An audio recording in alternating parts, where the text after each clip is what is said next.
Welcome, you've arrived at my channel where every whisper holds a secret, and every silence screams in the dark. Tonight, you're not just a listener, but a witness.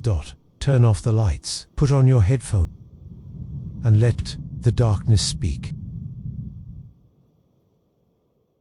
The Shadow of Milan, Chloe Eng's descent into darkness. What if the glittering promise of fame could lead you straight into the jaws of a nightmare, where every step toward your dream pulls you deeper into a web of shadows? That's the chilling fate that awaited Chloe Eng, a young woman whose ambition to rise above her circumstances became a descent into terror. Chloe Eng, born on July 17, 1997, grew up in the South London suburb of Colston, raised by a single mother who worked tirelessly to give her daughter a chance at a better life. Her childhood was a tapestry of struggle, woven with the threads of her mother's sacrifices, each stitch a silent promise that Chloe would one day break free from the chains of poverty. A prodigy in her own right, Chloe excelled in her GCSE exams at 16, later studying psychology, business, and law at a local sixth form college, dreaming of becoming a lawyer. But the universe had other plans that would plunge her into a darkness she could never have foreseen. On the dim light of her modest bedroom, Chloe often stared at the cracked ceiling, imagining a future where her name would be spoken with reverence in courtrooms. Her mother's weary smile was her fuel, a reminder of the life she wanted to build for them both. But in late 2014, at the tender age of 17, Chloe became pregnant and dropped out of school, her dreams crumbling like ash in her hands. The weight of her uncertain future pressed against her chest, a suffocating force that threatened to drown her ambition. Yet Chloe was a fighter, her spirit unyielding even in the face of despair. Determined to provide for her unborn child, she turned to her love for athletics, enrolling in a fast-track sports science qualification. It was a lifeline, a chance to carve out a stable future through hard work and grit. But fate, ever cruel, had other designs. One fateful afternoon, as Chloe trained under the grey London sky, a man approached her, his smile as sharp as a blade. He was a modelling agent, his words dripping with honeyed promises of fame and fortune. "You've got the look," he said, his eyes glinting with something Chloe couldn't quite place. Desperate for a way out of her spiraling life, she agreed to put together a portfolio. The shoots were a whirlwind of flashing lights and whispered praises, each click of the camera a step closer to the life she'd always dreamed of. Her success was meteoric, her face splashed across glossy magazines, her name on the lips of the elite. Soon, she was signed to the UK's prestigious supermodel agency, headed by the notorious Phil Green, a man whose reputation was as dark as the shadows that clung to him. At 56, Green had built an empire on the backs of young women, his agency a glittering facade hiding a world of sleaze. Rumors swirled that he arranged parties for wealthy clients, but a brief police investigation had cleared him of any wrongdoing, so he claimed. Chloe, now 20, stood on the precipice of stardom, her dreams within reach. But beneath the surface, a storm was brewing, a storm that would sweep her into a nightmare from which there might be no escape. The air around her seemed to thicken with an unspoken dread, a whisper of danger that clung to her like a second skin. She couldn't see the shadows creeping closer, their icy fingers reaching for her, ready to drag her into a darkness so deep she might never find her way back. The glittering lights of fame were about to be swallowed by a void that whispered her name with a hunger that chilled her to the bone. What if a single phone call could unravel your entire life, turning a dream opportunity into a descent into hell? For Chloe Eng, that call came in the spring of 2017, a call that would set her on a collision course with terror. In March of 2017, Phil Green received a phone call from a man calling himself Andre Lazio, who wished to hire one of his models for a photo shoot in Paris.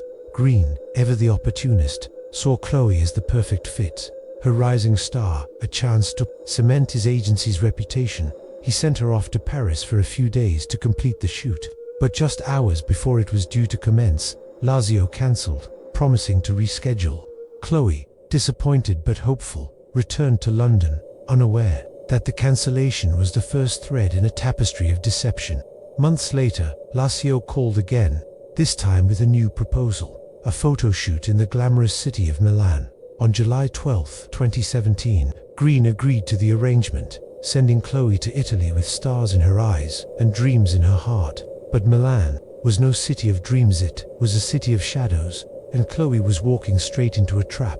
She arrived at a dingy apartment, far from the luxury she'd been promised, its walls stained with the ghosts of forgotten lives. She complained to Green, her voice trembling with unease, but he dismissed her concerns.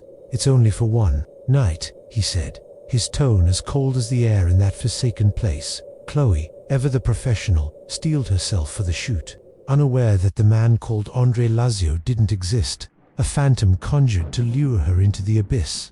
The taxi arrived, its engine a low growl in the stillness of the morning, and Chloe stepped inside, her heart a mix of excitement and unease. The driver took her to a secluded warehouse on the outskirts of Milan, a place that reeked of decay and secrets. Chloe walked inside, expecting the usual bustle of a photo shoot, backdrops, flashing cameras, the hum of creativity. But there was nothing, only silence, a silence so heavy it pressed against her chest. Four papers with the words "photoshoot" scrawled on them directed her to a small office in the center of the warehouse. She knocked, her breath shallow, her senses tingling with a warning she couldn't quite grasp. Then, a gloved hand clamped over her mouth, the scent of leather and fear filling her lungs. She felt a sharp pain in her arm, a syringe piercing her skin, and the world dissolved into darkness, her screams swallowed by the void. When Chloe awoke, she was in pitch blackness, her body confined in a constricting space. Panic clawed at her throat as she realized she was inside a bag, her wrists and ankles bound by metal cuffs, her mouth sealed with tape. She tore at the tape, gasping for air, her fingers trembling as they found a zipper. She forced it open, only to discover she was in the trunk of a moving car, the hum of the engine a cruel lullaby. She kicked and screamed, her voice raw with desperation, until the car stopped. The trunk opened, revealing two masked figures against the starry night sky, their silence more terrifying than any words. Their eyes were voids, black holes of intent, and Chloe knew in that moment that she was no longer a person to them, was prey, a trophy to be claimed by the shadows that had swallowed her whole. What if the only way to survive was to become someone else? To weave a web of lies so convincing that even a monster would believe it? Chloe Ng found herself in that very nightmare, her life hanging by the thinnest of threads as she faced her captors in a desolate farmhouse. Chloe was taken into what appeared to be some kind of farmhouse, then spent her first day and night handcuffed to a water pipe in the basement. The air was thick with the stench of mildew and despair, the walls whispering secrets of those who had been here before her. She was fed scraps, her body trembling from the ketamine that still coursed through her veins, each heartbeat a reminder of the terror that held her captive. Her captors were shadows given form, their faces obscured by masks, their voices cold and devoid of humanity. But on the second night, one of them returned, his mask gone, revealing a boyish face with pale blue-green eyes that gleamed with a twisted kind of sympathy. He introduced himself as Lukas Herber, a 30-year-old Polish man who claimed to be part of the Black Death Group, a shadowy organization that dealt in human trafficking. He claimed to have been ordered to kidnap her back in April but had refused, sparing her because she was a single mother. Now, he said, he wanted to leave the group, but he needed 300,000 euros in cryptocurrency to buy his freedom, and Chloe was his ticket out. Lucas's words were a lifeline, a fragile thread of hope in the suffocating darkness, but Chloe knew better than to trust him outright. She saw the glint of desperation in his eyes, the kind that could turn to violence in an instant. So she played the part of the compliant victim, her tears for her infant son back home as real as the fear that gripped her heart. She spoke of her child's cries, her voice breaking with each word, and watched as Lucas's expression softened, his sympathy a crack in his armor. The basement seemed to close in around her, the shadows whispering her name, their voices a chorus of despair that threatened to drown her. She could feel the cold steel of the handcuffs biting into her wrists, a reminder of the cage that held her, a cage that might become her tomb if she didn't play her cards right. Chloe seized her chance, her mind racing with a plan to survive. When Lucas bizarrely asked if she'd date him after her release, she swallowed her revulsion and nodded, her voice steady as she lied. "Maybe," she said, forcing a smile, "if you get me out of here safely." Lucas's eyes lit up, his excitement a twisted parody of affection. She pressed further, asking for his name, committing every detail to memory. Lucas revealed that he had met her in Paris months earlier, during the cancelled photo shoot. a detail that sent a shiver down her spine. He had been watching her all this time, waiting for the perfect moment to strike.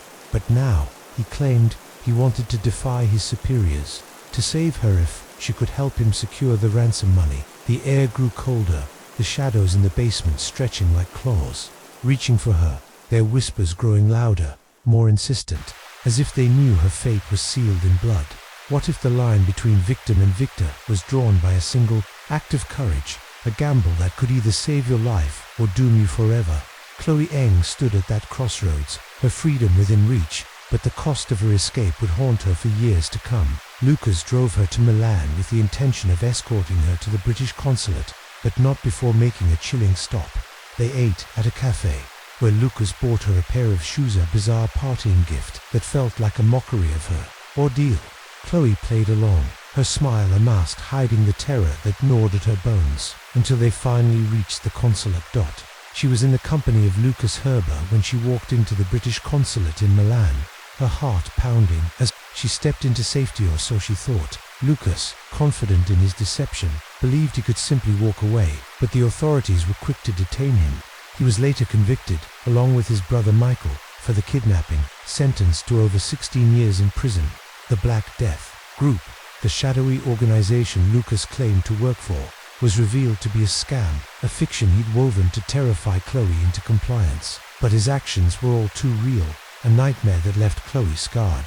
Her trust in the world shattered like glass. Years later, Chloe sat in her quiet London flat, the echoes of Milan still whispering in her dreams. She had survived, but at what cost? The fame she'd once chased now felt like a curse, a beacon that had drawn the darkness to her door. The shadows of that farmhouse lingered in her mind, their whispers a constant reminder of the void she'd escaped, a void that still hungered for her, waiting in the corners of her nightmares to drag her back into its embrace. The abyss of no limits, Peter Scully's reign of terror on the dark web wart. If the man you envied for his perfect life was hiding a darkness so vile that it could shatter the very fabric of humanity, that's the horrifying truth behind Peter Gerard Scully, a man whose descent into depravity turned him into one of the most monstrous predators the world has ever known. Born on January 13, 1963, Peter Gerard Scully grew up in the Australian city of Melbourne, where whispers of his childhood painted a picture of a boy raised under the strict gaze of Catholic, Scotch-Irish parents. Little was known of those early years, but the shadows of his upbringing seemed to linger, a quiet prelude to the horrors he would unleash. By the mid-2000s, Peter was living with his wife and 2 children in a large 4-bedroom house in suburban Melbourne. A property developer whose wealth had bought him a life of envy, a facade of perfection that hid the rot within. Peter's world was one of opulence, his success a glittering mask that concealed the cracks beneath. To the outside world, he was a man who had it all, a loving family, a thriving career, and a future as bright as the Australian sun.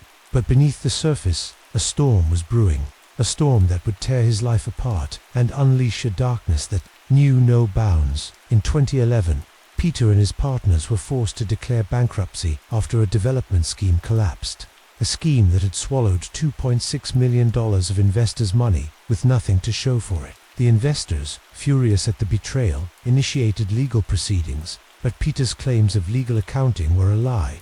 He had been scamming them for years, running a Ponzi scheme so well disguised that it had gone unnoticed until it didn't. By the time the truth came to light, Peter had already fled Australia, leaving behind his family and his crumbling empire.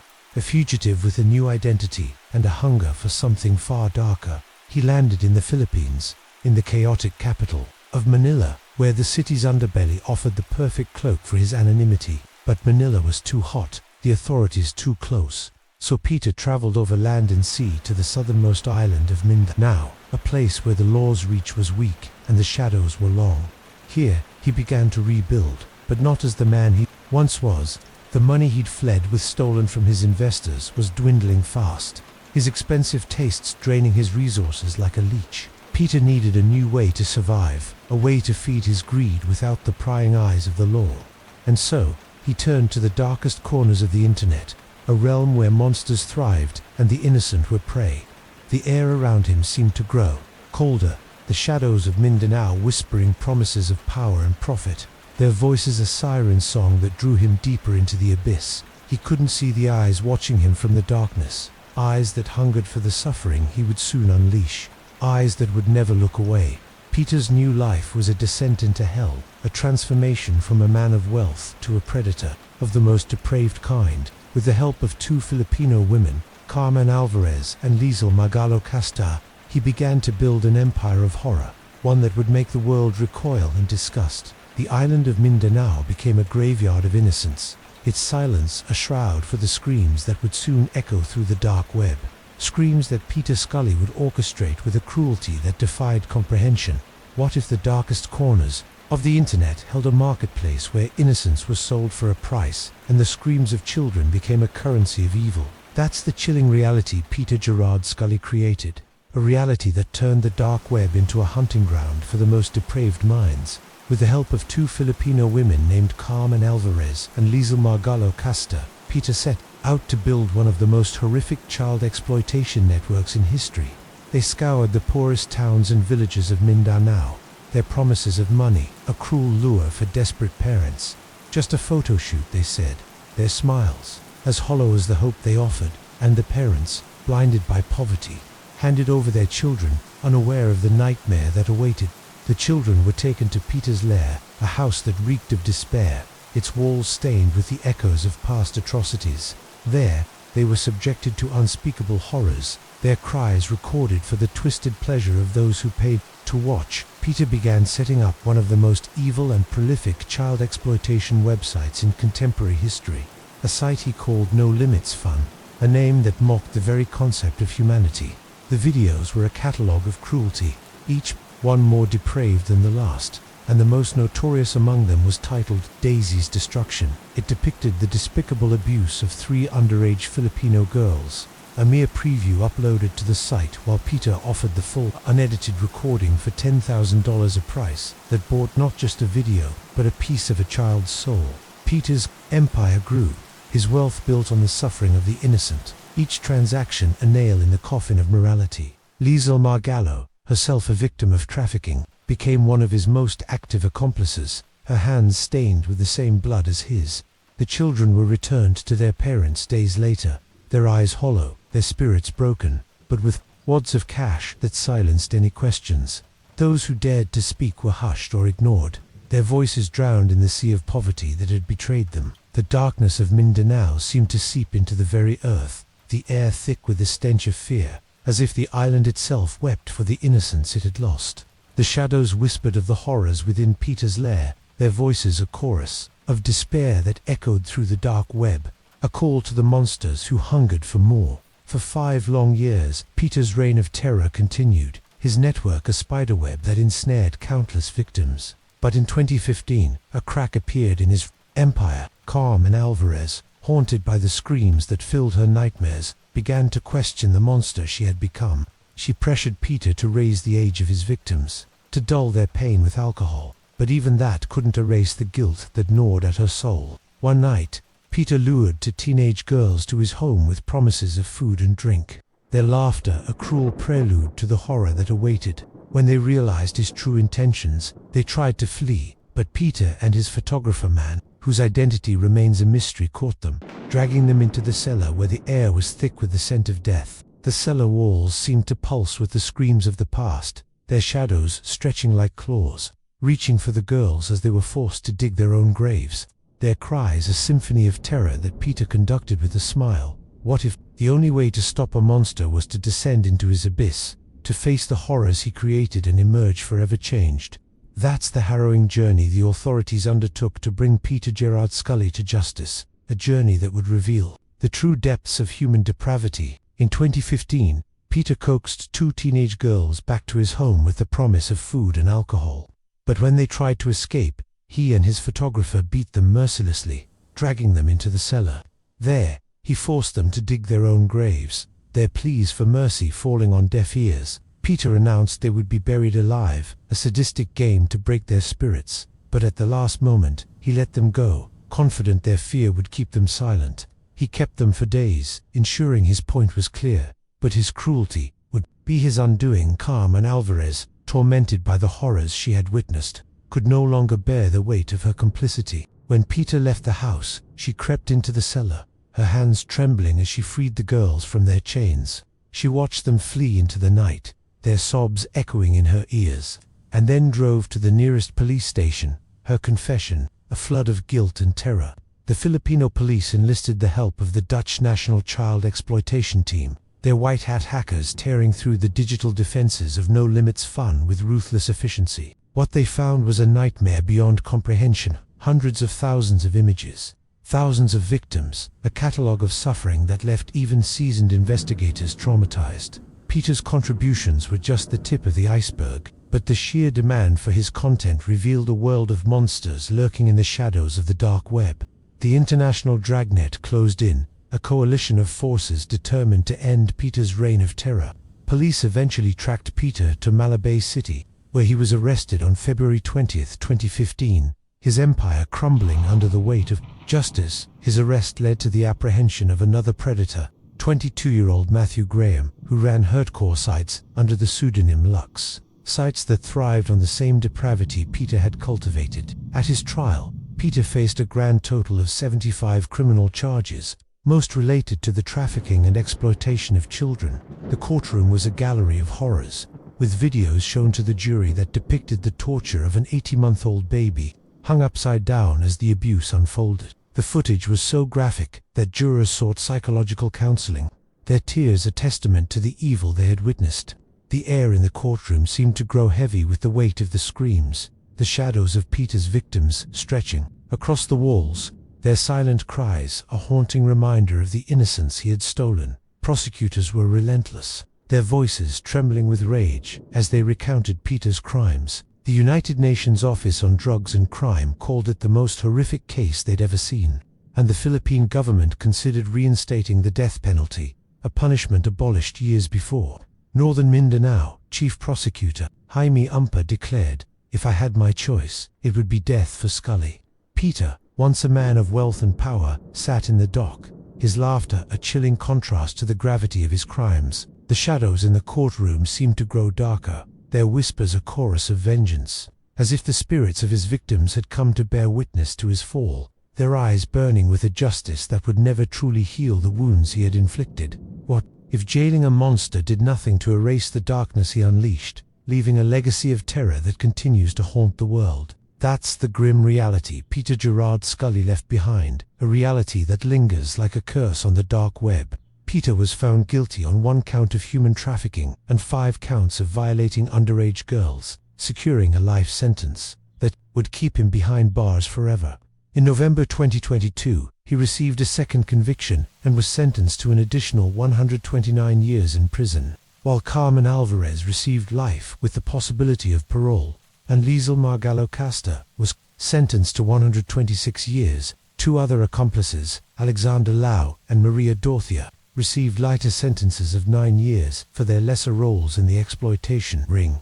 Peter's imprisonment did little to ease the horror he had inflicted. From his cell in the overcrowded Duval prison and Penno farm, he complained of the conditions, demanding luxury food and a mobile phone to make international calls, as if his crimes entitled him to comfort. The prison, built for 350, but housing nearly 2,000, was a fitting hell for a man who had shown no mercy to his victims. Yet, sympathy for him was non-existent, his name a synonym for evil in the annals of crime. The shadows of his crimes stretched far beyond the prison walls, their whispers a haunting echo in the dark web, where monsters still lurk, feeding on the suffering he helped cultivate, a legacy of terror that refuses to die. The true tragedy of Peter's reign is that his arrest barely scratched the surface of the dark web's child exploitation networks. For every predator like him, there are countless others, their hunger for depravity a cancer that continues to spread. But there is a glimmer of hope. Law enforcement agencies around the world remain vigilant, their resolve a beacon in the darkness, determined to bring justice to the innocent. Yet, in the quiet moments of the night, the screams of Peter's victims still echo, a reminder that some wounds can never heal, some shadows can never be banished. The Devil's Playground. Matthew Falder's dark web reign of terror. What if the charming scholar you admired was secretly orchestrating a symphony of torment, his laughter a mask for the screams of his victims echoing in the dark web. That's the chilling reality of Matthew Alexander Falder, a man whose double life turned him into one of the most depraved predators in British history. Born on October 24, 1988, Matthew Alexander Falder grew up in an upper-middle-class family in the small English village of Knutsvet, Cheshire, a picturesque haven where the cobblestone streets whispered tales of simpler times. He later studied at King's Secondary School in nearby Macclesfield, where he excelled in his studies. His brilliance, a beacon that led him to the prestigious University of Cambridge, Briar College, to study seismic oceanography. To the world, Matthew was a golden boy, a young man destined for greatness. His future as bright as the sun that bathed the English countryside. By the time he reached his mid-20s, Matthew had earned a master's and doctoral degree, becoming a postdoctoral researcher and lecturer at the University of Birmingham. His colleagues described him as extroverted, hilarious, and larger-than-life, a man who lit up any room with his infectious energy. He was the kind of person you'd invite to every gathering, his wit and charm a magnet for friends who adored him, but beneath the surface, a darkness festered, a darkness that had taken root long before his academic accolades. It began in his university days, when Matthew shared a house with several other young students, including an unnamed young woman who would become his first victim. One day he made a chilling joke about secretly filming her in the shared bathroom, a comment so out of character that she laughed it off, unaware that his words were no jests, they were a confession. Matthew had indeed been filming her, his camera a silent predator capturing her most private moments. Her laughter, her dismissal of his joke, emboldened him, planting the seeds of a depravity that would grow into a monstrous obsession. He became addicted to the thrill of violation, the power of watching without being seen, a voyeur whose hunger for control knew no bounds. As the years passed, Matthew's life became a study in contrasts. By day, a respected academic. By night, a predator prowling the darkest corners of the internet. He discovered the Tor network, a labyrinth of anonymity that shielded him from the world's gaze, allowing him to indulge in his sickest fantasies without fear of discovery. The shadows of the dark web seemed to whisper his name, their voices a siren song of depravity, drawing him deeper into a realm where innocence was a commodity and suffering was a currency. Under the usernames 666 Devil and Evil Mind, Matthew began to explore hardcore sites, platforms that thrived on the most graphic forms of child exploitation, torture, and violence. He didn't just watch, he downloaded, circulated, and reveled in the horrors. His laughter, a chilling counterpoint to the screams that filled his screen. But watching was not enough. Matthew craved more, a direct hand in the suffering he adored. The air around him seemed to grow colder, the shadows of his Cambridge dorm stretching like claws, reaching for the innocent lives he would soon destroy. Their whispers a promise of the terror he would unleash. But what if a single click could trap you in a web of blackmail so cruel that your every move became a dance with despair, orchestrated by a monster who thrived on your pain? That's the horrifying reality Matthew Alexander Falder created for his victims, a reality that turned the internet into a hunting ground for his sadistic games. Sometime in the early 2010s, Matthew came across an advertisement on the online marketplace Gumtree.com, posted by a 14-year-old girl seeking babysitting work to earn pocket money. Posing as a similarly aged art student named Liz, Matthew reached out, his messages a carefully crafted lure designed to win her trust. He spoke of his art project, a series of still-life images, and slowly convinced the girl to send compromising photos, all under the guise of innocence. But the moment she sent the photos, the trap was sprung. Matthew revealed his true identity, his tone shifting from friendly to menacing, as he threatened to leak the images online unless she complied with his every demand.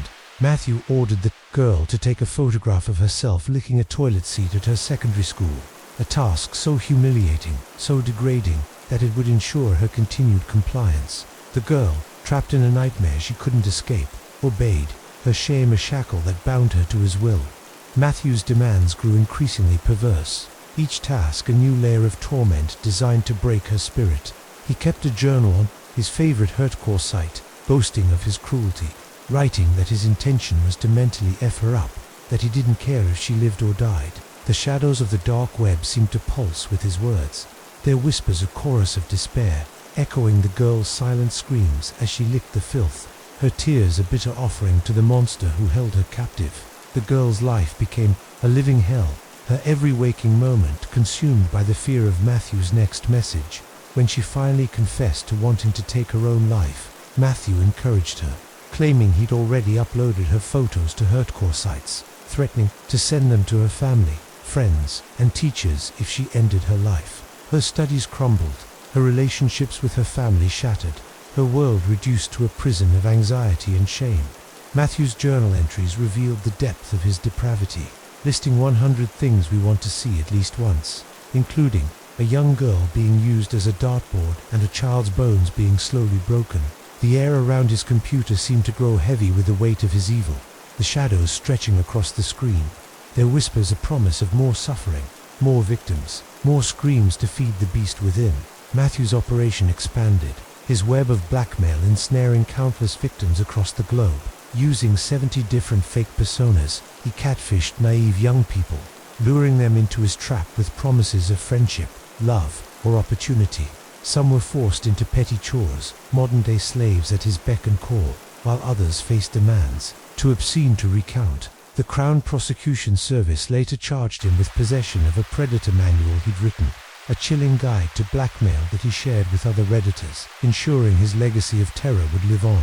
The dark web became a playground for his cruelty, its shadows a canvas for the nightmares he painted, each victim a brushstroke in a masterpiece of despair that would haunt the world for years to come. What if stopping a predator meant confronting the darkest recesses of the human soul, where the line between justice and horror blurs in the face of unspeakable evil? That's the harrowing journey the authorities undertook to bring Matthew Alexander Fowler to justice, a journey that would leave them forever scarred.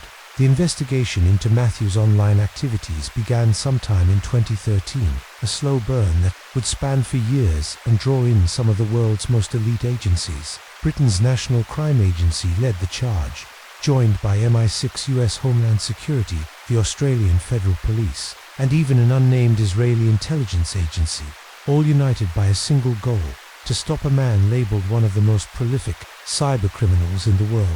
The scope of Matthew's crimes was staggering, his network a labyrinth of encrypted email addresses and fake personas that shielded him from detection.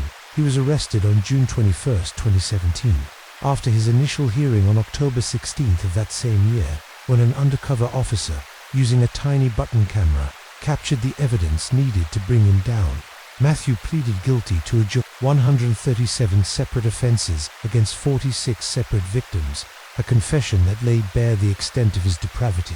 At his sentencing, he was sentenced to 32 years in prison, with an additional 6 years parole, later reduced to 25 years with 8 years on license after an appeal decision that sparked public outcry. Judge Philip Parker described him as warped and sadistic, a man whose cunning, persistent, and cruel behavior had left a trail of devastation. The courtroom was a gallery of horrors, the evidence a catalogue of nightmares that left even seasoned prosecutors shaken. Matthew's victims, some as young as 14, had been driven to the brink of suicide, their lives shattered by his relentless blackmail. At least 3 had attempted to take their own lives, others inflicted self-harm, their scars a testament to the pain he had inflicted. William Kerr of the NCA revealed the tech company's initial reluctance to cooperate, forcing investigators to show them images of unimaginable cruelty before they took the case seriously. The air in the courtroom seemed to grow heavy with the weight of the victims' screams, their shadows stretching across the walls, their silent cries a haunting reminder of the innocence Matthew had stolen, a reminder that justice could never truly heal the wounds he had inflicted. Matthew's arrest was a watershed moment, a stark reminder of the dark web's dangers. But his legacy lived on, his predator manual downloaded by others, including a 36-year-old Norfolk man named David Wilson, who admitted to 96 child exploitation offenses. The investigation revealed the chilling truth. Matthew had shared his crimes with a network of predators, his actions a ripple effect of evil that continued to spread. The shadows of the dark web seemed to grow darker, their whispers a chorus of despair, as if the spirits of Matthew's victims lingered, their eyes burning with a justice that could never fully erase the terror he had unleashed. What if the monster you locked away left behind a legacy so vile that it continues to haunt the innocent? a darkness that no prison can contain. That's the grim reality Matthew Alexander Folder left behind, a reality that serves as a chilling warning to the world. Matthew's behavior was described as cunning, persistent, manipulative, and cruel.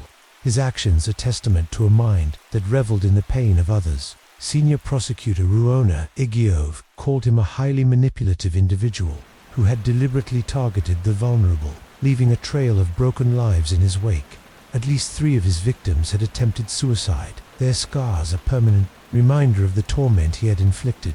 The aftermath of Matthew's crimes was a stark reminder of the dark web's dangers, a realm where predators like him could thrive in anonymity. His arrests did little to stem the tide of child exploitation, his manuals and methods a blueprint for others to follow.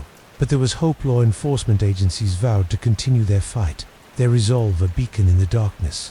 Matt Sutton, an NCA officer with over 30 years of experience, called Matthew the most sadistic offender he'd ever encountered, a man whose sole motivation was to inflict profound anguish. The shadows of Matthew's crimes lingered in the minds of those who pursued him, their whispers a haunting echo in the dark web, a reminder that some evils can never be fully eradicated, their tendrils reaching out to ensnare the innocent long after the monster is gone. The world must remain vigilant. For every predator like Matthew, there are countless others waiting in the shadows. The only defense is awareness, a commitment to protect the vulnerable from the horrors that lurk online. In the quiet moments of the night, the screams of Matthew's victims still echo, a call to action for a world that must never forget the price of innocence, a price paid in blood and tears that can never be undone.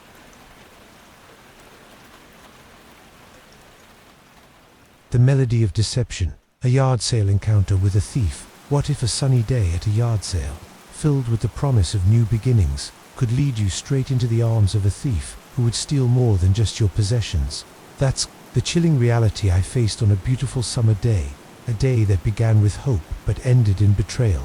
I was a 30-year-old man, still searching for that special someone to share my life with. My heart a battlefield of failed dates and fleeting connections. I had gone on a million dates, tried the whole Tinder thing, and even had friends set me up on blind dates, but nothing seemed to work. The longing for a genuine connection weighed heavily on me, a quiet ache that followed me through every lonely night. But on this particular Saturday, I had a rare day off from work, a golden opportunity to make the most of the sunshine and the bustling yard sales in my new neighborhood. I had recently moved to a new neighborhood a few months prior. Eager to explore its quaint streets and friendly faces, the neighborhood was alive with activity that day, a string of yard sales stretching down the block like a treasure map waiting to be explored.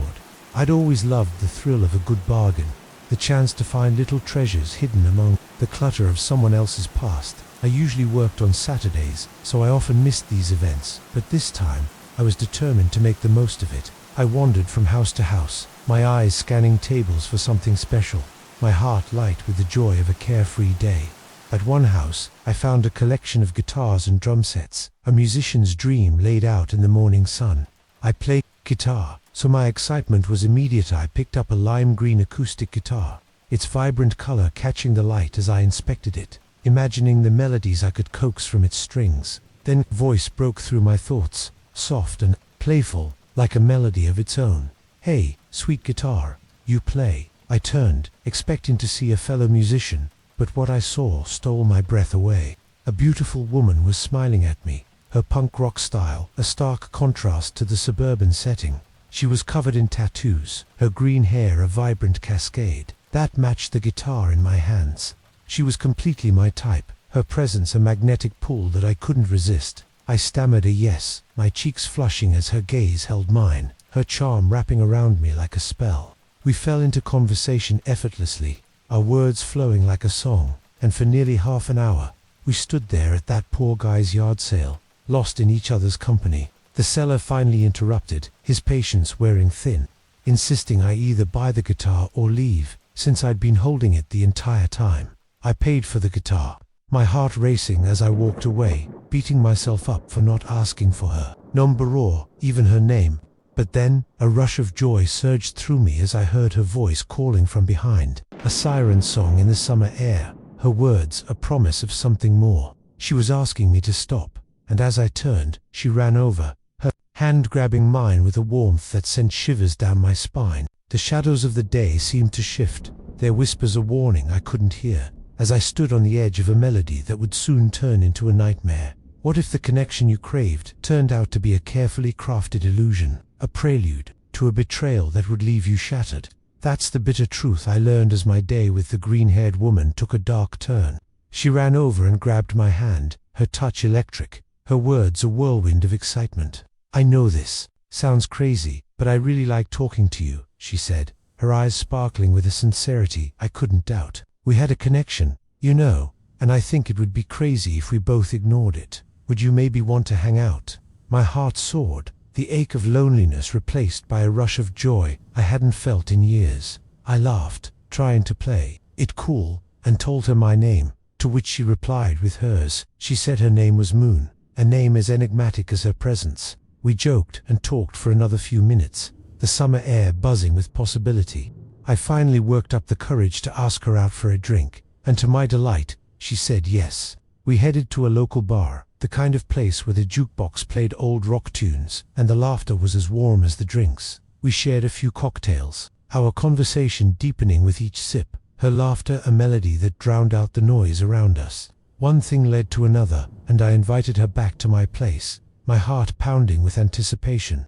She went with it, her smile a promise of a night I'd never forget. We stayed up late, playing Mario Party on my old console, our competitive banter filling the room with joy. The night ended on a high note, her presence a balm to my lonely soul, and I went to bed in one of the best moods I'd ever felt. Her green hair, a vivid splash of color in my dreams. But that joy was short-lived, a fleeting note in a song that was about to turn discordant. I woke up at around 4 in the morning, the stillness of the night pressing against me like a weight. I reached for Moon, expecting to feel her warmth beside me, but the bed was empty, the sheets cold where she should have been. A chill ran through me as I noticed my bedroom door was shut, a detail that struck me as AD never shut my door. I crept out of bed, my bare feet silent against the floor, and opened the door, my ears straining for any sound.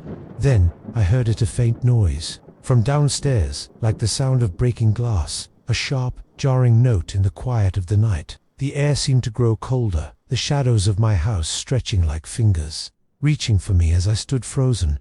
The melody of the day now a haunting refrain that whispered of danger. I called out her name, my voice trembling, hoping for a simple explanation, a dropped glass, a clumsy accident, but the response was a muffled curse, followed by the back door slamming, a sound that echoed through the house like a gunshot. My grogginess vanished, replaced by a surge of adrenaline as I rushed downstairs, my heart pounding with a mix of fear and confusion. The shadows seemed to pulse with malice, their whispers a chorus of betrayal, as I realized that the woman I'd let into my home, the woman I'd trusted with my heart, was not who she seemed to be. What if the thief who stole your heart also stole your past, leaving you with nothing but the echoes of a shattered trust? That's the devastating betrayal I faced as I confronted the aftermath of Moon's deception.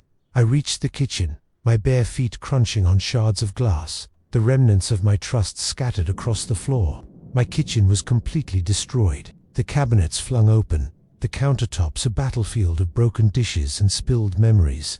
My heart sank as I realized the extent of her theft. She had taken more than just my possessions. She had taken pieces of my life. All my records were gone. The vinyl collection I'd spent years building, each album a memory of concerts and late-night listening sessions with friends. 2 of my guitars were gone as well, including the lime green acoustic I'd bought that very day, its vibrant color now a cruel reminder of my naivety. Worst of all, my china cabinet, filled with family heirlooms, was empty. The delicate porcelain that had belonged to my grandmother, treasures that held the stories of my family stolen in an instant. I ran to the back door, hoping to catch a glimpse of her, but she was gone, vanished into the night like a ghost. My logic told me there was no way she could have carried all that stuff out. Not alone, not so quickly. She must have had an accomplice, someone waiting in the shadows to help her execute her plan, a plan I had walked right into with open arms. I stood in the wreckage of my kitchen, my anger giving way to a deep, aching sadness. I reported the incident to the police, describing her appearance in as much detail as I could, her green hair, her tattoos, her punk rock style, but they found nothing. Nobody matching her description was ever caught, and the name Moon was likely as fake as the connection I thought we'd shared. I was left with nothing but questions, my mind replaying every moment of that day, searching for the red flags I'd missed. The shadows of my kitchen seemed to close in around me, their whispers a mocking refrain, echoing the laughter of a thief who had played me for a fool. Her melody of deception, a haunting tune that would never leave me. As the days turned into weeks, I couldn't shake the feeling of violation, the sense that my home, my sanctuary, had been tainted by her presence. I became hypervigilant, double-checking every lock, jumping at every sound in the night. My trust in others shattered like the glass on my kitchen floor. I realized how easily I'd been swayed by her charm, how my loneliness had blinded me to the danger lurking beneath her smile. The air in my house seemed to grow heavier, the shadows a constant reminder of the night I'd let a thief into my heart.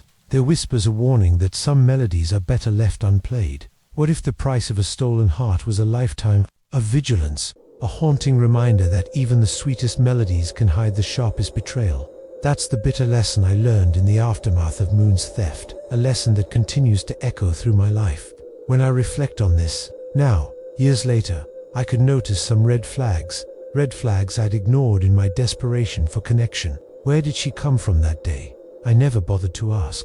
She didn't drive a car, so I assumed she lived nearby, but her dependence on me that evening should have been a warning.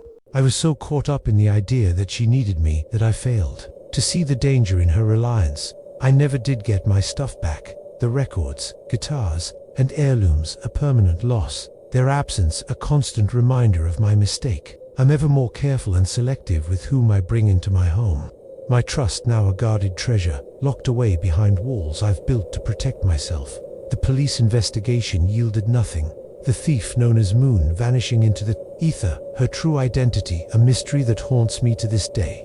I often wonder who she really was, what drove her to such a cruel act, and whether she's out there, weaving her web of deception around another unsuspecting soul. The shadows of that summer day linger in my mind, their whispers a constant reminder of the thief who stole my heart and my past, a melody of betrayal that plays on repeat in the quiet moments of the night. My home, once a place of warmth, now feels like a fortress, every creak a potential threat, every stranger a possible danger. I've learned to be careful, to listen to the whispers of my intuition, for sometimes the people we trust the most are the monsters hiding in plain sight.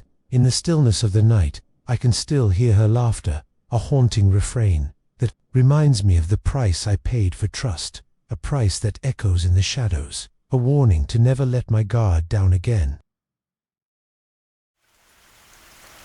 The Kill List. Alexis Stern's Dance with Death on the dark web. What if a single phone call on a perfect summer day could shatter your world, revealing that a faceless killer on the dark web has marked you for death? That's the terrifying reality that 18-year-old Alexis Stern faced, a reality that turned her carefree life into a desperate fight for survival.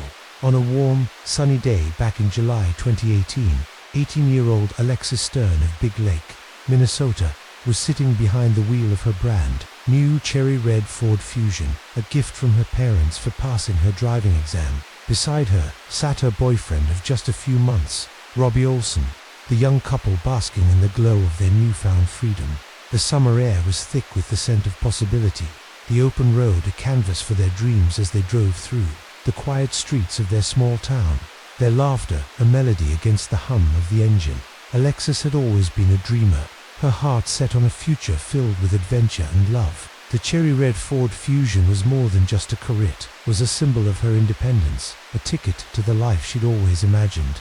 She and Robbie had stopped for a bite to eat at a local diner, their conversation a mix of playful banter and whispered plans for the future.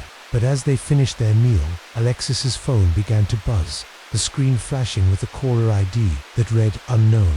Out of pure curiosity, she answered the phone, her voice light with the innocence of youth. The caller introduced himself as a deputy from the Sherburne County Sheriff's Department, his tone grave as he asked her to report to the sheriff's office. As soon as she was physically able, a chill ran through her, the warmth of the day replaced by a creeping dread as she asked, her voice trembling, what kind of trouble she was in. The deputy assured her she'd done nothing wrong, but his urgency was palpable. a sharp edge to his words that sent her heart racing. Alexis drove over to the department's HQ immediately, her hands gripping the steering wheel as Robbie sat beside her, his silence a mirror to her growing fear. Upon arrival, she was rushed into an interview room by officers who moved with a frightening sense of urgency, their faces etched with a seriousness that made her stomach churn. She insisted it must be a mistake, her mind racing with possibilities. Had she forgotten to pay a ticket? Had someone stolen her identity? But the truth was far darker, a nightmare she could never have imagined. The air in the interview room seemed to grow colder, the shadows stretching like claws, their whispers a chilling prelude to the terror that awaited her, a terror that had been bought and paid for on the dark web. As the deputies sat her down, their voices low and measured, they revealed a truth that made her blood run cold. There was a credible threat to her life, a contract for her death placed on a dark web marketplace known as Camorra Hitman. Someone had paid to have her killed, and the clock was ticking. The shadows of the room seemed to pulse with malice, their whispers a haunting refrain, echoing the name of a killer who knew her face. Her life now a target in a game of death. She didn't even know she was playing. What if the dark web held a kill list with your name on it, a contract for your death, written in blood and paid for in shadows? That's the horrifying reality Alexis Stern faced as the deputies revealed the chilling details of the assassination plot against her. A few weeks prior to that fateful phone call, a user named Mastermind365 logged on to the Camorra Hitman website using a variety of encryptors known as a Tor browser, their anonymity a shield for their sinister intent. They sent a message to the site's administrators asking if it was possible to purchase a kidnapping instead of a murder. The admin replied that it was indeed possible, but the cost would be higher due to the risks of keeping the victim alive. Mastermind365 took a few days to respond, but when they did, they wanted the target to be shot execution style, ensuring no chance of survival.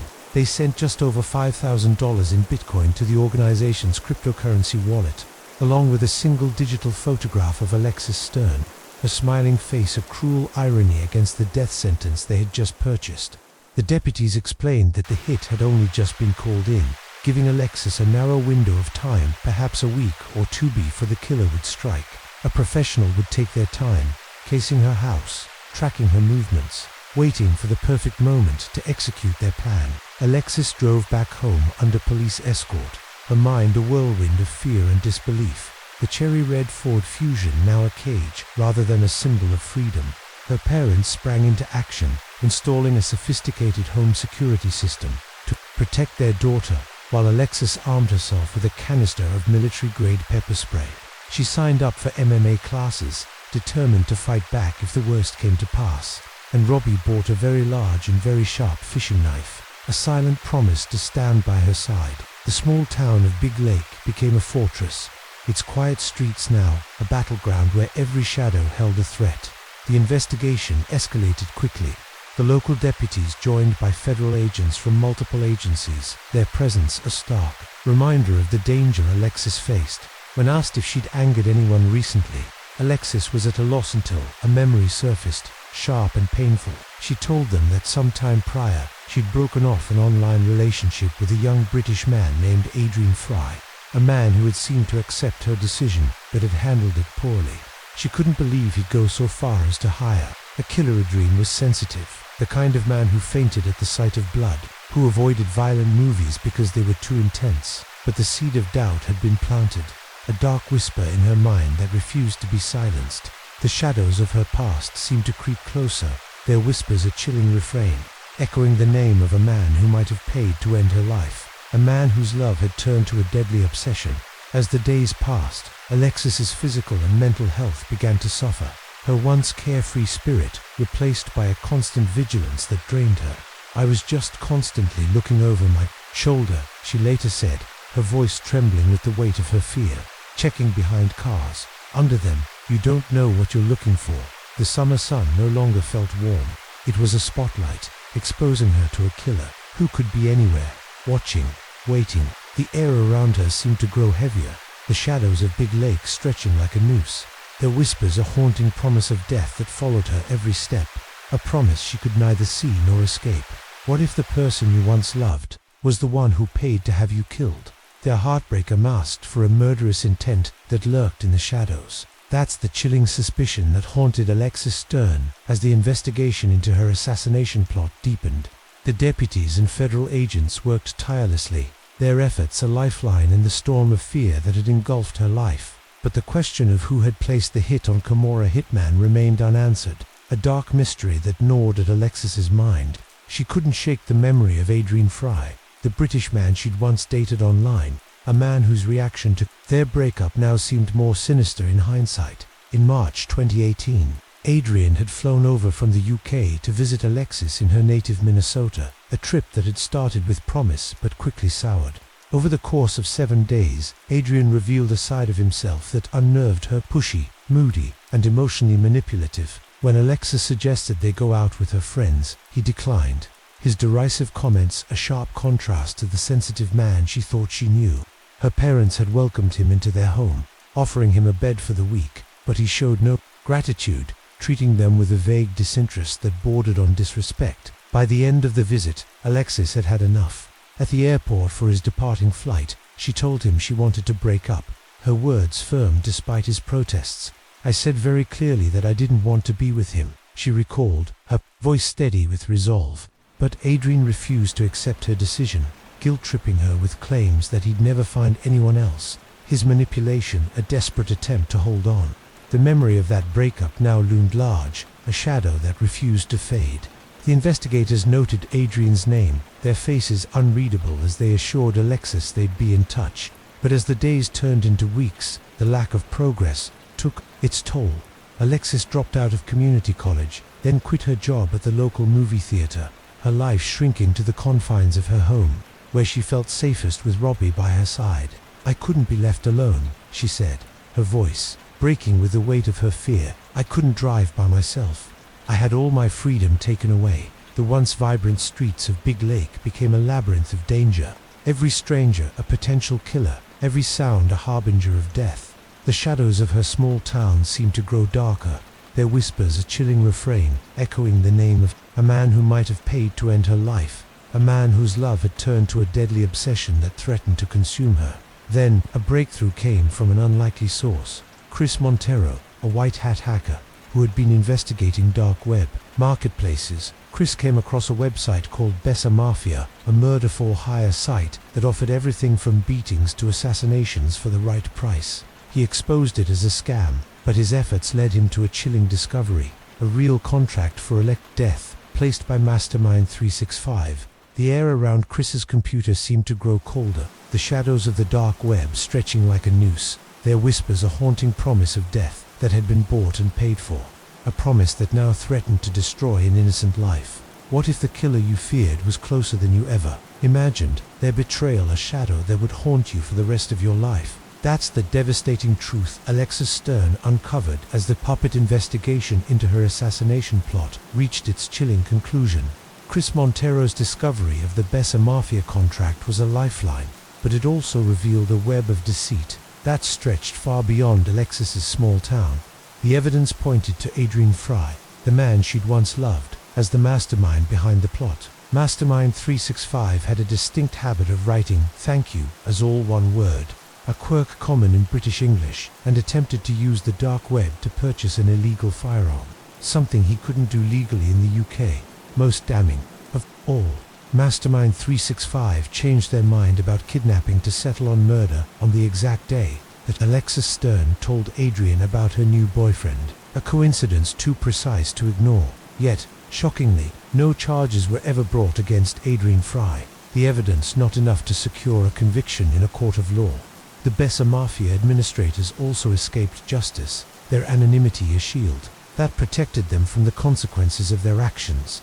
Alexis was left with a haunting uncertainty, the knowledge that the man who had once claimed to love her might have paid to have her killed. His heartbreak a mask for a murderous intent. The shadows of that summer day lingered in her mind, their whispers a constant reminder of the killer who had marked her for death, a killer who might still be out there, waiting for another chance to strike.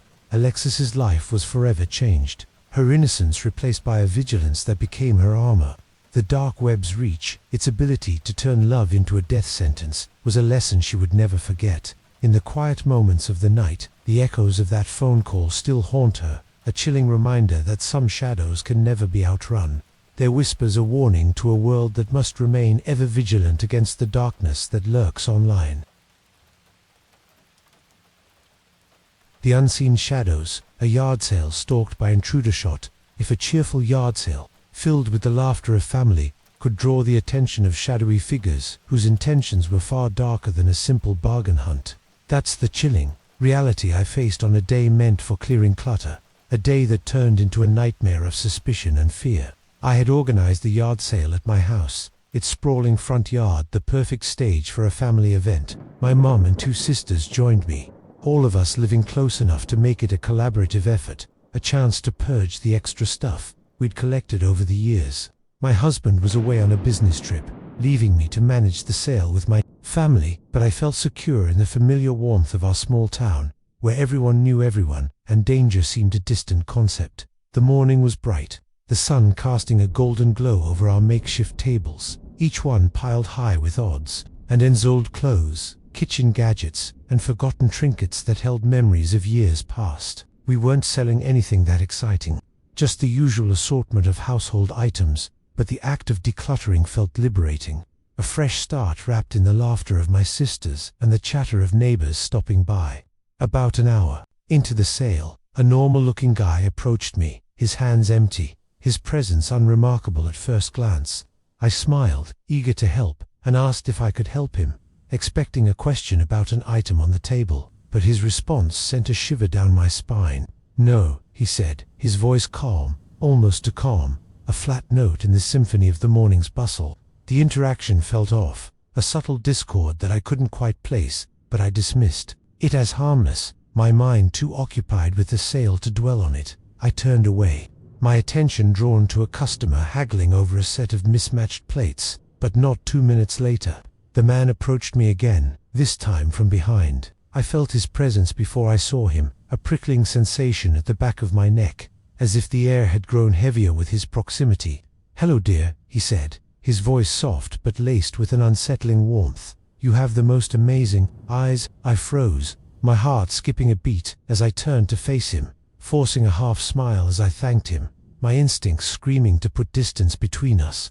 I walked away, my steps quickening, trying to shake the unease that clung to me like a shadow. For a moment, I felt guilty. Perhaps he was just being nice, and I was overreacting, my coldness unwarranted. But the shadows of the yard seemed to shift, their whispers a chilling prelude to the danger that lurked beneath his smile.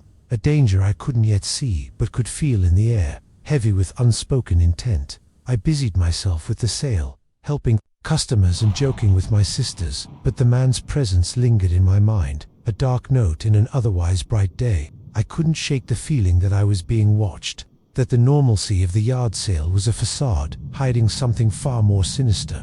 The air around me seemed to grow colder, the shadows stretching like fingers, reaching for me as I stood, amidst the clutter, unaware that the true threat was not in what I was selling, but in the eyes that watched from the edges of the crowd. What if a stranger's flattery was the first step in a sinister game, a prelude to an intrusion that would turn your home into a battlefield of fear?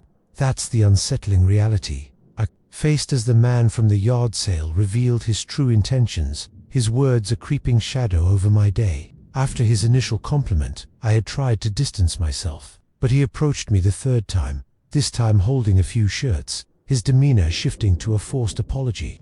"I'm sorry I was so blunt earlier," he said, his voice dripping with false sincerity. "I hope I didn't offend you." I forced a smile, apologized for my cold demeanor, and assured him it was fine, hoping to end the interaction. But my words were a mistake, a crack in my defenses that he exploited. With ruthless precision, he seized the moment, his tone shifting to a predatory eagerness. "Oh, good," he said, his eyes glinting with something dark. "We should go out sometime." I froze, my heart pounding as I processed his words, the audacity of his suggestion sending a chill down my spine. "I'm married," I replied, my voice firm, "and I'm not interested." But he didn't back down. He started to beg, his words a twisted mockery of affection. "Forget about your husband," he sneered. "I'm a real man." His voice grew more desperate, his claims absurd as he declared, "What even is marriage? It's just a fancy word. I felt a surge of anger, my fear giving way to indignation as I told him he needed to leave right now, my voice sharp with resolve. He tried to play the victim, his face twisting with mock hurt, but after a tense moment, he left, disappearing into the crowd. I thought that was the end of it, but about an hour later, a pretty woman came up to me with a huge smile, her presence a stark contrast to the man's menace. "Hello, dear," she said, her voice eerily familiar. "You have the most amazing eyes." My stomach churned as I realized she was repeating the man's exact words, her smile a mask for something far darker. I thanked her, my voice tight, and after an awkward pause, I asked if she needed any help, hoping to steer the conversation to safer ground. But she ignored my question, her gaze unnerving as she continued, "You really are beautiful. I think you should forget about your husband and let me and Zachary come over." The name Zachary confirmed my fears. This woman was with the man from earlier, and their intentions were far from innocent. The air around me seemed to grow heavier, the shadows of the yard stretching like a noose, their whispers a chilling refrain, echoing the danger that had followed me from the first moment I met him. I unleashed a string of harsh words, my fear and anger boiling over as I told her to leave, my voice a shield against the threat they posed. She retreated, but the damage was done. I felt like I was looking over my shoulder every 2 seconds, every sound a potential threat, every customer a possible accomplice.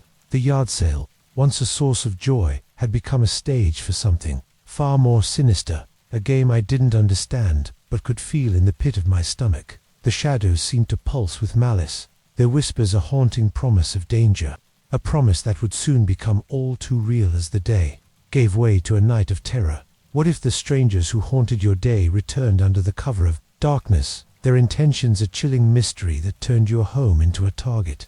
That's the terrifying reality I faced as the yard sale gave way to a night of fear, a night that would change my life forever. After the unsettling encounters with Zachary and his companion, I tried to focus on the sale, but the unease lingered, a shadow that followed me through the rest of the afternoon. As the day wound down, my sisters and I cleaned everything up, the last of the customers leaving with their bargains, and I decided to head to my sister's house for dinner. I had a bad feeling, a gnawing sense of dread that made me uneasy about staying home alone, especially with my husband away. The safety of my sister's house felt like a refuge, a chance to escape the day's tension. Dinner was a welcome distraction, a classic night of sisterly bonding we hadn't shared in years. We drank a bottle of wine, maybe 2, our laughter filling the room as we reminisced about old times, the warmth of family a balm to my frayed nerves. But as midnight approached, I knew I had to return home. My sister asked her husband to drive me home since he hadn't drunk anything, and I agreed, grateful for the company. The drive was short, just 3 minutes from driveway to driveway. But as we turned onto my street, my brother-in-law said, "Is someone home at your house?" I sat up, my heart sinking as I saw the garage door was open. Not the overhead door, but the normal one, a door I always kept locked. The shadows of the night seemed to close in around us, their whispers a chilling refrain, echoing the danger that had followed me home, a danger I could no longer ignore. We pulled into the driveway, and my brother-in-law told me to stay in the car, his voice tense with concern. We hadn't been sitting for more than 10 seconds when a light on the inside of the house turned on, the bright glow from the living room illuminating the front of the house in a way that sent a shiver down my spine. I didn't take any chances. I immediately called the police, my hands trembling as I dialed, while my brother-in-law stayed by my side, his presence a small comfort in the face of the unknown. For 5 agonizing minutes, we watched as the intruders turned on every single light in the house, their movements a silent invasion that made my blood run cold. When the police arrived, they must have seen the flashing lights, because they fled, running out of the garage door as fast as they could. 2 officers giving chase while another approached me. The 2 intruders were the woman from earlier, and that creep, their faces unmistakable, even in the chaos of their escape. I told the officers everything, their descriptions, the unsettling encounters at the yard sale, my voice shaking with a mix of fear and anger. The air around my house seemed to grow heavier, the shadows stretching like claws, their whispers a haunting promise of danger, a promise that had come too close to claiming me that night. What if the intruders who invaded your home left behind A mystery so unsettling that it haunts you every moment, a shadow you can never escape. That's the chilling aftermath I faced as the reality of the break-in settled over me, a reality that left me questioning the safety of my own home. The police chased the intruders but returned empty-handed, their escape a bitter reminder of the danger that had slipped through our fingers. My brother-in-law and I ventured inside, my heart pounding as I surveyed the damage. They didn't take anything, a small mercy in the face of their intrusion, but they did smash our wedding picture, the shattered glass, a cruel symbol of the violation they'd inflicted. Everything else seemed untouched, which only deepened the mystery. What had they wanted? I had no idea who these people were, or what they wanted from me. Their motives, a dark enigma that gnawed at my mind. I stayed at my sister's house until my husband returned, the fear too raw to face alone, and the next day, I installed several cameras around the house, a desperate attempt to reclaim my sense of security. Those two never came back, but the uncertainty of their intentions lingered, a shadow that followed me through every quiet moment. I often wonder what they had planned that night, whether their intrusion was a prelude to something far worse, a nightmare I had narrowly escaped. The shadows of that night still linger in my home, their whispers a haunting refrain, echoing the mystery of two strangers whose intentions remain a chilling enigma, a reminder that some dangers can never be fully understood. The experience left me forever changed, my trust in the safety of my small town shattered like the glass of my wedding picture. I've learned to be vigilant, to listen to the whispers of my intuition, for the greatest threats often come from those we least expect. In the stillness of the night, I can still feel their presence, a haunting echo of the shadows that invaded my home, a warning to always be on guard against the unseen dangers that lurk just beyond the light. The Blade of Madness, a garage sale encounter with a deranged owner. What if a bargain at a garage sale came with a deadly price, a relic from the past guarded by a man whose madness would turn your treasure into a nightmare? That's the chilling reality I faced on a summer day meant for hunting deals, a day that spiraled into a confrontation with a deranged stranger.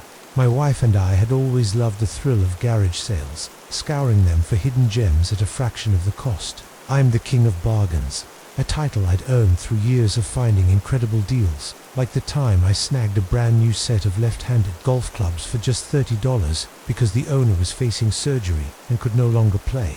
It was that same passion that led us to a fairly large house in my neighborhood one summer afternoon, a place that advertised what I thought was an estate sale, its tables piled high with everything from furniture to forgotten trinkets. The house buzzed with activity, its driveway a treasure trove of items that hinted at a lifetime of stories. The couple running the sale was probably in their mid-30s, their friendly demeanor a stark contrast to the stoic figure sitting in a chair by the garage, an older man, his eyes distant, his presence heavy with an unspoken weight. I struck up a conversation with the man running the sale, learning that it wasn't technically an estate sale, but they were selling nearly everything in the house. The house belonged to the guy's father, who was still alive and sitting nearby, but he was losing it mentally, and they planned to move him in with them. They wanted to renovate the house and rent it out, so they were clearing out years of clutter, a process that felt both practical and deeply personal. I wandered through the garage, my eyes scanning the piles of junk for something special. Most of it was the usual detritus of a long life, rusty tools, faded photographs, and mismatched dishes. But then I saw it, a really cool military sword, its blade engraved with intricate writing, an eagle adorning its handle, and a gleam that suggested it might be solid gold. Whether it was real or not, I didn't care. It was a find, a piece of history I couldn't resist. I picked it up, my heart racing with excitement, and asked the man if this was truly for sale. He shrugged, his voice casual. "Yeah, I'll sell it to you for $25. I handed him $30, a small gesture of appreciation for the incredible deal, and walked away with my new prize, its weight a comforting presence in my hands. But as I headed to my car, a chill ran through me, the shadows of the garage seeming to shift, their whispers a chilling prelude to the danger that awaited, a danger I couldn't yet see but could feel in the air. I glanced back, my eyes catching the old man in the chair. He was now standing up, his posture rigid, his face a mask of concern that bordered on anger. As I drove away, I saw him walk over to his son, his movements sharp, his voice raised in what looked like a heated argument. The son threw his hands up in exasperation, but the old man's fury was palpable, a storm brewing in his eyes that sent a shiver down my spine. The air around me seemed to grow heavier, the shadows of the day stretching like a warning, their whispers echoing the rage of a man whose past I had unwittingly claimed, a past that would soon come for me with a vengeance. But what if the treasure you found at a garage sale carried a curse, a relic so tied to its owner's madness that he would stop at nothing to reclaim it?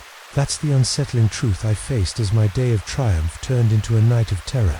The military sword I'd bought becoming a beacon for a deranged man's wrath. I drove home with the sword in the back seat, its gleaming eagle handle catching the light, a symbol of the bargain I'd scored. My wife and I were thrilled, our excitement a melody that filled the car as we planned to display it in our backyard, a conversation piece for the evening we had ahead. That night, we were sitting in the backyard grilling some steaks, the savory aroma mingling with the warm summer air, our neighbors joining us for a casual gathering. Laughter echoed around us, the kind of easy camaraderie that made summer nights magical, and I couldn't resist sharing the story of my find. I went inside and grabbed the sword to show it off, its intricate engravings drawing gasps of admiration from my friends. The eagle handle gleamed under the patio lights, a testament to its craftsmanship, and I felt a surge of pride as I recounted the deal, $30 for a piece that looked like it belonged in a museum. The night continued. We ate our steaks outside, the conversation flowing as freely as the wine, the sword resting on the table like a trophy. But as the evening wore on, a sense of unease began to creep in, a shadow that lingered at the edge of my joy. Around 8 p.m., one of my friends said that he thought he had heard someone knocking on my front door, his words a jarring note in the night's harmony. I brushed it off, the sounds of our gathering too loud to hear anything from the front. But not 5 minutes later, my wife screamed at the top of her lungs, her voice a piercing cry that shattered the calm. I turned, my heart leaping into my throat as I saw the old man from the garage sale storming into my backyard, his movements swift and purposeful, a far cry from the frail figure I'd seen earlier. He wasn't limping or moving sluggishly. He came at us like a bat out of hell, his eyes wild with a madness that sent a chill down my spine. He made a beeline for the sword, which was next to the table on the patio, his hands reaching for it, with a desperation that bordered on feral. I stepped forward, my voice trembling as I tried to calm him. Just hold on, relax. But he ignored me, his focus singular, his intent clear. The air around us seemed to grow colder, the shadows of the night stretching like claws, their whispers a chilling refrain, echoing the madness of a man who had come to reclaim what was his, a man whose rage threatened to turn my backyard into a battlefield. I watched in horror as he grabbed the sword, his grip tight, his eyes burning with an intensity that made my blood run cold. My wife's scream still echoed in my ears, a haunting melody that underscored the danger we now faced. The shadows seemed to pulse with his fury, their whispers a haunting promise of violence, a promise that would soon become all too real as the night descended into chaos. What if the man whose treasure you claimed turned your home into a battleground, his madness a blade that threatened to cut through your peace? That's the terrifying reality I faced as the old man's rage erupted, his grip on the sword a harbinger of violence in my own backyard. He grabbed the sword, his movements swift and unhinged, and before I could react, he took a swing, the blade slicing through the air with a deadly whisper. My heart pounded as I dodged, the realization of his intent hitting me like a freight train. He was trying to harm me, his madness a wildfire that consumed all reason. I was grateful for his age, his weakened state giving me the chance to evade his attack. But the danger was far from over. I tried to reason with him, my voice shaking as I pleaded, "Please, just calm down." But he was beyond reason, screaming erratically that I had stolen his sword, his words a jumbled mix of anger and delusion. I continued to plead, my mind racing as I tried to make sense of the situation, but his fury only grew, his accusations a storm that battered my resolve. Finally, I had no choice. I tackled him to the ground, my movements careful, my fear of hurting him warring with my need to protect my family. I was terrified of breaking him, his frail frame a stark contrast to the violence in his eyes, but I couldn't let him hurt anyone. My wife called the police, her voice trembling as she relayed the chaos unfolding in our backyard, and I held the old man down, his struggles growing weaker but no less desperate. The police arrived quickly, their sirens a welcome sound in the chaos of the night. The old man started telling them that I stole his sword, his voice a mix of rage and confusion. But I calmly explained that I had bought it at a garage sale, and that they could contact the man that I bought it from. It took time, but the son was finally notified, arriving in a rush, his face pale with shock. He apologized a million times, his words a flood of regret as he explained his father's deteriorating mental state, a condition that had spiraled beyond control. I chose not to press charges, the old man's confusion a tragic reality that softened my anger, but the fear lingered, a shadow that refused to fade. The air around my backyard seemed to grow heavier, the shadows stretching like a shroud, their whispers a haunting refrain, echoing the terror of a man whose madness had turned a simple bargain into a nightmare. But the night wasn't over. As the son and the cop were talking, I noticed movement out of the corner of my eye. The old man had snuck over and grabbed the sword, his movements stealthy despite his earlier outburst. My wife pointed it out right away, her voice a sharp cry. That snapped me back to reality.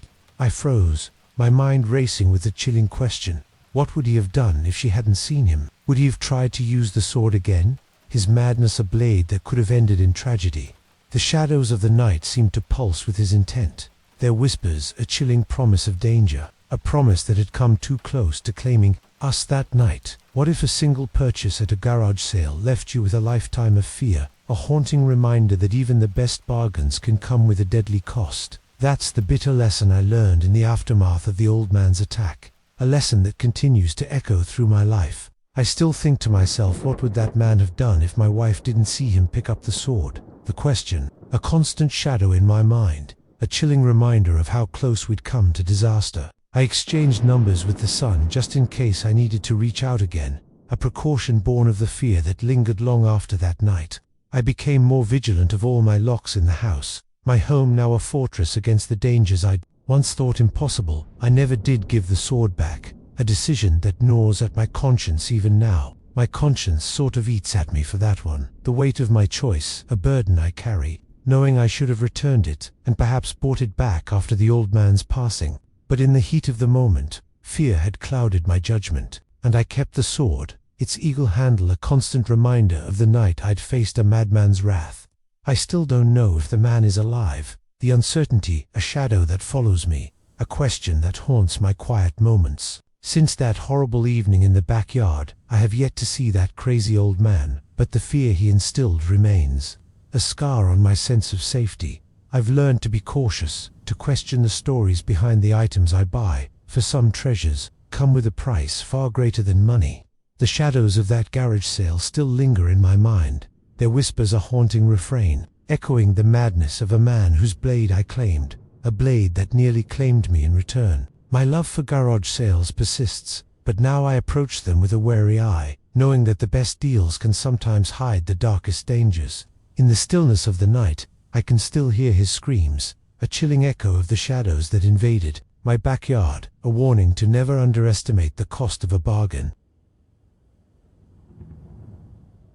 The Haunt Collectors, a yard sale stalked by eccentric SWAT. If a yard sale meant to clear out your past, drew in a couple so strange that their presence turned your new beginning into a chilling mystery, that's the unsettling reality I faced on a day that started with the promise of renewal, but ended with a lingering sense of dread.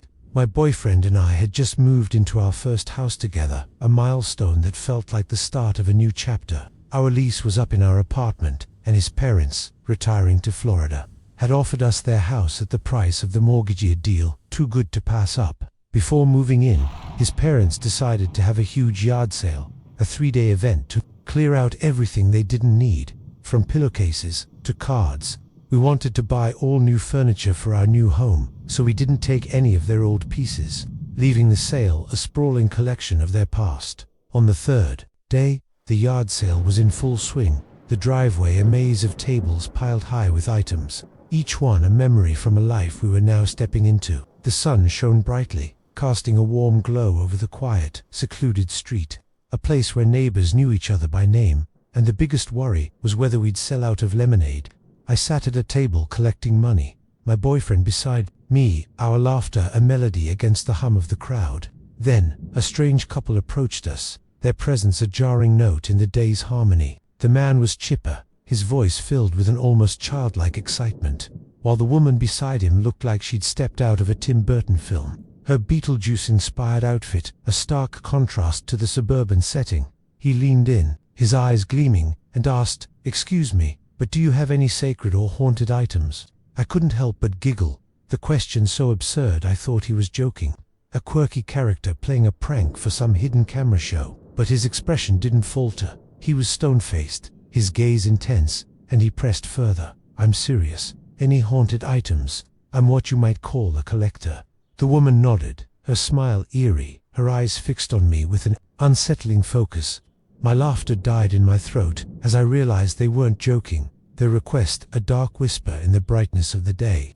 I tried to brush it off, telling them I had nothing of the sort, but their intensity lingered, a shadow that refused to fade. The air around the yard seemed to grow colder, the shadows stretching like fingers, their whispers a chilling prelude to the strange obsession that had brought this couple to my doorstep, an obsession that would soon turn my day into a nightmare. Felt a mix of amusement and unease, the couple's eccentricity a puzzle I couldn't quite solve. Were they harmless oddballs, or was there something darker beneath their strange request?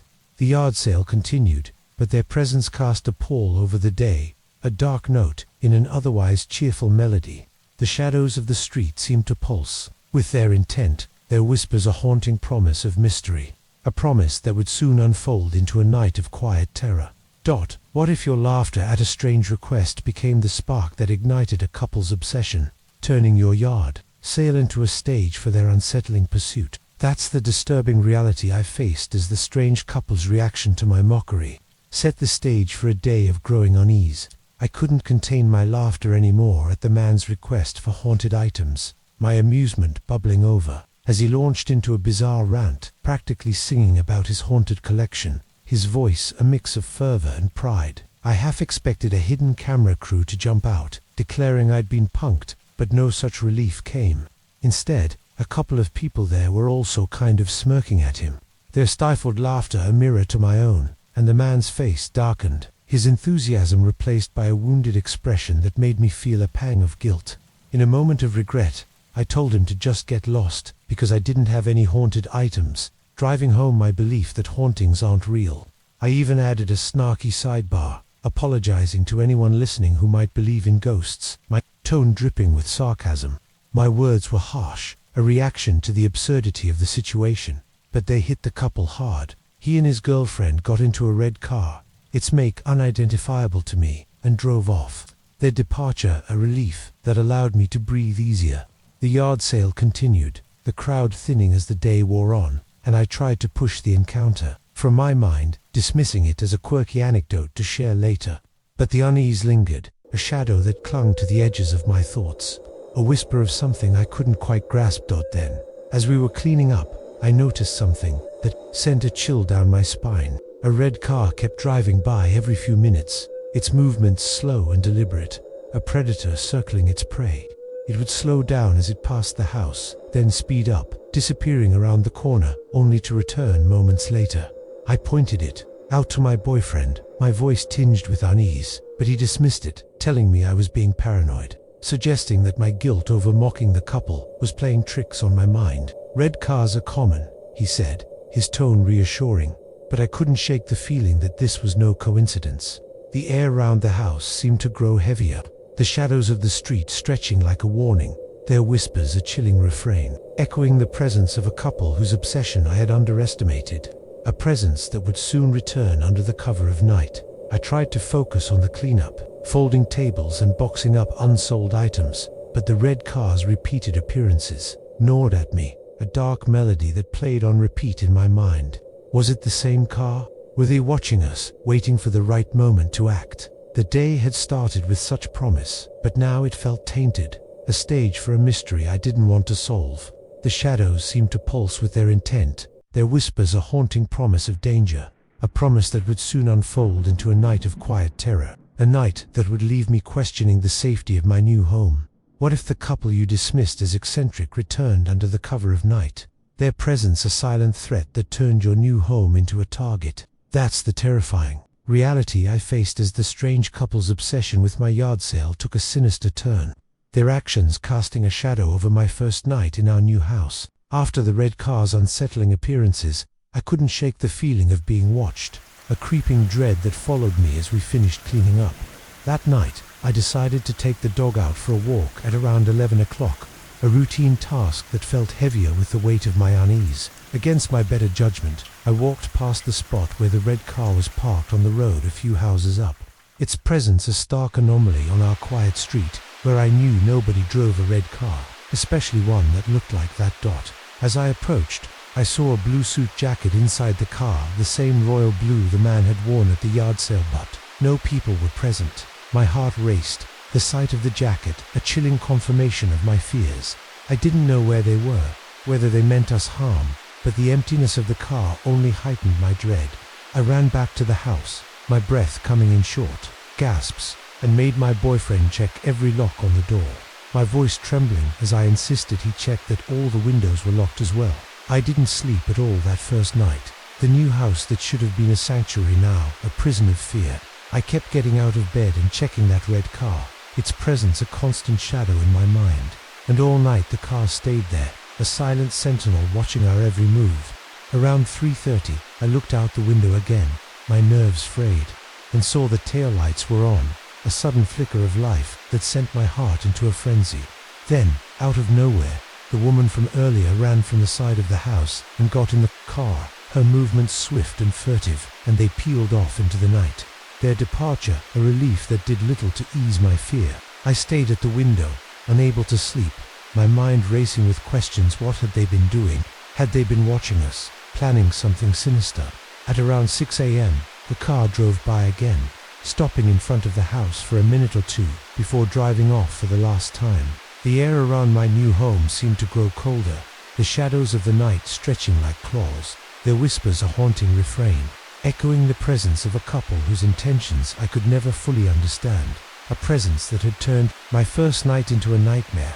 I stood at the window, my hands trembling, the dog whimpering at my side as the dawn broke, its light a hollow comfort against the fear that had taken root. The couple's actions were a mystery, a dark melody, that played on repeat in my mind, leaving me to wonder what might have happened if I hadn't been so vigilant. The shadows seemed to pulse with their intent, their whispers a chilling promise of danger, a promise that had come too close to claiming me that night, a promise I would never forget. What if the strange couple who haunted your yard sale left behind a mystery so unsettling that it casts a shadow over your every moment, a reminder of the dangers that lurk in the unknown? That's the haunting aftermath I faced as the reality of that night settled over me, a reality that left me questioning the safety of my new home. I never reported this to the police, the lack of concrete evidence making me doubt what I could prove. Nothing had technically happened, and I felt like I was the jerk of the story, my mockery of the couple, a possible spark for their actions. It's been a year, and I haven't seen them again, but the memory of that night lingers, a dark note in the melody of my life, a reminder of the unease they left behind. I often wonder what they had planned, whether their presence that night was a harmless eccentricity or a prelude to something far worse. I just hope it stays that way for as long as we live in this house. The uncertainty, a shadow that follows me, a question that haunts my quiet moments. The yard sale, meant to be a fresh start, had become a stage for a mystery I couldn't solve, a reminder that even the most innocuous encounters can carry a hidden danger. I've learned to be more cautious, to trust my instincts, for the strangest strangers can sometimes pose the greatest threats. The shadows of that first night still linger in my home, their whispers a haunting refrain, echoing the mystery of a couple whose intentions I may never understand, a mystery that continues to cast a chill over my new beginning. I approach each day with a wary eye, the memory of the red car and the blue suit jacket, a constant reminder of the dangers that lurk just beyond the light. My new home, meant to be a sanctuary, now feels like a place where shadows can gather, their presence a silent warning of the unknown. In the stillness of the night, I can still see their silhouettes, a haunting echo of the shadows that stalked my yard sale, a warning to always be on guard against the unseen dangers that whisper in the dark.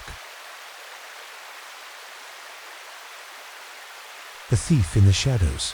A neighborhood garage sale turned night marathon. If a beloved neighborhood tradition, filled with the joy of community, became the hunting ground for a thief whose greed turned your safe haven into a place of fear. That's the chilling reality I faced during our annual neighborhood garage sale. A day meant for bargains and bonding that spiraled into a night of betrayal and loss. Myself and a few of my neighbors started a neighborhood garage sale. Or, 8 years ago, a tradition that had grown from a small event into a community spectacle. It started really small, but now about 50% of the neighborhood participates, drawing in folks from nearby communities eager to shop our eclectic mix of treasures. My husband, a collector of all things unique, always had a few standout items to sell, and we usually have at least a few good items that we sell for cheap, just to clear space in our cluttered home. The story took place 3 years ago in July, the sun shining brightly over our suburban street, casting a golden glow on the rows of tables lining driveways, each one a patchwork of memories for sale. The air buzzed with excitement, neighbors chatting and laughing as they browsed, their voices a warm melody against the hum of the crowd.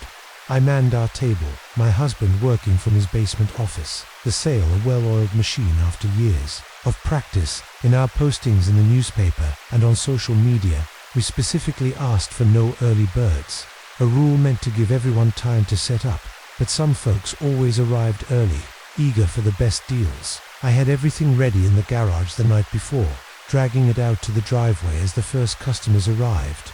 My husband's coffee still steaming as he offered to help before heading downstairs. At around 7 o'clock a.m., I heard a slamming on the door, a sound so forceful it felt like someone was trying to break through. I rushed to the door, my heart pounding, and opened it, my voice sharp with irritation. "Can I help you?" Standing there was a middle-aged man, his face weathered, his eyes glinting with impatience. "Yeah, I'm here for the sale," he said, his tone brash. "It said you had collectibles." I explained that the sale didn't start for another hour, but he said that I didn't have to be rude about it, his words a jab that caught me off guard. I bit back a retort, watching as he turned and walked to a rusty maroon pickup truck, driving off with a scowl. The air around my house seemed to grow colder, the shadows of the morning stretching like a warning, their whispers a chilling prelude to the danger that had just walked away, a danger that would soon return with a vengeance. I tried to shake off the encounter, focusing on setting up our table, but the man's aggression lingered in my mind, a dark note in the day's harmony. The garage sale was a tradition I cherished, a chance to connect with my neighbors and share in the joy of community.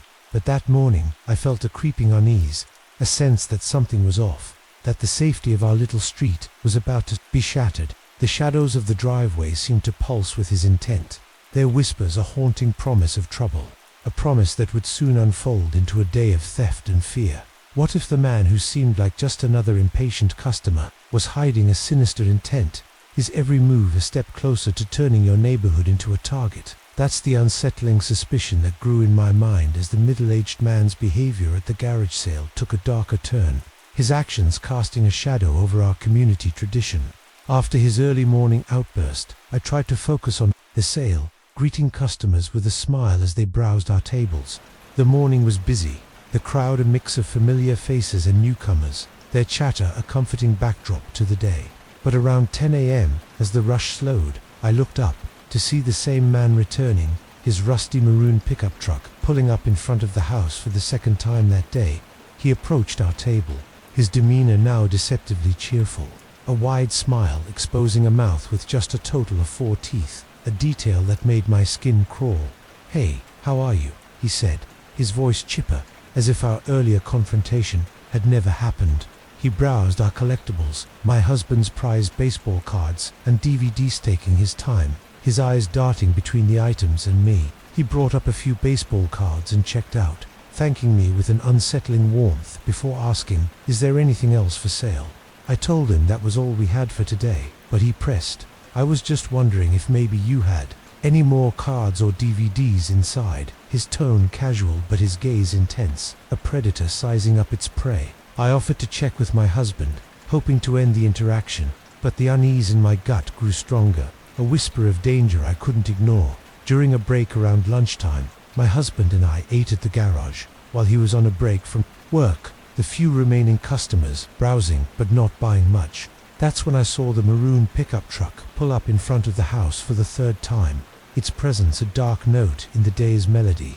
I leaned over to my husband and whispered, "This guy's been here twice already, and he was the one banging on the door at 7 a.m. The man approached us again, his voice carrying a false familiarity. "I think you said there was going to be some more stuff here," he said, his smile unwavering. I glanced at my husband, then back at him, my voice firm. "That's not the case. My husband's put everything out for sale, and there won't be anything new for tomorrow." The same frown from earlier returned, his eyes narrowing as he looked at my husband and pressed, "Can I take a look around inside? I bet you got lots of stuff in there, and I could probably put a good offer on it." The air around us seemed to grow heavier, the shadows of the garage stretching like a trap, their whispers a chilling refrain, echoing the greed of a man whose intentions I could no longer dismiss, a man whose presence threatened to unravel the safety of our day. My husband cut him off, his voice steady but firm. "Listen, that's all we have. If there's anything else you're interested in, I'm sure other sales might have what you need." The man nodded, his smile faltering, and spun around and got into his truck, driving off without another word. I tried to focus on the rest of the sale, but his repeated visits gnawed at me, a dark melody that played on repeat in my mind, a warning I couldn't shake. The shadows seemed to pulse with his intent, their whispers a haunting promise of danger, a promise that would soon unfold into a night of theft and betrayal.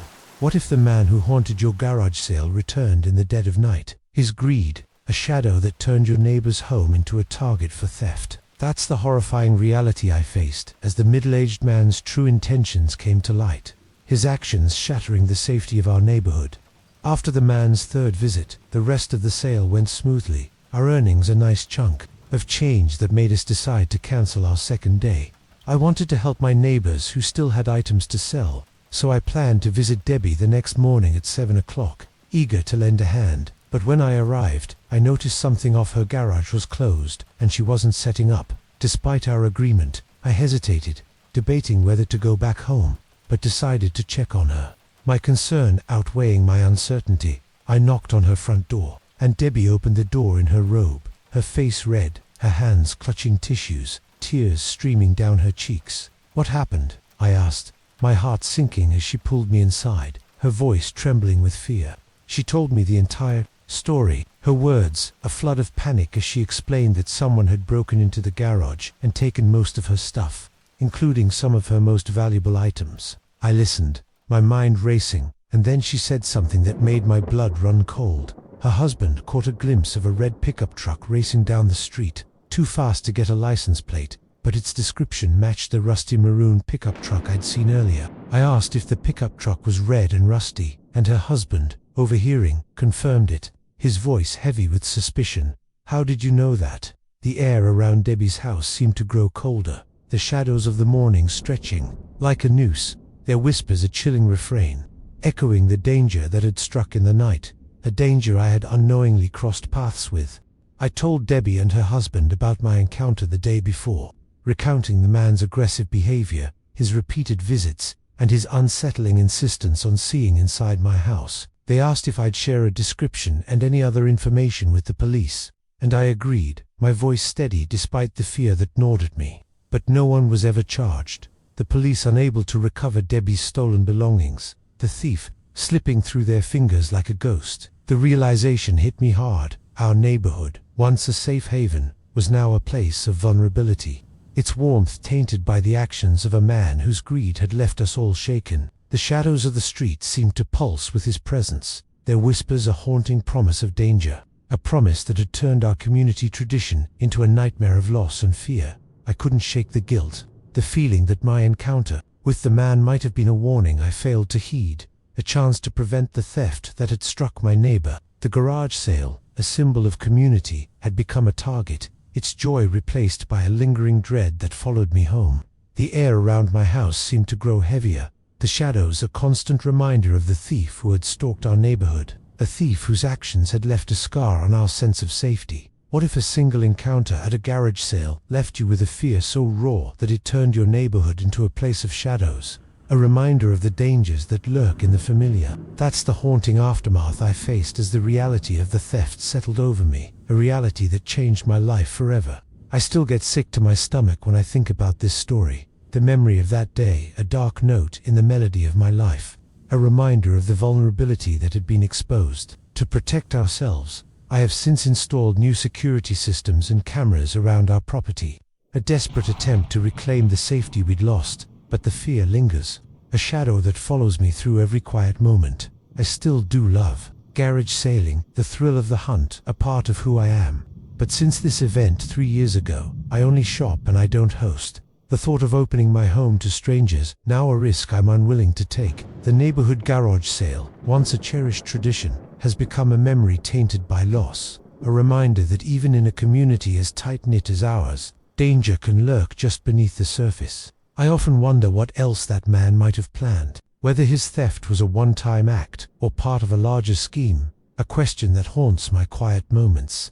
The shadows of that day still linger in my neighborhood, their whispers a haunting refrain, echoing the greed of a man who turned our tradition into a nightmare, a man whose actions continue to cast a chill over our once safe haven. I've learned to be more vigilant, to trust my instincts, for the greatest threats often come from those we least expect, hiding in plain sight at the most innocent of events. Our neighborhood, once a place of warmth and community, now feels like a place where shadows can gather, their presence a silent warning of the unknown. In the stillness of the night, I can still see his rusty maroon truck, a haunting echo of the shadows that stole our peace, a warning to always be on guard against the unseen dangers that whisper in the dark. The faceless predator, Chrissy's brush with an online nightmare that, if the innocent clicks of a chat room could lead you straight into the clutches of a faceless predator, turning your childhood curiosity into a brush with danger. That's the terrifying reality Chrissy faced at the tender age of 13. A reality that nearly cost me everything in the early days of the internet. It was around 2002, and I would have been freshly 13 in 8th grade, a time when the digital world was still a novelty, a wild frontier where kids like me explored without fully understanding the risks. America Online was a big thing back then, and its instant messaging service, AOL Instant Messenger AIM, was the heartbeat of our social lives, a place where we could chat with friends, share secrets, and feel grown up in the glow of a computer screen.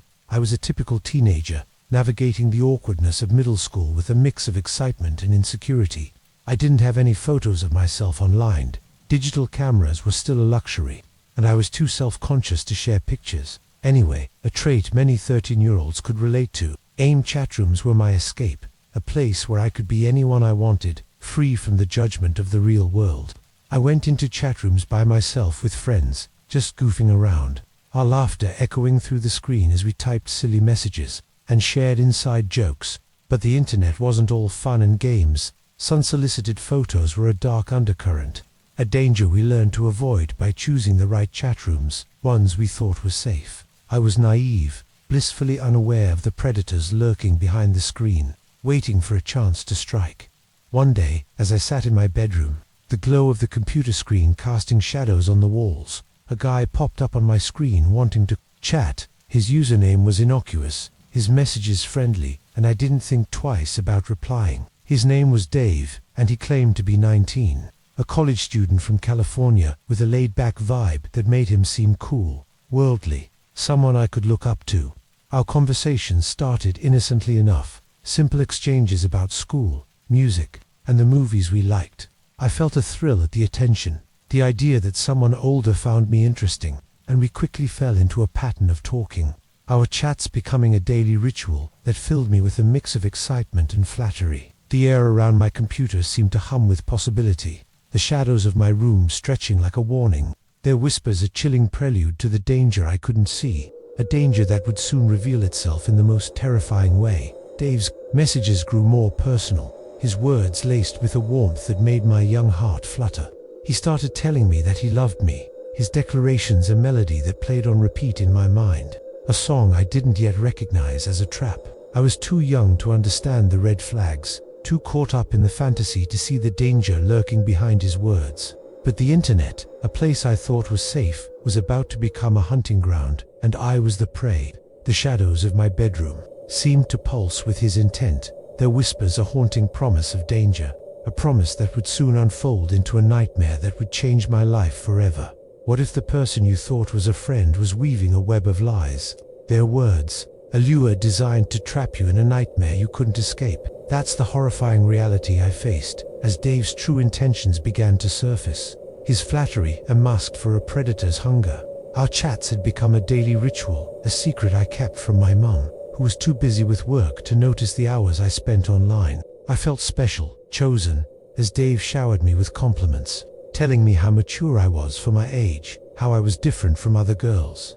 But my naivety led me down a dangerous path. I initially sent pictures of some random girl and claimed it was me, a childish deception born of insecurity, hoping to impress him with a version of myself I thought he'd like. He instantly fell for it, his messages growing more intense, declaring that age is just a number, a phrase that sent a shiver down my spine but didn't yet register as a warning. Dave's tone shifted, his words becoming more possessive, more demanding. He told me he and his mum were moving to a city about an hour and a half away, a detail that filled me with both excitement and unease. Suddenly, he wasn't just a voice. On the screen he was real, closer, a tangible presence that made my heart race for all the wrong reasons. He started begging me to see him. His messages, a relentless stream of requests: go to a movie, meet up at a park, anything to bring us. I felt a mix of flattery and fear, the weight of his expectations pressing down on me, a melody that was starting to sound more like a dirge.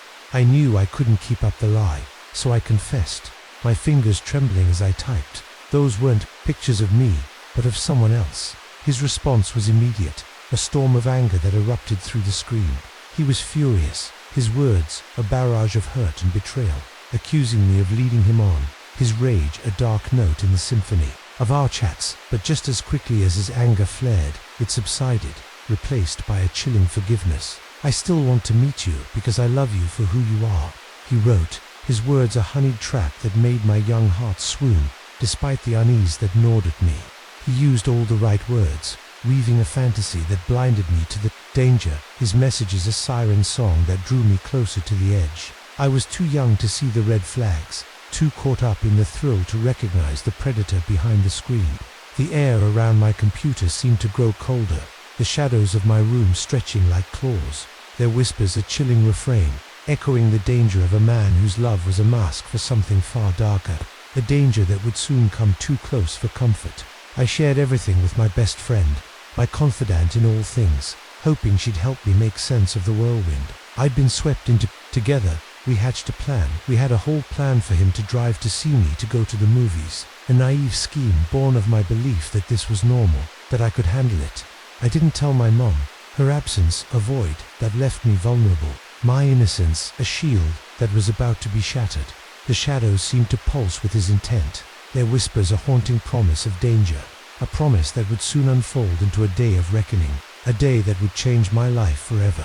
What if the day you planned to meet your online crush was the day you came face to face with the reality of his predatory intent, saved only by a last-minute intervention? That's the heart-stopping reality I faced as my plan to meet Dave spiraled into a moment of terror, a moment that could have ended in disaster. I was caught up in the fantasy Dave had woven, his words a spell that blinded me to the danger, my 13-year-old heart believing in a love that was nothing more than a predator's lure.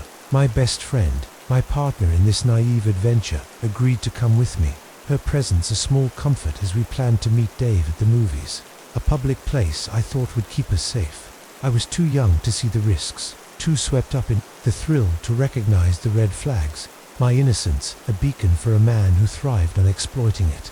The day arrived, a mix of excitement and nerves swirling in my stomach.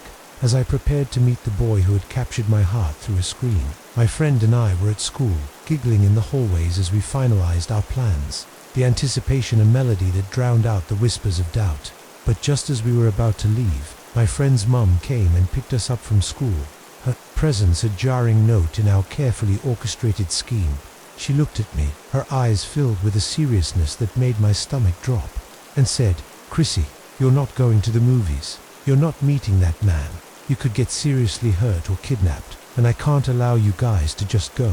Her words hit me like a tidal wave, the reality of the danger crashing over me, shattering the fantasy I'd built in my mind. I remember crying and crying, my tears a mix of frustration and fear. My young heart, unable to process the gravity of what I'd nearly walked into. I had genuinely believed I could handle it, that Dave was the person he claimed to be. But my friend's mum saw through the illusion, her instincts a shield that protected me from a fate I couldn't comprehend. She told me she wasn't going to tell my mum, but I had to promise to never speak to him again, a promise I made through sobs, my world shifting beneath me as the truth sank in. Dave had shown up at the theater, his messages later revealing his anger at my absence, a fury that erupted through the screen in a way I'd never seen before. He went on aim and lost control, his words a storm of rage that terrified me. A glimpse of the predator I'd nearly met faced. The air around my computer seemed to grow colder, the shadows of my room stretching like a noose, their whispers a chilling refrain, echoing the danger I had narrowly escaped, a danger that had been just a heartbeat away. I sat in my room that night, my heart pounding as I read his messages, each one a reminder of how close I'd come to disaster. My friend's mum had saved me, her intervention a lifeline that pulled me back from the edge. But the fear lingered, a shadow that followed me through every quiet moment. The shadows seemed to pulse with his rage, their whispers a haunting promise of what might have been, a promise that would haunt my dreams for years to come. A reminder of the faceless predator who had nearly claimed me. What if a single online encounter left you with a fear so deep that it haunts your every click? A reminder of the predators that lurk in the shadows of the digital world. That's the lasting impact of my brush with Dave, a lesson that shaped my life in ways I could never have imagined. I easily believed that if my best friend's mom hadn't intervened, I could have been kidnapped, or worse, that day. The thought, a chilling shadow that lingers in my mind, a constant reminder of how close I'd come to disaster. My innocence had been my downfall. My belief in Dave's lies, a vulnerability that nearly cost me everything. But I was saved by the wisdom of someone who saw the danger I couldn't. I never talked to Dave again. His username, a ghost in my memory, a symbol of the predator I'd narrowly escaped. My mom would have been none the wiser, her absence a void that left me vulnerable. But I emerged from that day with a newfound awareness, a lesson etched into my soul. I've learned a very crucial lesson, one that I carry with me even now. The internet is a double-edged sword, a place of wonder and danger, where predators hide behind screens, waiting for the innocent to fall into their traps. I've become vigilant, cautious of every message, every friend request, knowing that the faceless can be the most dangerous of all. The shadows of that day still linger in my digital life, their whispers a haunting refrain, echoing the danger of a predator whose face I never saw, a predator who nearly claimed me with nothing more than words. I often wonder what became of Dave, whether he found other victims, whether his rage at my absence led him to darker deeds. The memory of that day is a scar, a reminder of the vulnerability of youth and the power of those who protect us. I'm grateful every day for my friend's mum, her intervention, a lifeline that saved me from a fate I can't bear to imagine. In the stillness of the night, I can still hear his messages, a haunting echo of the shadows that nearly consumed me, a warning to always be on guard against the faceless dangers that whisper in the dark. The Watcher in the Night, a window to Terawatt, if the window you left open to welcome the morning light became a gateway for a shadowy watcher, turning your peaceful bedroom into a stage for terror. That's the chilling reality I faced. At 17, a reality that shattered the safety of my childhood home and left me with a fear that lingers to this day. When I was 17, my bedroom had a window looking out into my backyard, a simple feature I loved for its view of the fenced-in yard, the woods beyond, and a small retention pond that shimmered under the morning sun. I had always kept the blinds open, cherishing the way the natural light filtered through, a gentle nudge to wake me each day. The woods were a quiet backdrop, their rustling leaves a soothing lullaby, and I'd never once felt That night, I lived in a small, tight-knit community where everyone knew each other, the kind of place where doors were often left unlocked, and the biggest worry was whether the school bus would be late. My bedroom was my sanctuary, a space filled with posters of my favorite bands, a cluttered desk with school books, and my dog, Max, who slept at the foot of my bed, his snores a comforting rhythm in the night. I was a typical teenager, caught up in the dramas of high school, crushes, exams, and the occasional late-night phone chat with friends. That night, I was up late on my phone, my fingers tapping away as I scrolled through messages. Max curled up beside me, his warmth a shield against the cool night air. The clock ticked past midnight, the house silent except for the hum of the refrigerator downstairs, a stillness that felt safe, familiar. But at around 2 a.m., that peace was shattered. Max jumped up and started barking at the window, his sudden movement jolting me from my phone, my heart skipping a beat at the intensity of his reaction. At first I thought he was just barking at his own reflection, a habit he had when the lights were on, but something felt off. I had left the lamp on my nightstand on, its glow casting a soft light across the room, and when I looked at the window, all I could see was the reflection of my bedroom, the glass, a mirror that hid the darkness beyond. Max's barks grew more frantic, his gaze fixed on the left side of the window, while his reflection was on the right, a discrepancy that sent a shiver down my spine. The air in my room seemed to grow colder, the shadows stretching like fingers, their whispers a chilling prelude to the danger that lurked just beyond the glass, a danger I couldn't see but could feel in the pit of my stomach. I sat frozen, my phone forgotten in my hand, the sound of Max's barks echoing in my ears like a warning siren. I tried to tell myself it was nothing, that Max was just being his usual dramatic self. But the unease grew, a creeping dread that wrapped around me like a shroud. The window, once a source of comfort, now felt like a vulnerability, a portal to the unknown that I had left open without a second thought. The shadows of the night seemed to pulse with an unseen presence, their whispers a haunting promise of danger, a promise that would soon reveal itself in the most terrifying way, turning my sanctuary into a place of fear. What if the eyes you thought you imagined were real, staring at you through the darkness, turning your bedroom into a cage of fear? That's the heart-stopping moment I faced, as the reality of Max's warning became all too clear. The safety of my room shattered by a presence I couldn't ignore. Max's barks grew more frantic, his body tense as he fixated on the left side of the window, his growls a low rumble that sent my heart racing. I tried to calm him, whispering, "Stop, Max, it's just your reflection," but the unease in my gut told me otherwise.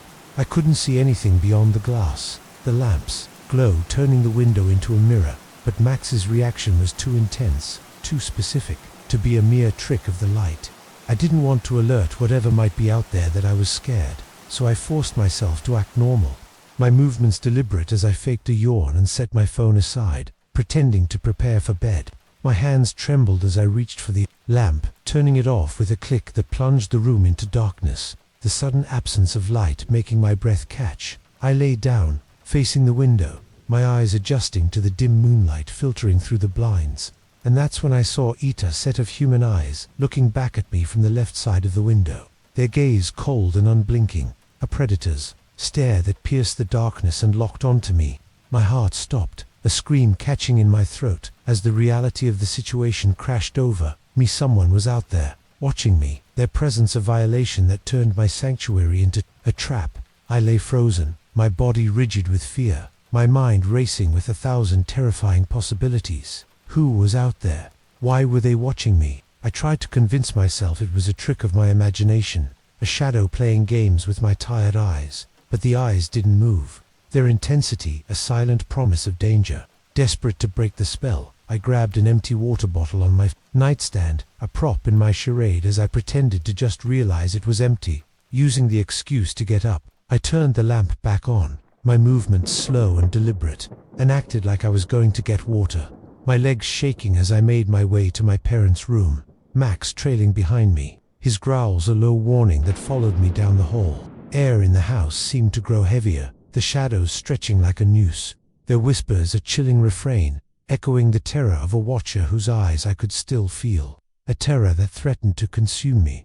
I woke my dad, my voice trembling, as I told him what I had seen, my words spilling out in a rush of fear. He tried to reassure me, his voice calm but firm. "We have these motion-activated floodlights, and they haven't turned on, so there's no way anything's out there." His logic was a lifeline, a thread of reason I clung to as I followed him back to my room, Max still on edge but quieting under my dad's presence. I wanted to believe him, to let his words erase the fear that gripped me. But the memory of those eyes burned in my mind, a shadow that refused to fade. The shadows of my room seemed to pulse with his presence, their whispers a haunting promise of danger. a promise that would soon be confirmed in the most terrifying way. What if the watcher you feared left behind evidence of their presence, turning your bedroom window into a portal of terror you could never unsee? That's the horrifying truth I uncovered the morning after the night of fear. A truth that confirmed my worst nightmares and left me forever changed.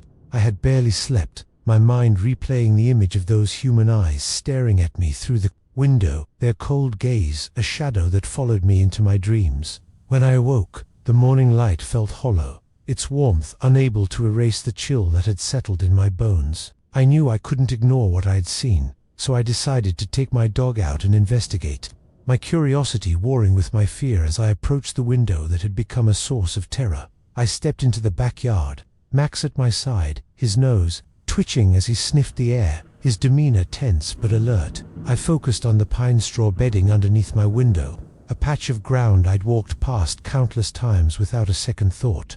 But this time, I saw it was very visibly disturbed, the pine straw pushed aside in a chaotic pattern, as if someone had stood there for a long time, their weight leaving an imprint that couldn't be mistaken for anything else. My heart sank. The evidence, a chilling confirmation of what I'd seen, a proof that the eyes in the night were real, that someone had been watching me from just beyond the glass. I tried to ignore it, clinging to my dad's words about the flood lights, hoping it was a coincidence, a trick of nature, but the unease grew, a creeping dread that wrapped around me like a shroud.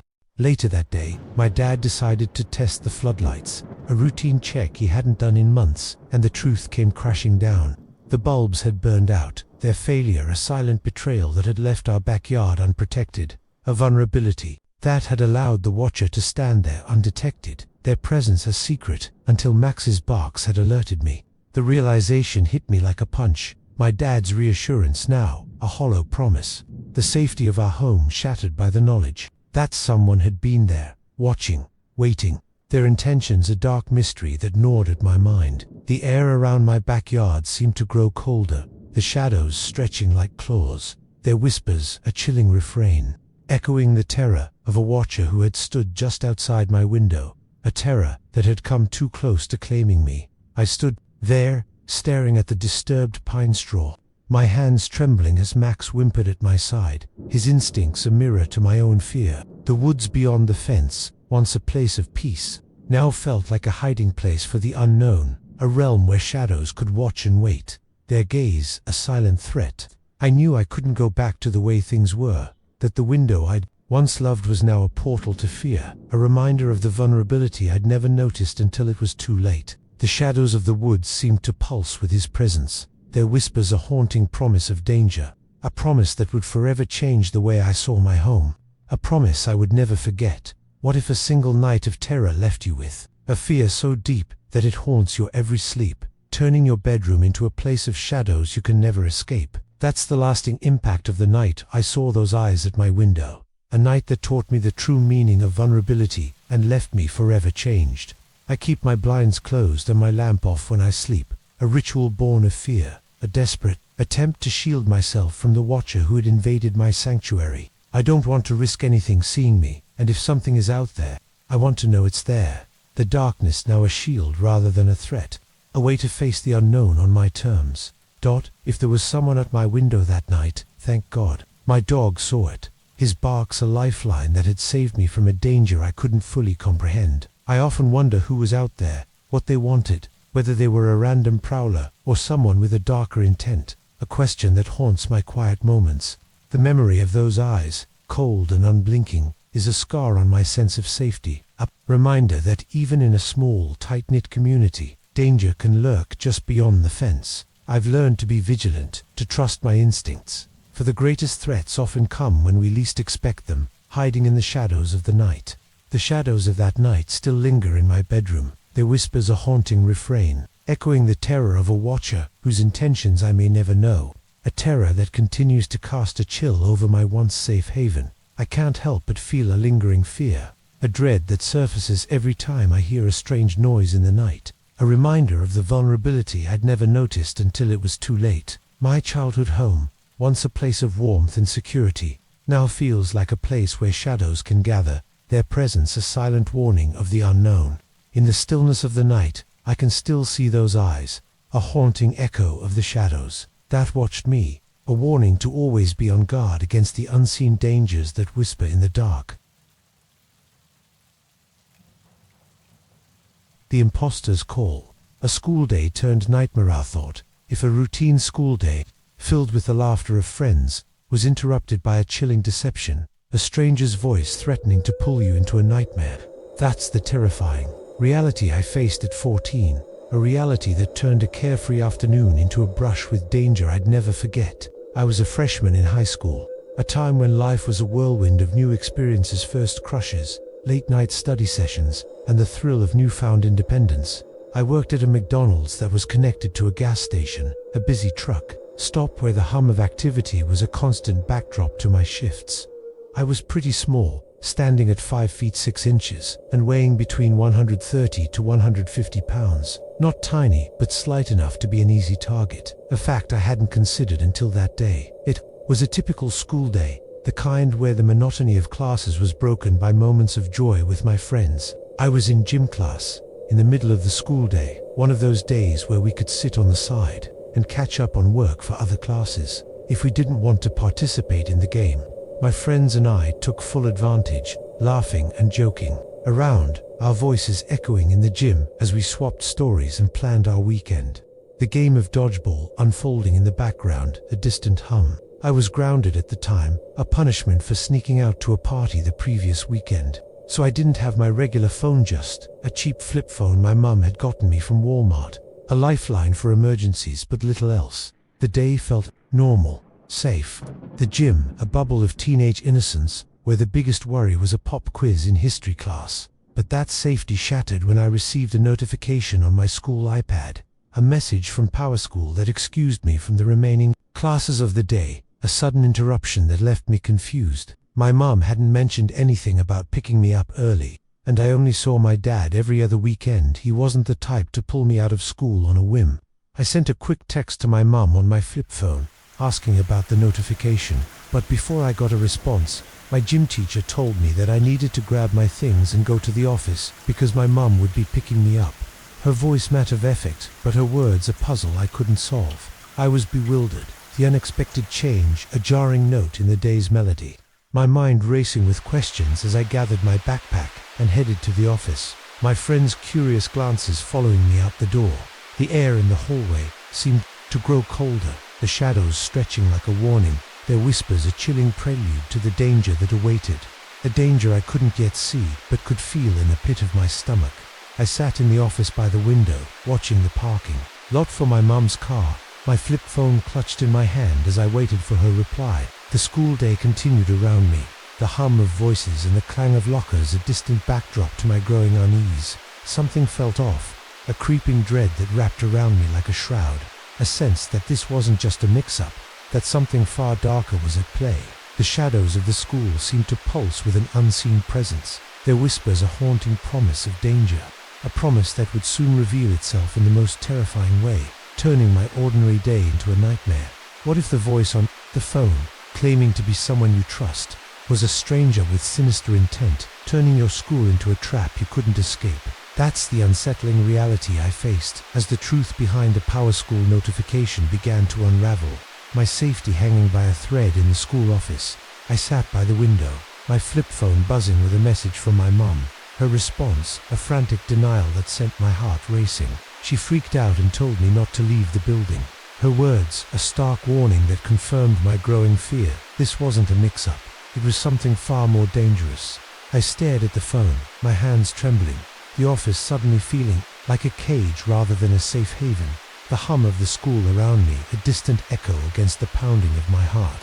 I tried to piece together what was happening, my mind racing with questions as I waited for someone who wasn't coming. My mom ended up calling the school, her voice sharp with panic, as she informed them that I wasn't allowed to leave with anyone that day, a directive that sent a chill down my spine. The school staff, now on high alert, kept me in the office, their faces etched with concern as they whispered among themselves, their words a jumbled mix of protocol and worry. Then, the truth came to light. Someone had called the school, claiming to be my mum, saying they were coming to pick me up, a deception so bold it made my blood run cold. As far as I know, Nobody ever showed up to pick me up. The imposter's plan thwarted by my mom's quick thinking. But the realization of what could have happened hit me like a freight train. I sat there, my flip phone clutched in my hand, my mind replaying the events of the day, searching for clues I might have missed. Who would do this? Why me? I was just a kid, a freshman working part-time at a truck stop McDonald's. My life a simple mix of school and shifts, nothing that should have drawn the attention of a predator. But the more I thought about it, the more the pieces came together. Someone saw my name tag at work, a detail I'd never considered a vulnerability, and possibly called all the schools in the area until they found me. A methodical hunt that chilled me to the core. The air in the office seemed to grow heavier, the shadows stretching like a noose, their whispers a chilling refrain, echoing the danger of a stranger who knew my name, a stranger whose voice had nearly pulled me into the unknown. I couldn't shake the feeling of being watched, the sense that the imposter was still out there. Their plan foiled, but their intent a shadow that lingered in my mind. The school day ended, but I didn't feel safe. The walls of my high school now a facade, hiding the danger that had crept too close. My mum's voice echoed in my ears, a lifeline that had saved me from a fate I couldn't bear to imagine. But the fear remained, a dark melody that played on repeat in my mind. The shadows of the school seemed to pulse with their presence, their whispers a haunting promise of danger, a promise that would soon deepen as I grappled with the reality of what had happened. What if a single phone call turned your sense of safety into a fragile illusion, leaving you with a fear that haunts every step you take? That's the lasting impact of the imposter's call, a moment that changed my life forever and left me with a vigilance I could never shed. After the incident at school, my mum was shaken, her protective instincts kicking into overdrive as she grappled with the reality of what had nearly happened. She wasn't comfortable with me working at that truck stop, the bustling McDonald's now a place of danger rather than a source of pocket money. She insisted on a change, and we got my location switched to a McDonald's that was closer in town and wasn't connected to a gas station, a smaller, quieter spot where the risks felt less immediate, a move that eased her mind but couldn't erase the fear that had taken root in mine. I couldn't stop thinking about the call, my mind replaying the events of that day, searching for answers I'd never find. How had they known my last name? How had they found me? The idea that someone had seen my name tag at work, a detail I'd never considered a vulnerability, was a chilling reminder of how exposed I'd been. I still have no idea how they would have known my last name, the mystery a shadow that followed me, a question that gnawed at my mind in the quiet moments of the night.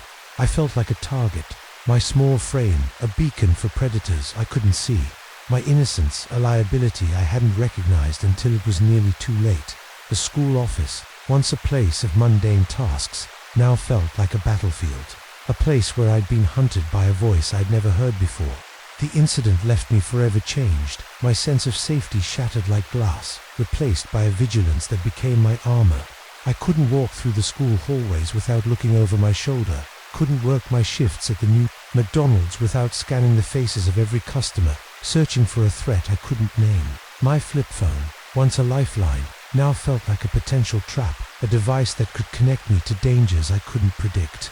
The air around me seemed to grow colder, the shadows of my daily life stretching like a warning, their whispers a chilling refrain, echoing the danger of a predator who had nearly claimed me, a danger that lingered in the corners of my mind. I often wondered who the caller was, what they had planned, whether they had tried again with someone else. The lack of answers was a burden, a mystery that haunted my dreams, a reminder that the world was far more dangerous than I'd ever imagined. My mom's quick thinking had saved me, but the fear remained, a dark melody that played on repeat, a constant reminder of how close I'd come to disaster. The shadows of that day seemed to pulse with their intent, their whispers a haunting promise of danger, a promise that would forever change the way I saw the world, a promise I would never forget. What if a stranger's voice on the phone left you with a fear so deep that it haunts your every day, a reminder of the dangers that lurk in the most unexpected places? That's the lasting legacy of the imposter's call, a lesson that shaped my life and left me with a vigilance I'll never shed. Creepy stranger who pretended to be my mum over the phone and tried to pull me out of school. Better luck next time, I thought bitterly, my sarcasm a shield against the fear that still lingered, a fear that had turned my carefree teenage years into a time of constant caution. I couldn't shake the feeling of being hunted, the knowledge that someone had targeted me. Their intentions a dark mystery that followed me like a shadow. The incident taught me to be wary, to question every unexpected call, every unfamiliar voice, for the greatest threats often come disguised as the familiar. My small town, once a place of safety, now felt like a place where shadows could gather, their presence a silent warning of the unknown. I've learned to protect myself, to guard my personal information, knowing that even a name tag can be a vulnerability, a beacon for predators hiding in plain sight. My time at the new McDonald's was marked by a constant vigilance, my eyes scanning every customer, my heart racing at every unfamiliar face, a reminder of the danger I'd narrowly escaped. The shadows of that school day still linger in my mind, their whispers a haunting refrain, echoing the terror of a stranger whose voice I'll never forget, a terror that continues to cast a chill over my once innocent world. I often wonder what would have happened if my mum hadn't acted so quickly, if I had left the school with the imposter, a question that haunts my quiet moments. The memory of that day is a scar, a reminder of the vulnerability of youth and the power of those who protect us. I'm grateful every day for my mum's intuition, her intervention a lifeline that saved me from a fate I can't bear to imagine. In the stillness of the night, I can still hear that voice, a haunting echo of the shadows that nearly consumed me, a warning to always be on guard against the unseen dangers that whisper in the dark. The whisper in a stall, a department store encounter with fear. What if a simple shopping trip with your mum, filled with the innocence of childhood, became a chilling encounter with a stranger whose voice turned your safe space into a place of dread? That's the haunting reality I faced at the tender age of 9, a reality that left me with a fear I wouldn't fully understand until years later.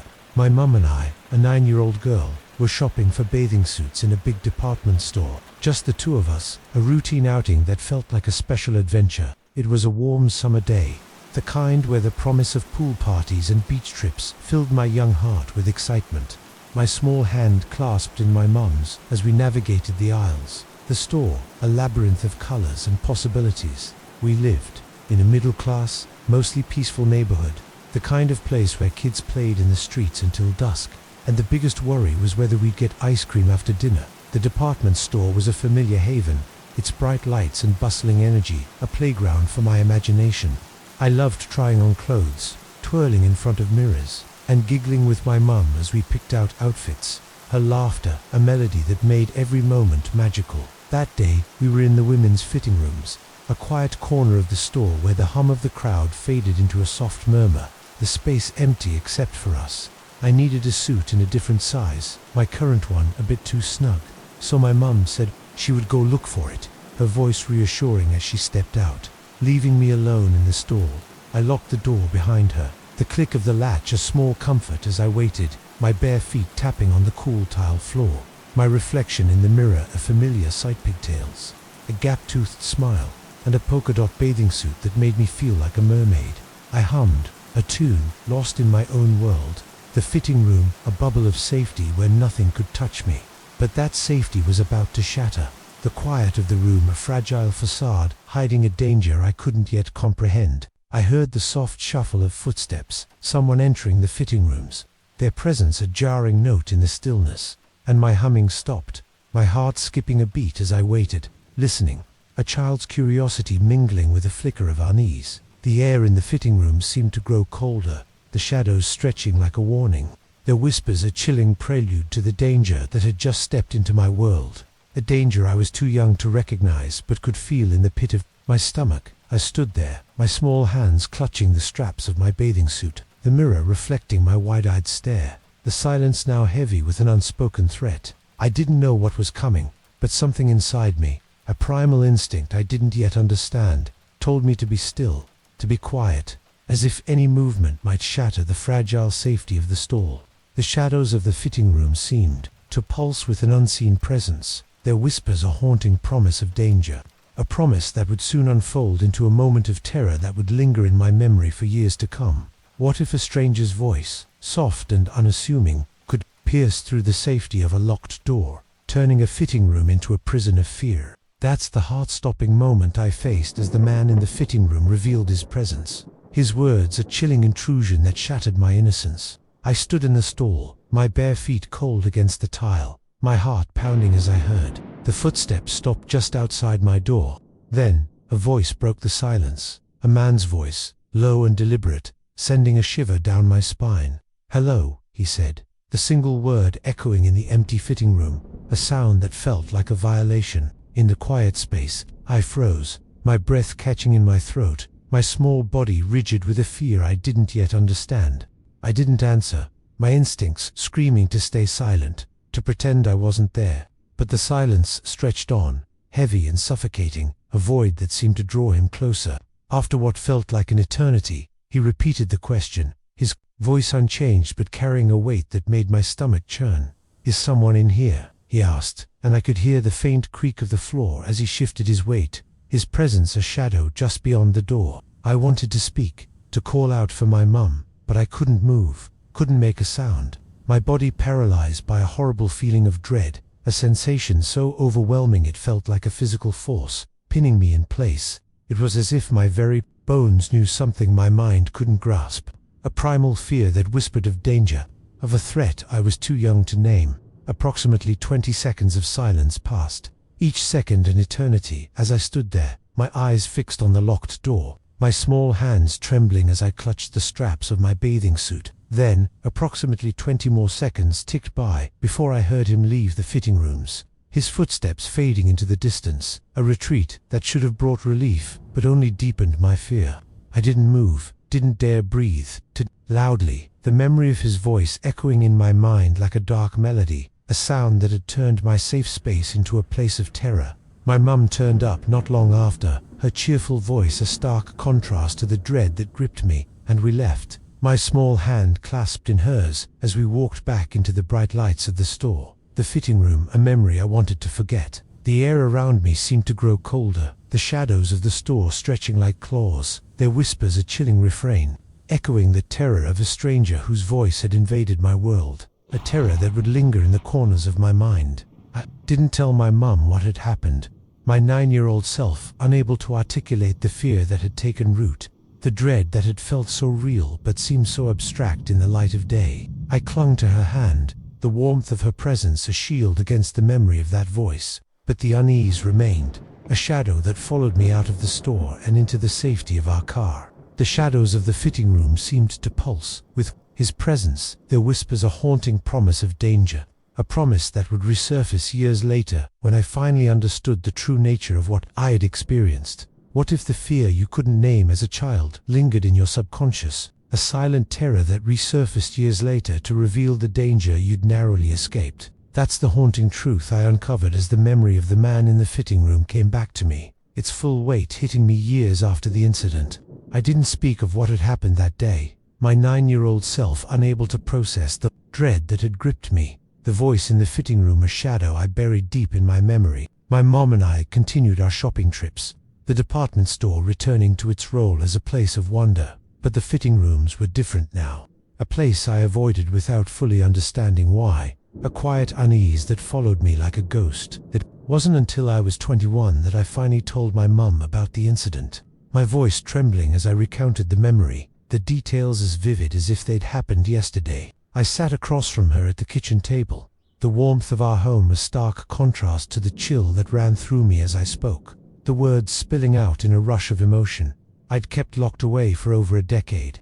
I asked my mum why she didn't react earlier when she saw the man talking with me, my tone a mix of curiosity and lingering fear, wondering why she hadn't sensed the danger I'd felt so acutely. Her response was a shock, a revelation that deepened the mystery of that day. She wanted to see if I would follow the man, she admitted, her voice soft but steady, explaining that she had been watching from a distance, ready to intervene, but curious to test my instincts, a decision that now felt like a gamble with my safety.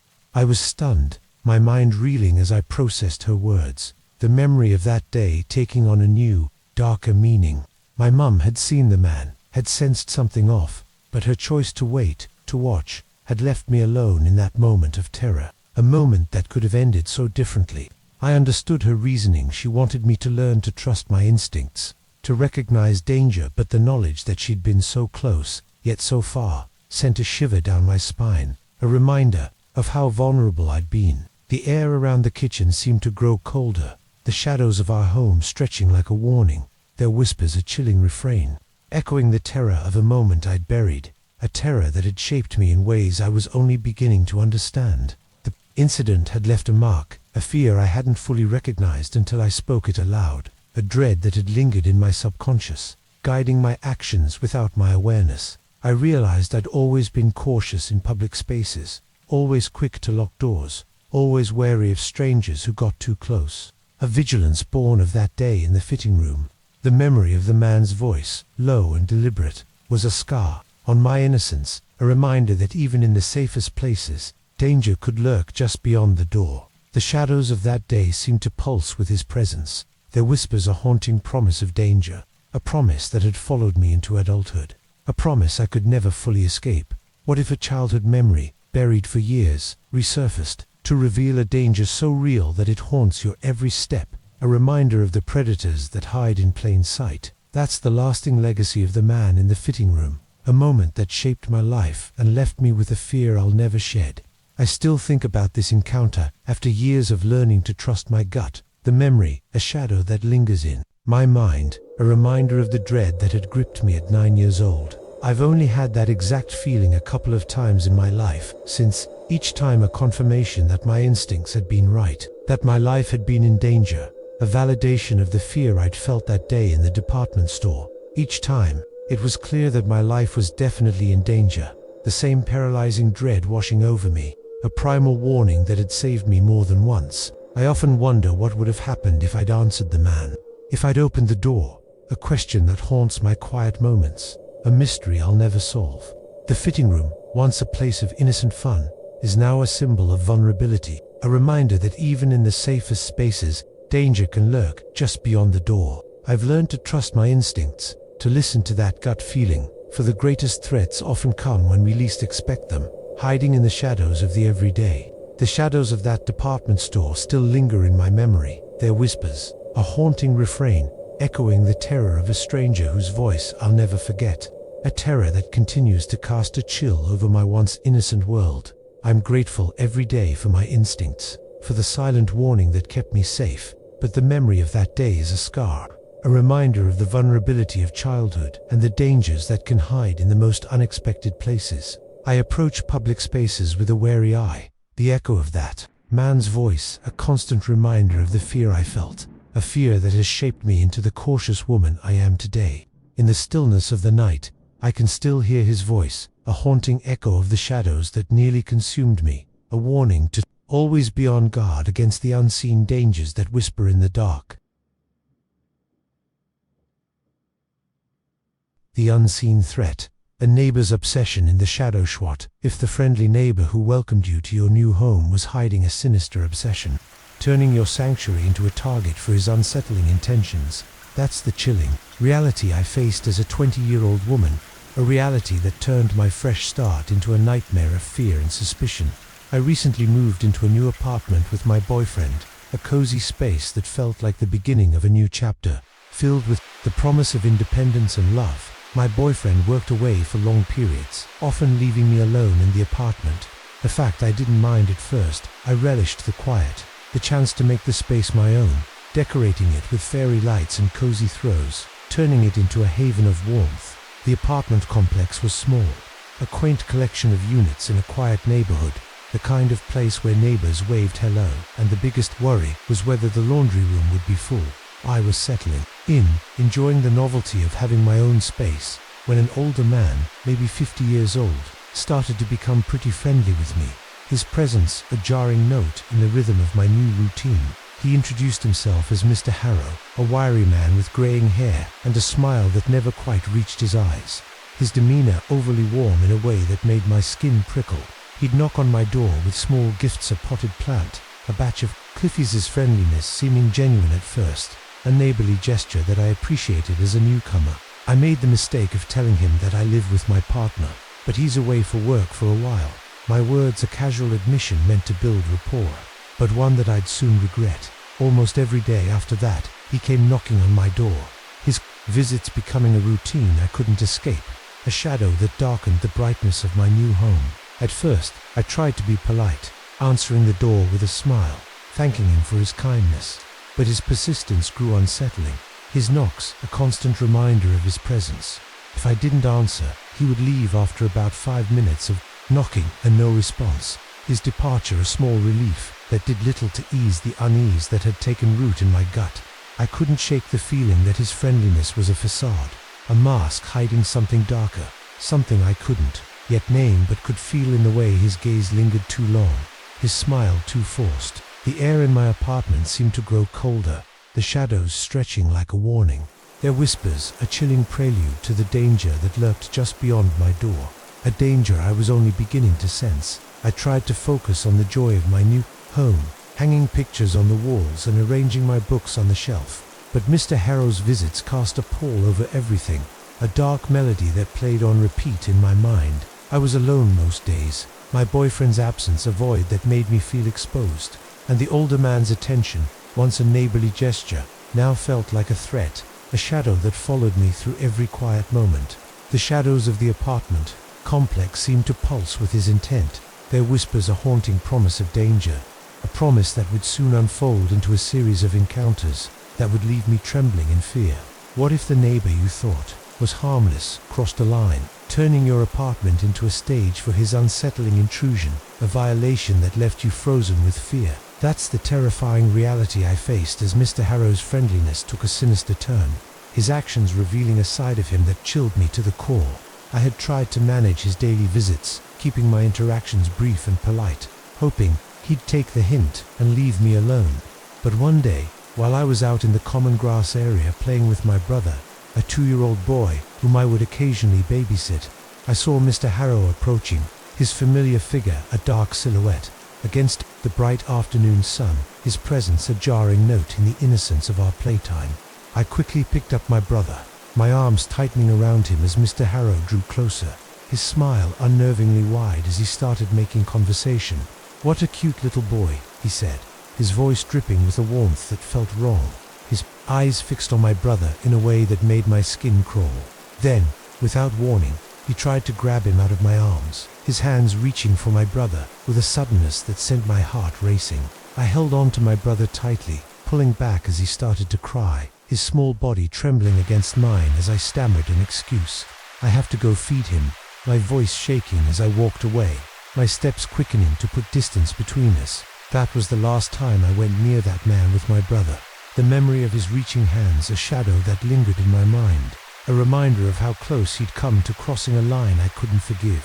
A few days later, the situation escalated, in a way I never could have predicted. I was in the apartment, tidying up after a long day, when I heard a knock at the door. I opened it without thinking, expecting a delivery or a neighbor, but it was Mr. Harrow, his smile as unsettling as ever. Before I could react, he walked straight past me into my apartment without even saying a single word, his boldness a violation that left me frozen in shock. I asked him if he was doing okay, my voice trembling as I tried to make sense of his intrusion, and he replied, "I'm good. I just wanted to see what your place looks like from inside." His tone casual but his gaze intense, his eyes scanning every corner of my home. He started walking into every room, his footsteps a chilling rhythm as he checked all my windows, commenting, "So all your windows have bars on them except the bathroom," a detail that sent a shiver down my spine. His observation, a threat I couldn't ignore. The air in my apartment seemed to grow colder, the shadows stretching like claws, their whispers a chilling refrain, echoing the danger of a man who had invaded my home, a danger that had come too close to claiming me. I stood there, my heart pounding, my mind racing with fear as I watched him move through my space, his presence a violation that made my skin crawl.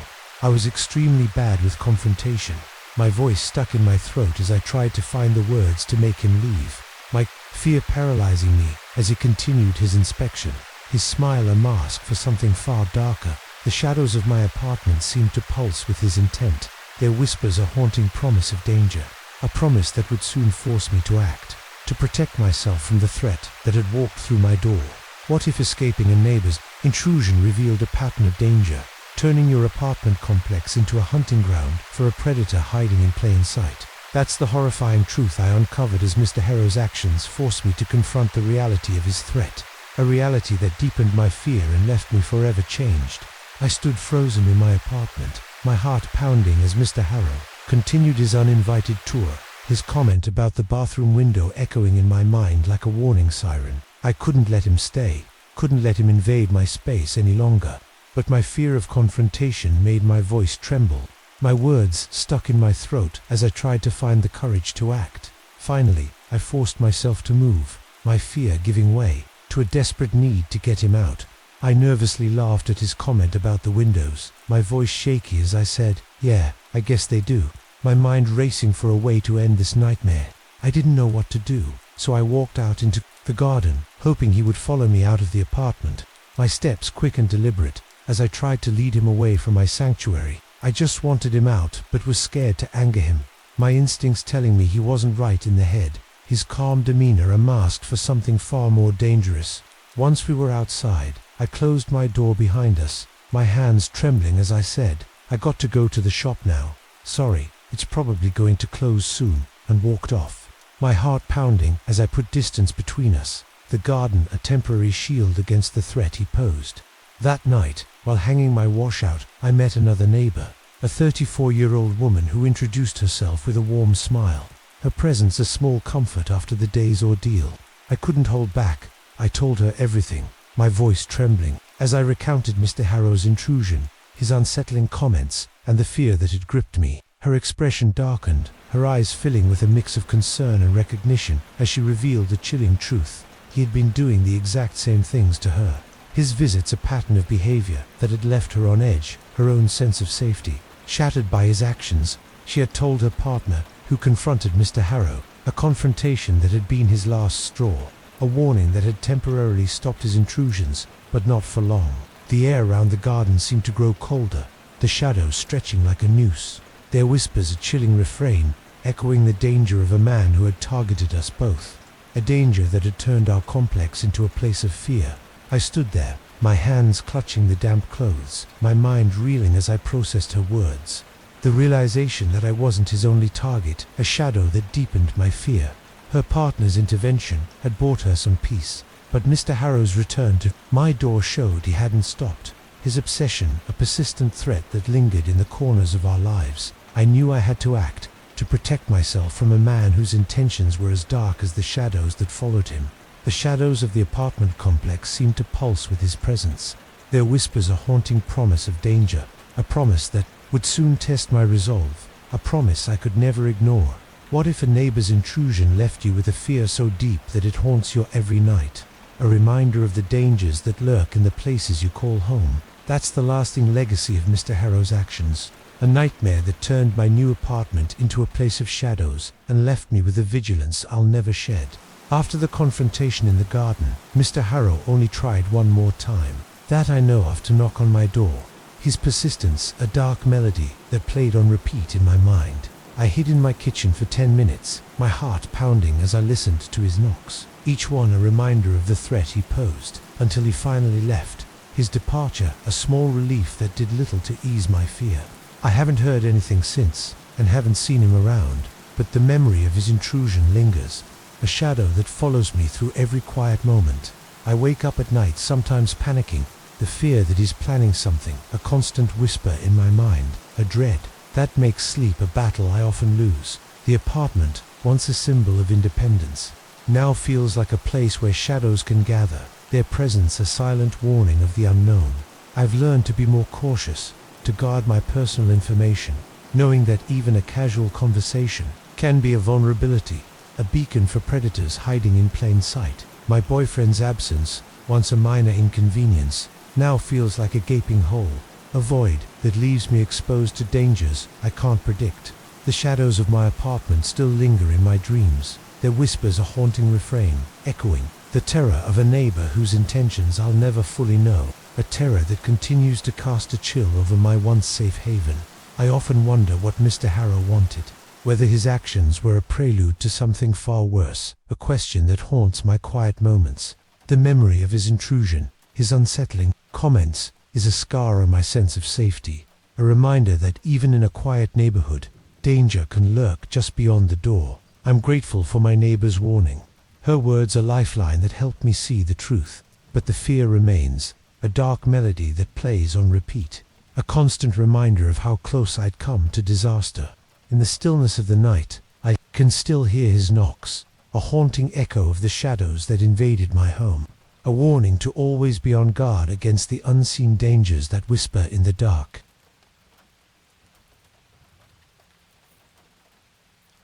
The shadow in the lot, a parking encounter with fear. What if a routine errand to the grocery store, a simple task under the evening sky, turned into a chilling encounter with a stranger lurking in the shadows of a parking lot? That's the unsettling reality I faced as a young woman on a night that started with the mundane, but ended with a fear that would linger for years.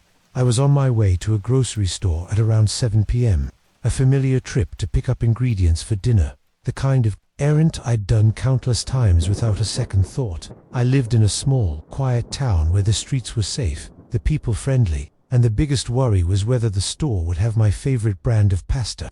The evening was cool, the sky a deep indigo as I pulled into the Walmart parking lot, the bright lights of the store a beacon against the gathering darkness. I parked my car in a spot near the back of the lot, a decision I didn't think twice about. The store wasn't busy, and the walk would be short. I was alone, my husband at home waiting for me to return with the groceries. A comforting thought as I stepped out of the car, the cool air brushing against my skin. The parking lot was pretty empty, just a handful of cars scattered across the expanse, their owners inside the store, leaving the lot eerily quiet, except for the faint hum of the streetlights overhead. I grabbed my reusable bags from the trunk, my mind on the list I'd scribbled earlier: tomatoes, garlic, a loaf of bread, simple items for a simple meal, a task so ordinary it felt like second nature. As I locked the car and started toward the store, I felt a prickle on the back of my neck, a sensation I couldn't quite place, like the air had shifted, grown heavier with an unspoken presence. I glanced around, my eyes scanning the empty lot, but saw nothing out of the ordinary, just the rows of parked cars, the flickering lights, and the distant glow of the Walmart entrance. I shook off the feeling, chalking it up to the lateness of the hour, the darkness playing tricks on my mind. But as I walked, the unease grew, a creeping dread that wrapped around me like a shroud, a whisper of danger I couldn't ignore. The air in the parking lot seemed to grow colder, the shadows stretching like a warning, their whispers a chilling prelude to the danger that lurked just out of sight, a danger I was only beginning to sense. I quickened my pace, the store entrance, now in sight, its bright lights a promise of safety that felt just out of reach. I couldn't shake the feeling that I was being watched, that the empty parking lot wasn't as empty as it seemed, that something or someone was waiting. In the shadows, their gaze a silent threat I couldn't see but could feel in the pit of my stomach. The shadows of the parking lot seemed to pulse with an unseen presence, their whispers a haunting promise of danger, a promise that would soon unfold into a moment of terror that would change the way I saw the world forever. What if the stranger you thought was just another shopper turned out to be a predator? Their presence in the parking lot, a silent threat that turned your errand into a race for safety. That's the heart-stopping moment I faced as the woman in the parking lot revealed herself. Her actions, a chilling intrusion that shattered the illusion of safety. I was halfway to the Walmart entrance, my steps quick and purposeful, the unease in my gut growing with every passing second. The parking lot stretched out before me, its emptiness now a source of dread rather than convenience. The shadows cast by the streetlights taking on a menacing shape, as if they were hiding something or someone. Then I saw her, a woman, standing near a parked car just a few rows away, her figure barely discernible in the dim light. I noticed a woman standing next to a car, her posture rigid, her gaze fixed on me in a way that made my heart skip a beat. She was about 20 feet away, close enough for me to see her clearly, but far enough that I couldn't make out her expression, her face a blur in the darkness. Something about her presence felt wrong, a jarring note in the quiet of the lot. And as I continued walking, I realized she was staring right at me, her eyes unblinking, her stare intense and unwavering. A predator's gaze that sent a shiver down my spine. I tried to ignore her, to focus on reaching the store, but the weight of her stare was suffocating, a silent threat that made my skin crawl. I tried to pretend like I didn't see her, my eyes fixed on the ground as I quickened my pace, my reusable bags swinging at my side, the sound of my footsteps echoing in the empty lot. But then I heard a loud bang on the side of a car, a sharp, deliberate sound that cut through the silence like a gunshot, making me jump, my heart leaping into my throat. I looked up, my eyes darting to the source of the noise, and saw her again. Now standing in the middle of the parking lot, her position closer than before, her movements calculated, as if she were trying to block my path to the store. She started walking towards me, her steps slow and deliberate, her gaze never leaving mine, a predator closing in on its prey. The air around me seemed to grow colder, the shadows of the parking lot stretching like claws, their whispers a chilling refrain, echoing the terror of a woman whose intentions I couldn't fathom, a terror that had turned my simple errand into a nightmare. I froze for a moment, my body rigid with fear, my mind racing with 1,000 terrifying possibilities. Should I run, scream, confront her? But my instincts took over, and I turned, my legs moving before my mind could catch up,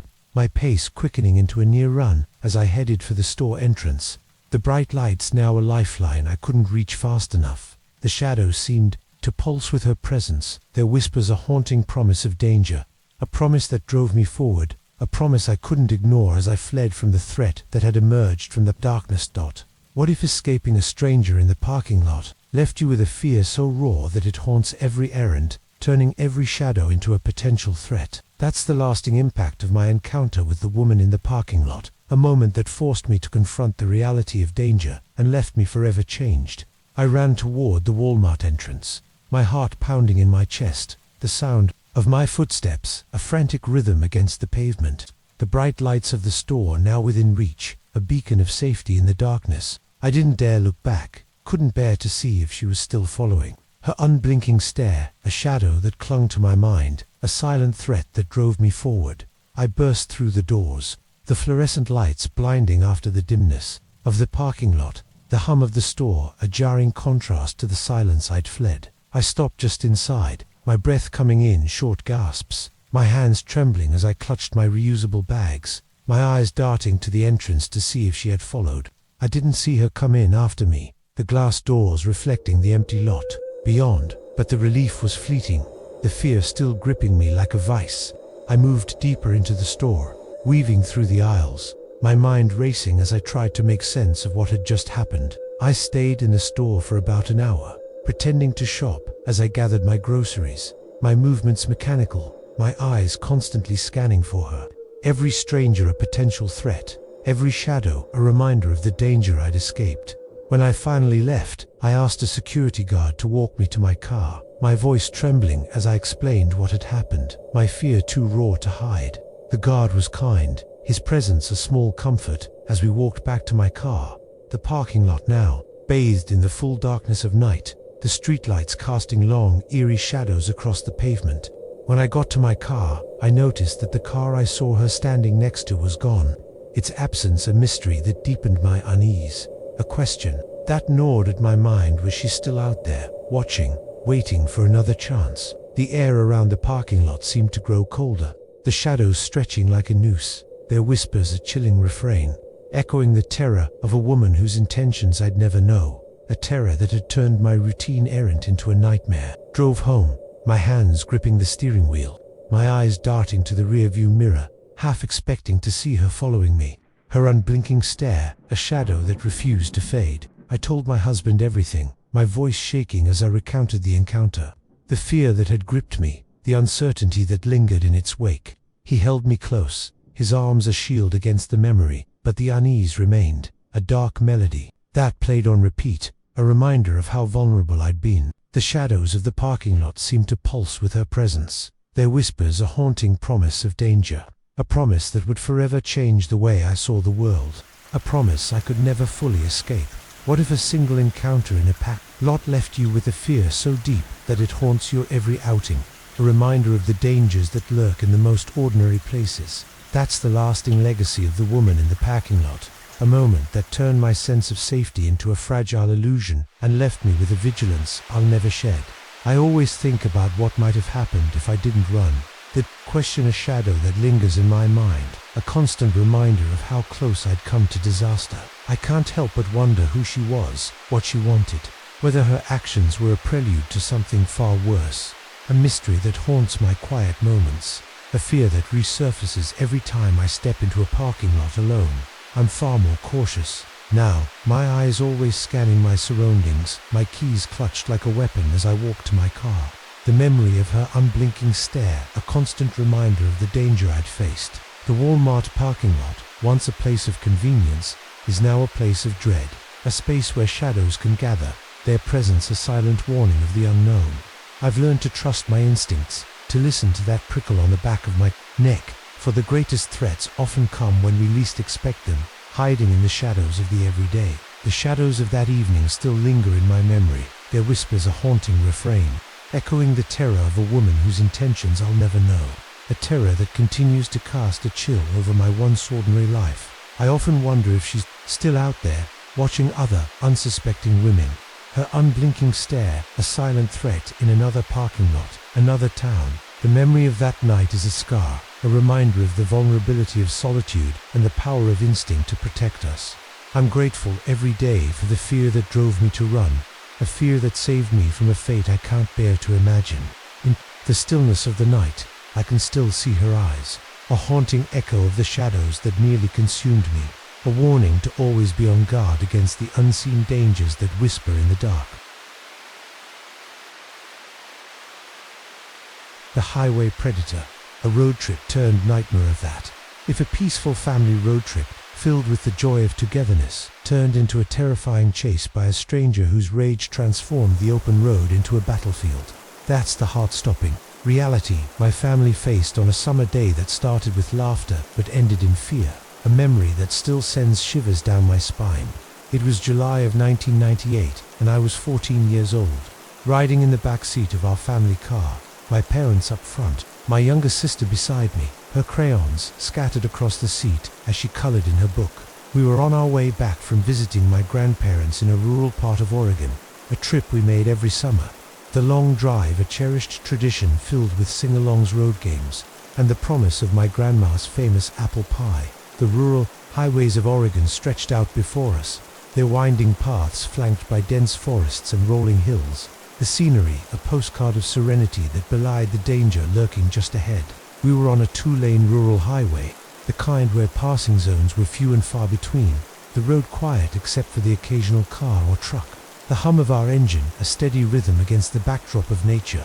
My dad was driving, his hands steady on the wheel, my mum chatting about the visit, her voice a comforting melody as my sister and I giggled in the back seat, playing a game of I Spy with the passing trees. The sun was low in the sky, casting golden light through the windows, the day feeling perfect, a snapshot of family bliss that nothing could shatter, or so I thought. But as we rounded a bend, a pickup truck appeared behind us, its presence sudden and jarring, the driver's impatience palpable even from a distance. My dad was going a little bit under the speed limit, a habit he had on these rural roads, always cautious with his family in the car. But the pickup truck seemed to take offense, its engine revving as it closed the gap between us. The driver started tailgating us, his bumper so close I could see the rust on his hood through the rear window, his aggression a dark note in the harmony of our trip. My dad glanced in the rearview mirror, his brow furrowing, and I heard him mutter to my mum, "This guy's in a hurry." His voice tinged with annoyance but not yet alarm. The air in the car seemed to grow colder, the shadows of the forest stretching like a warning, their whispers a chilling prelude to the danger that was closing in, a danger that would soon turn our peaceful drive into a nightmare. I turned to look out the back window, my curiosity outweighing my fear. The pickup truck, a looming presence that made my heart skip a beat. The driver's face was obscured by the glare of the sun, but his intent was clear. His impatience a storm brewing behind us, a threat we couldn't outrun on this narrow road. My sister stopped coloring, her small hand clutching my arm as she whispered, "Why is he so close?" Her voice trembling with the same unease I felt, a question that echoed in my mind as the highway stretched on. A battlefield we hadn't chosen but were now forced to face. The shadows of the highway seemed to pulse with his rage, their whispers a haunting promise of danger, a promise that would soon unfold into a chase, that would test our family's courage in ways we never imagined. What if the driver behind you turned the highway into a hunting ground, Their rage a weapon that turned your family road trip into a desperate fight for survival. That's the terrifying reality we faced as the pickup truck driver's aggression escalated. His actions a chilling threat that left us scrambling for safety. My dad kept his eyes on the road, his hands gripping the wheel as the pickup truck continued to tailgate us, its engine roaring like a predator on the hunt. The driver was trying to pass us, his impatience boiling over as he swerved into the oncoming lane. But the road was too narrow with a double yellow line. The curves too tight for a safe pass, forcing him to pull back behind us, his frustration a palpable force that filled the air. He started honking, the sound sharp and relentless, a barrage of noise that made my sister jump, her crayons tumbling to the floor as she clung to my arm, her small body trembling with fear. My mum turned to look back, her face pale as she said, "He's getting too close," her voice a mix of worry and anger, her words a spark that ignited my dad's resolve. My dad sped up, hoping to put some distance between us, but the pickup truck matched our speed, its driver undeterred, his rage a storm that refused to be outrun. He got even closer, his bumper nearly kissing ours, the proximity so dangerous I could feel the heat of his engine through the rear window, a threat that made my heart pound in my chest. Then, the situation took a darker turn. He started screaming at us, his voice muffled through the glass, but loud enough to hear, a stream of curses and threats that sent a chill down my spine.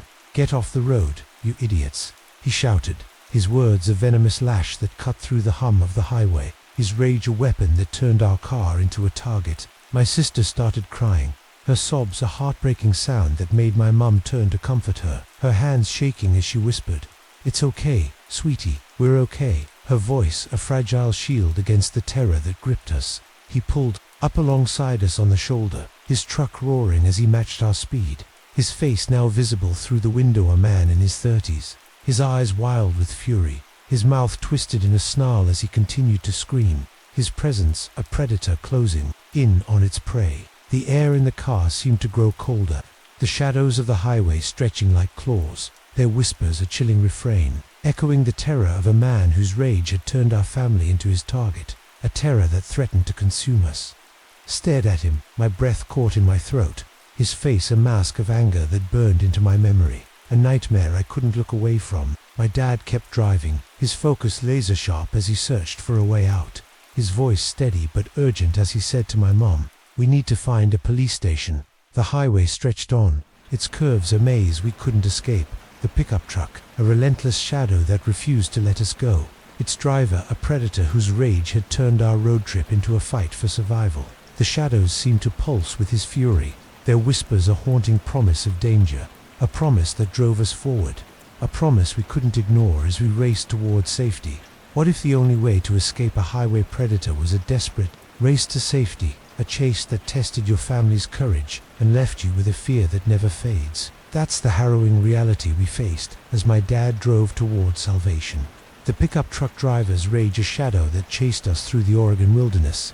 The highway stretched on, its curves a labyrinth of danger, the pickup truck a relentless predator at our heels, its driver's screams echoing in my ears like a nightmare I couldn't wake from. My sister's sobs filled the car, her small body pressed against mine as I held her close. My own fear a tight knot in my chest, my eyes darting between the road ahead and the truck beside us, its driver's face a mask of fury that haunted me.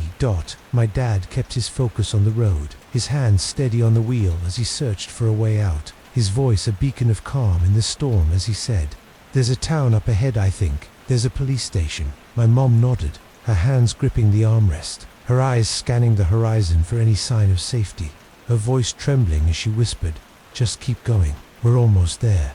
The driver continued to scream, his voice a torrent of rage. That battered our resolve, but my dad didn't falter, his determination a shield against the terror that threatened to overwhelm us. He kept speeding up, the car pushing its limits as we raced toward the town, the pickup truck matching our pace, its driver undeterred, his rage a storm that refused to let us go. Finally, we saw it a small sign for the town, a promise of safety that felt just within reach. The lights of civilization, a beacon in the darkness.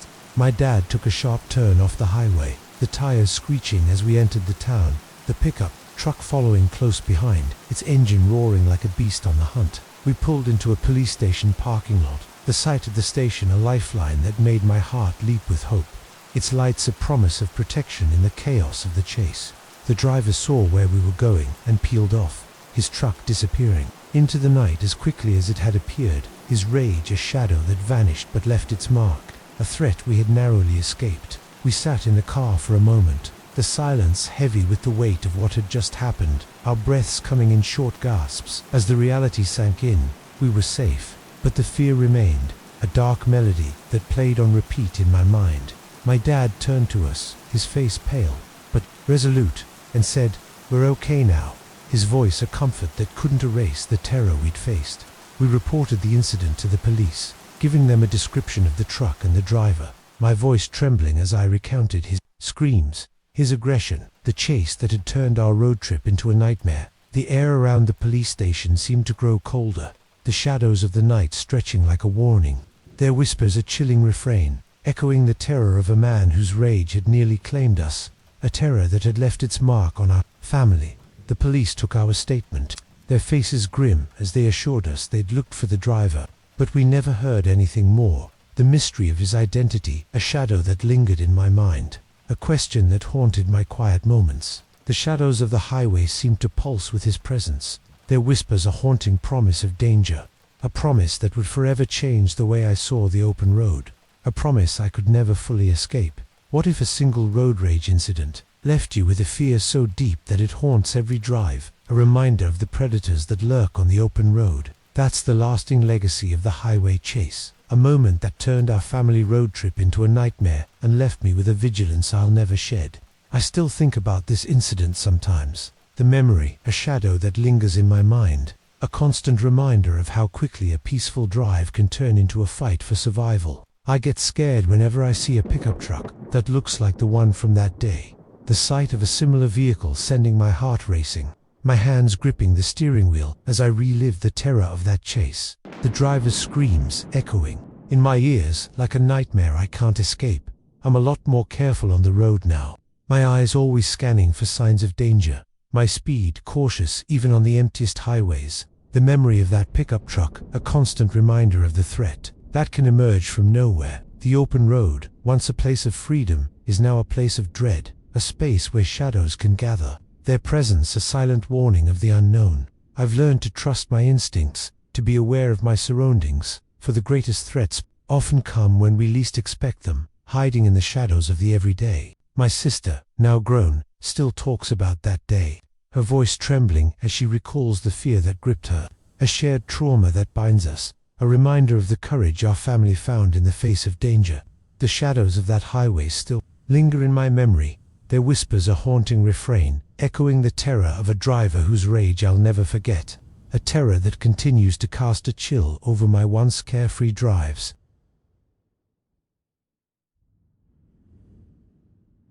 The echo of Judy, a haunting presence in the halls of Carewad, if the quiet halls of a nursing home, a place of care and comfort, became a stage for an unseen presence, a ghostly echo of a resident who refused to leave. That's the eerie reality I faced as a caregiver in an assisted living home, a reality that turned my routine shifts into a chilling encounter with the supernatural. I used to work at an assisted living home, a job I took on as a young woman in my early 20s, eager to make a difference in the lives of the elderly. The home was a modest facility in a small town, its halls filled with the soft hum of daily life, residents chatting over tea, the clink of dishes in the dining room, the gentle laughter of staff sharing stories during breaks. It was a place of warmth, where I found purpose in caring for those who had lived long, full lives, their smiles a reward for my efforts. Among the residents was Judy, a 90-year-old woman who had become a favorite of mine, her sharp wit and kind heart a light. In the home, Judy had a routine that was as predictable as the sunrise every morning at 7 a.m. She would leave her room on the third floor, her walker clicking softly against the tile, as she made her way to the community room to sit in her favorite chair, a plush armchair by the window where she'd watch the birds outside, her knitting needles clicking in rhythm with her thoughts.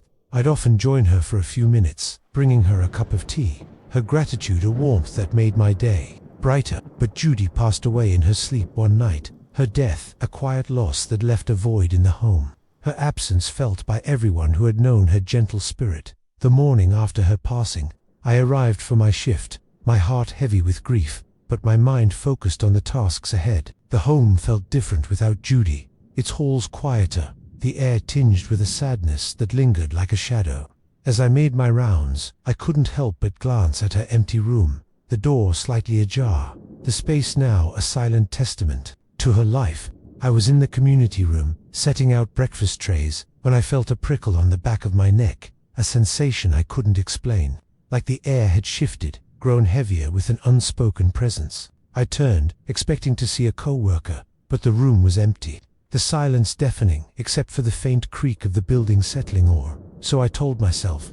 The air in the community room seemed to grow colder, the shadows stretching like a warning, their whispers a chilling prelude to the presence that lingered just out of sight, a presence that would soon reveal itself in the most haunting way. I shook off the feeling, chalking it up to my grief, my imagination playing tricks on me in the wake of Judy's death. But as I continued my work, the unease grew, a creeping dread that wrapped around me like a shroud, a whisper of something I couldn't name, but could feel in the pit of my stomach. Judy was gone, but something of her remained, a shadow that followed me through the halls, a mystery I was about to uncover. The shadows of the assisted living home seemed to pulse with her presence, their whispers a haunting promise of the supernatural, a promise that would soon unfold into a moment of terror that would change the way I saw the place I worked. What if the resident you thought had passed on appeared before you, her ghostly figure a silent reminder that some spirits refuse to leave the places they loved? That's the spine-chilling moment I faced as Judy's presence made itself known. Her ghostly figure, a haunting echo in the community room. I was finishing up in the community room, arranging the chairs for the morning activities, my mind still heavy with the loss of Judy, her absence a void that seemed to fill the space with silence. The clock on the wall ticked closer to 7 a.m., the time Judy would have made her daily journey from her room, and I couldn't help but glance at the door, half expecting to see her familiar figure, her walker clicking softly against the tile. Then, as if summoned by my thoughts, I saw her, or at least, I thought I did. At 7 a.m., I saw Judy, her figure unmistakable as she appeared in the doorway of the community room, her walker moving with the same slow, deliberate pace I'd seen countless times before. She was dressed in her favorite blue cardigan, her white hair pulled back in a neat bun, her face serene as she made her way to her favorite chair by the window, just as she had every morning. I froze, my breath catching in my throat, my heart pounding as I watched her sit down, her knitting needles appearing in her hands, their rhythmic clicking, a sound I knew so well, a sound that now sent a chill down my spine. I knew Judy had passed away, the reality of her death, a cold truth that clashed with the sight before me, a sight that made my blood run cold. I stood there, my hands trembling as I clutched a tray, my mind racing with 1,000 questions. Was I imagining this? Was grief playing tricks on me? Or was this something more, something supernatural? I didn't approach her, my feet rooted to the spot, my fear outweighing my curiosity as I watched her knit, her movements so familiar, so real, that I could almost believe she was still alive. But the air around her was different, colder, as if the room itself knew she didn't belong here anymore, her presence, a shadow that defied the natural order. I wanted to call out, to ask if she was okay, but the words stuck in my throat, my voice silenced by the dread that gripped me, a dread that whispered of the impossible. The air in the community room seemed to grow colder, the shadows stretching like a shroud, their whispers a chilling refrain, echoing the presence of a woman who had passed on, a presence that had turned my workplace into a stage for the supernatural. I turned away, my hands shaking as I busied myself with the trays, pretending I hadn't seen her, hoping that if I ignored her, she'd disappear, that this was just a figment of my imagination, a trick of the light. But the sound of her knitting needles continued, a rhythmic clicking that echoed in my ears, a reminder that Judy was still here, her spirit tied to the place she had loved, a mystery I couldn't ignore. The shadows seemed to pulse with her presence, their whispers a haunting promise of the unknown, a promise that would soon deepen as I grappled with the reality of what I'd seen.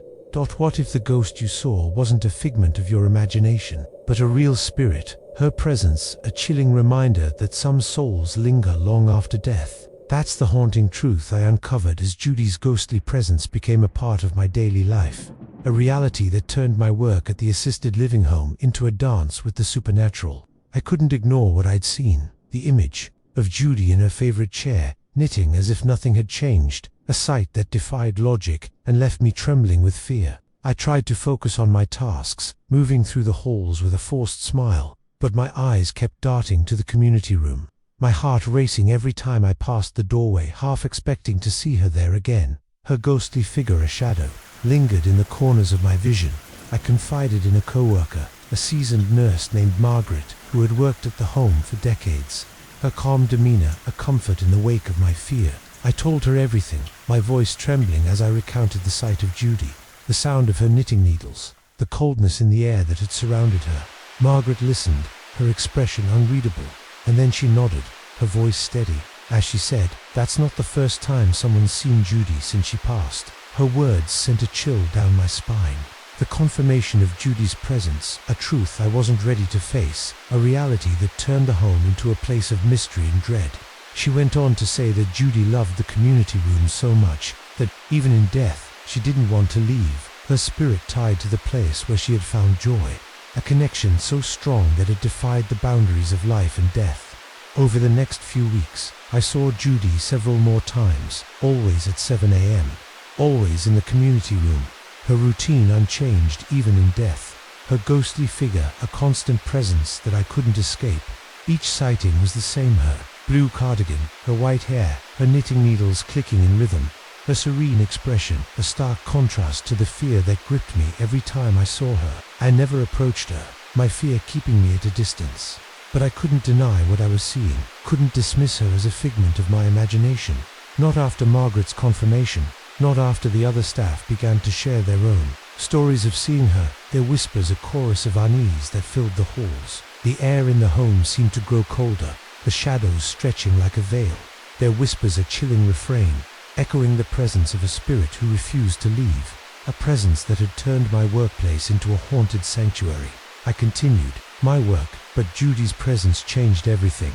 Her ghostly figure a shadow that followed me through every shift, a reminder of the thin veil between life and death. I couldn't shake the feeling of being watched, the sense that she was always there, just out of sight, her spirit a silent guardian, or perhaps a silent warning of the mysteries that lingered in the home.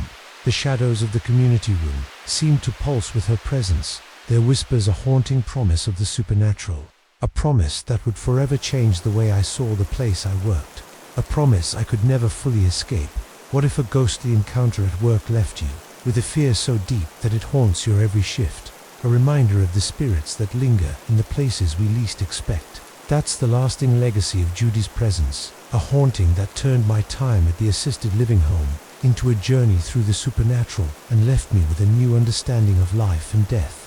I ended up leaving that job a few months later, the constant sightings of Judy a weight I couldn't bear, her ghostly figure a shadow that followed me through every hall, a reminder of the fear that had taken root in my heart. I couldn't handle the unease, the feeling of being watched, the knowledge that she was still there, her spirit tied to the community room, a presence I couldn't escape. I've never experienced anything like that since. The memory of Judy, a unique chapter in my life, a haunting that taught me the power of the unseen, the strength of the bonds that tie us to the places we love, even in death. I often wonder if she's still there, sitting in her favorite chair, knitting in the morning light, her spirit a silent guardian of the home she loved, a mystery that continues to linger in my mind. I've learned to respect the unknown, to honor the spirits that may walk among us, for the greatest mysteries often come when we least expect them, hiding in the shadows of the everyday. The shadows of the assisted living home still linger in my memory, their whispers a haunting refrain, echoing the presence of a woman whose spirit I'll never forget, a presence that continues to cast a chill over my once ordinary life. I'm grateful for the lesson Judy taught me, a lesson about the fragility of life and the enduring nature of love. But the fear remains, a dark melody that plays on repeat, a reminder of the thin veil between the living and the dead. I approach the world with a new reverence now, a respect for the unseen, knowing that some spirits linger long after they're gone, their presence a silent echo in the places they loved. In the stillness of the night, I can still hear her knitting needles, a haunting echo of the shadows that touched my life, a reminder to always be open to the mysteries that whisper in the dark.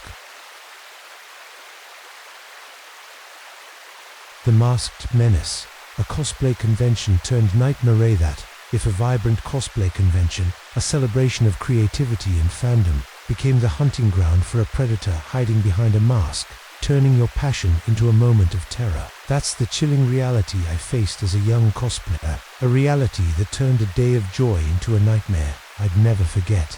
I'm a huge fan of cosplay, a passion I discovered in my late teens, the thrill of transforming into my favorite characters, a form of self-expression that brought me to life. At 17 years old, I was attending my second ever convention, a bustling event in a large city convention center, the air buzzing with excitement as thousands of fans gathered to celebrate their shared love of anime, comics, and games. I was as Sailor Moon, my costume a labor of love, blonde pigtails, a glittering tiara, and a flowing white skirt with a blue sailor collar, complete with a wand I'd crafted myself. I felt magical, my confidence soaring as I walked through the crowded halls. The bright lights and colorful costumes, a kaleidoscope of creativity that made my heart race with joy. The convention was a wonderland, booths filled with merchandise, panels with voice actors, and photo ops with other cosplayers, their intricate designs a testament to the community's talent. I was with a group of friends, all of us in matching Sailor Scout costumes, our laughter echoing through the halls as we posed for pictures. The day a perfect blend of fun and camaraderie, a celebration of everything we loved. The convention center was packed, the energy infectious as fans of all ages mingled, their costumes ranging from elaborate mechs to simple capes, their smiles a reflection of the joy that filled the space. I felt safe, surrounded by people who shared my passion. The convention, a bubble of happiness where nothing could go wrong, or so I thought. As the afternoon wore on, I decided to take a break, stepping away from my friends to grab a drink from a nearby vendor. The hum of the crowd, a comforting backdrop as I navigated the sea of costumes, but as I stood in line, I felt a prickle on the back of my neck, a sensation I couldn't quite place, like the air had shifted, grown heavier with an unspoken presence. I glanced around, my eyes scanning the crowd, but saw nothing out of the ordinary, just the vibrant chaos of the convention, the laughter and chatter of fans filling the space. The air in the convention hall seemed to grow colder, the shadows stretching like a warning. Their whispers a chilling prelude to the danger that lurked among the costumes, a danger I was only beginning to sense. I shook off the feeling, chalking it up to the excitement of the day, the adrenaline of being in such a lively crowd, but the unease lingered, a creeping dread that wrapped around me like a shroud, a whisper of something I couldn't name, but could feel in the pit of my stomach. The convention, a place of joy, was about to become a stage for a terrifying encounter, a shadow hiding among the masks and capes, a threat I couldn't see but was about to face. The shadows of the convention center seemed to pulse with an unseen presence, their whispers a haunting promise of danger, a promise that would soon unfold into a moment of terror that would change the way I saw the world of cosplay forever. What if the stranger in the crowd, blending seamlessly with the costumed fans, revealed himself as a predator, turning your dream convention into a nightmare of fear? That's the heart-stopping moment I faced as a man at the cosplay convention crossed a line. His actions a chilling threat that shattered the illusion of safety. I was standing in line at the vendor, my Sailor Moon wand tucked under my arm, the hum of the convention a comforting backdrop as I waited to buy a soda, my mind still buzzing with the excitement of the day. The line was long, a mix of cosplayers and casual attendees, their costumes a vibrant tapestry that filled the hall with color, but I didn't mind the wait. The energy of the crowd, keeping me engaged as I chatted with a nearby fan about our favorite anime. Then I felt a presence behind me, too close, the kind of closeness that made my skin prickle with unease. I turned slightly, my eyes catching sight of a man in his late 20s, dressed in a generic superhero costume, his mask obscuring part of his face but not his eyes, which were fixed on me with an intensity that sent a shiver down my spine. I noticed a man in a superhero costume was staring at me, his gaze unblinking, his posture rigid, a predator's stare that made my heart skip a beat. I tried to ignore him, turning back to the line, but the weight of his stare was suffocating, a silent threat that made my stomach churn. He kept staring at me, his eyes following my every move, and when I glanced back, he started asking me questions, his voice low and deliberate, a tone that felt wrong in the festive chaos of the convention. Where did you get your costume? Do you come to these often? Are you here alone? His questions were innocent enough on the surface, but the way he asked them, the way his eyes lingered on me, made my skin crawl. A horrible feeling washing over me, a dread I couldn't shake. I gave short, polite answers, hoping to end the interaction, but he didn't stop, his voice growing more insistent as he stepped closer, closing the gap between us until I could feel his breath on my shoulder. He started walking closer to me, his movements calculated, a predator closing in on its prey, and I felt trapped. The crowd around us, a sea I couldn't navigate, the noise of the convention, a distant hum against the pounding of my heart. The air in the convention hall seemed to grow colder, the shadows stretching like claws, their whispers a chilling refrain, echoing the terror of a man whose interest had turned predatory, a terror that threatened to consume me. I tried to step away, my hands trembling as I clutched my wand, my eyes darting around for my friends, for anyone who could help, but the crowd was too thick. The faces a blur of costumes and masks, none of them noticing the danger I was in. I felt his presence like a weight, his questions a trap I couldn't escape, his voice a dark melody that played on repeat in my mind, a reminder that the convention, a place of joy, had become a hunting ground. The shadows seemed to pulse with his intent, their whispers a haunting promise of danger, a promise that would soon force me to act, to protect myself from the threat that had emerged from the crowd.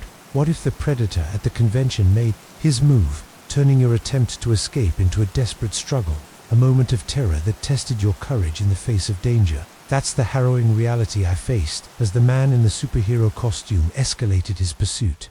His actions, a chilling threat that left me fighting to break free. I was still in line, my heart pounding as the man's questions grew more invasive, his voice a low growl that made my skin crawl, his proximity a suffocating presence I couldn't ignore. I knew I had to get away, to find my friends, to escape the danger that had locked onto me like a predator on the hunt. I turned to leave the line, my soda forgotten, my steps quick as I tried to weave through the crowd. The sea of costumes amazed I couldn't navigate fast enough, but he followed, his movements swift and deliberate, a shadow at my heels that refused to let me go. He followed me through the crowd, his voice calling after me, "Hey, Sailor Moon, where are you going? I just want to talk." His tone, a mockery, a friendliness, a mask for the threat I could feel in his words. I didn't respond, my focus on finding my friends, my eyes scanning the hall for their familiar costumes, my heart racing as I pushed through the crowd, the noise of the convention, a distant hum against the pounding in my ears.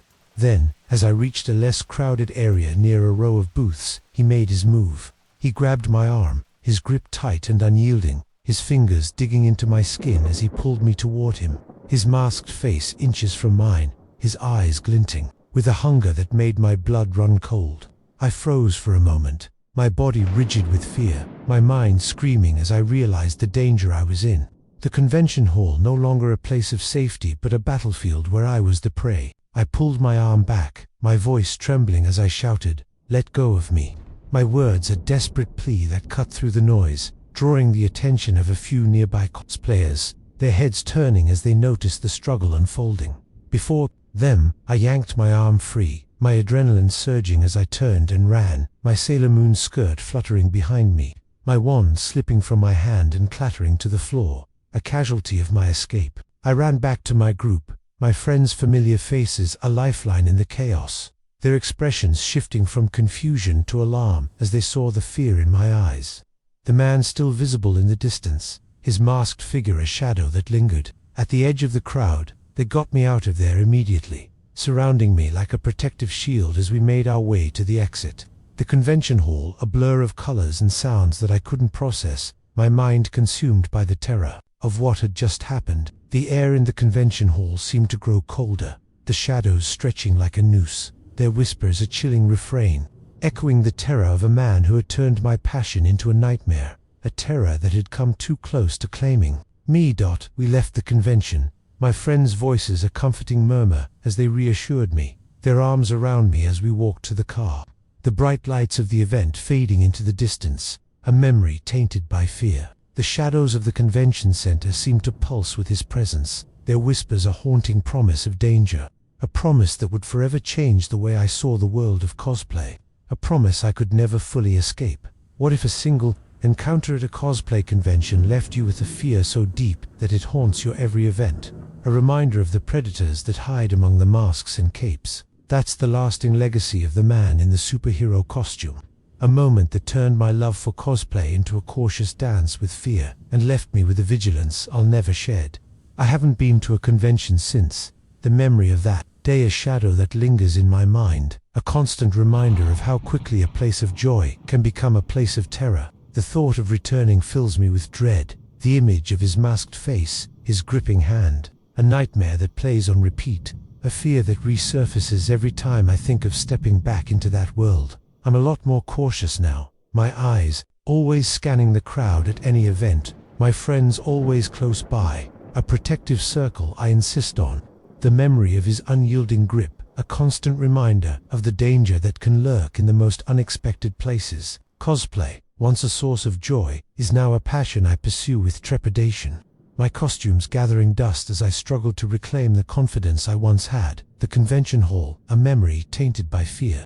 I've learned to trust my instincts, to listen to that prickle on the back of my neck, for the greatest threats often come disguised as part of the crowd, hiding among the masks and capes of a world I used to love. The shadows of that convention hall still linger in my memory, their whispers a haunting refrain, echoing the terror of a man whose intentions I'll never fully know, a terror that continues to cast a chill over my once vibrant passion.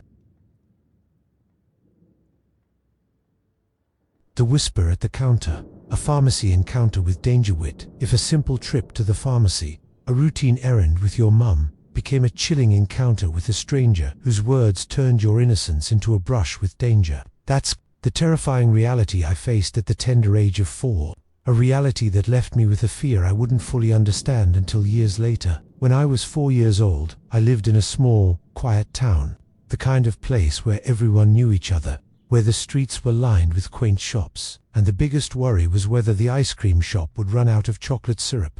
My mum and I were at the local pharmacy, a cozy store with creaky wooden floors and shelves stocked with everything from cough syrup to candy. A familiar place where we often stopped to pick up prescriptions or small necessities. That day, we were there to grab some medicine for my little brother, who had a cold, a simple errand that felt like a small adventure to my young self. I trailed behind my mum, my small hand clutching hers, my eyes wide with wonder as I took in the colorful displays, the glass jars filled with bright candies, the faint smell of antiseptic mingling with the sweetness of sugar.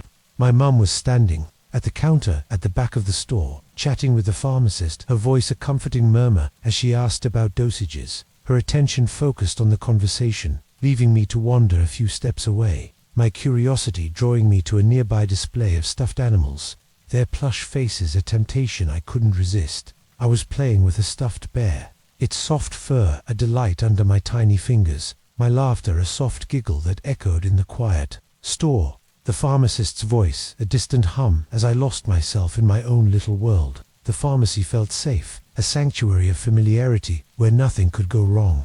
My mum's presence a shield against the world outside. But as I played, I felt a prickle on the back of my neck, a sensation I didn't understand, like the air had shifted, grown heavier with an unspoken presence. I looked up, my eyes scanning the store, and saw him, an old man standing near the counter.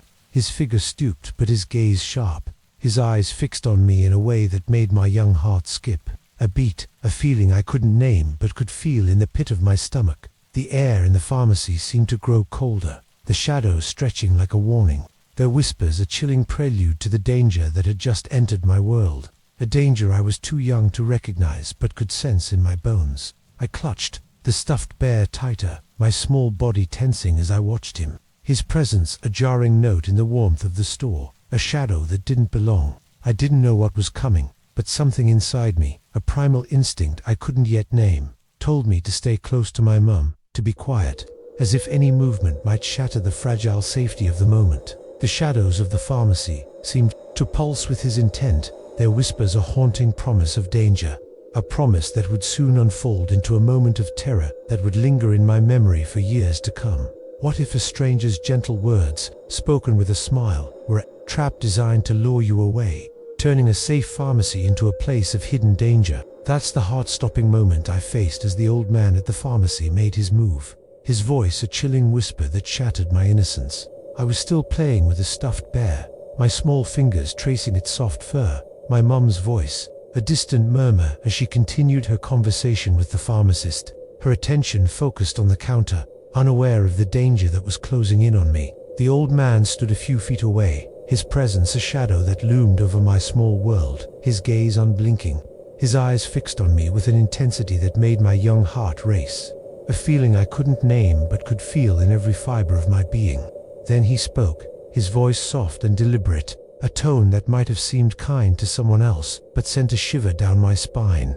"Hey there, little girl," he said, his words a whisper that cut through the quiet of the store, a sound that made my small body tense with a fear I didn't understand. I looked up, my eyes meeting his, and saw a smile on his face, a smile that didn't reach his eyes, a smile that felt wrong, like a mask hiding something dark. "Do you want to come with me?" he asked, his voice dripping with a false warmth. His hand extended toward me, a gesture that should have been comforting but instead filled me with dread. A horrible feeling that washed over me, a primal warning that screamed in my young mind.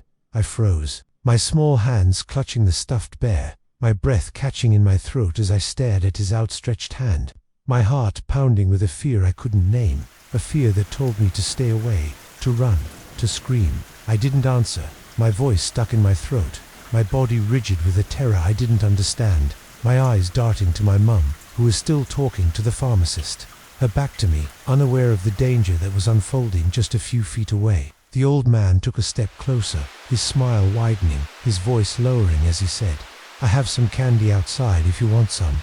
His words a lure, a trap wrapped in sweetness, a promise that made my stomach churn, a threat I couldn't fully grasp but could feel in my bones. The air in the pharmacy seemed to grow colder, the shadows stretching like claws, their whispers a chilling refrain, echoing the terror of a man whose words were a mask for danger, a terror that threatened to pull me into the unknown.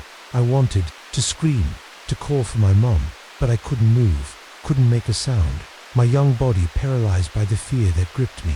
The old man's presence a shadow that loomed over me, a predator closing in on its prey. But then I heard her voice, my mom's voice, sharp and urgent, cutting through the fog of my fear like a lifeline. My mom called my name, her tone filled with concern as she turned and saw the man standing too close, his hand still extended, his smile a mask that slipped under her gaze. The shadows seemed to pulse with his intent, their whispers a haunting promise of danger, a promise that was about to be broken as my mom's voice pulled me back from the edge. What if your mother's voice was the only thing that saved you from a stranger's grasp, a moment of terror that left you with a fear that lingered long after the danger had passed? That's the haunting reality I faced as my mom's intervention pulled me back from the edge, a moment that confirmed the danger I'd sensed and left me with a fear I'd carried for years. My mom's voice rang out, sharp and urgent, "Sweetie, come here," her tone a lifeline that snapped me out of my frozen state, my small body moving before my mind could catch up, my feet carrying me to her side as I dropped the stuffed bear, its plush form tumbling to the floor, a casualty of my escape. I ran to her, my small hand reaching for hers, my heart pounding as I buried my face in her side, her warmth a shield against the fear that still gripped me, the old man's voice echoing in my ears like a nightmare I couldn't wake from. My mum turned to the man, her eyes narrowing as she pulled me close, her voice firm as she said, "Can I help you?" Her tone a warning that made the man step back, his smile faltering, his hand dropping to his side as he mumbled something about just being friendly, his words a weak defense against the suspicion in her gaze. He quickly walked out of the pharmacy, his departure a relief that did little to ease the dread that had taken root in my young heart, his shadow lingering in my mind like a ghost I couldn't shake.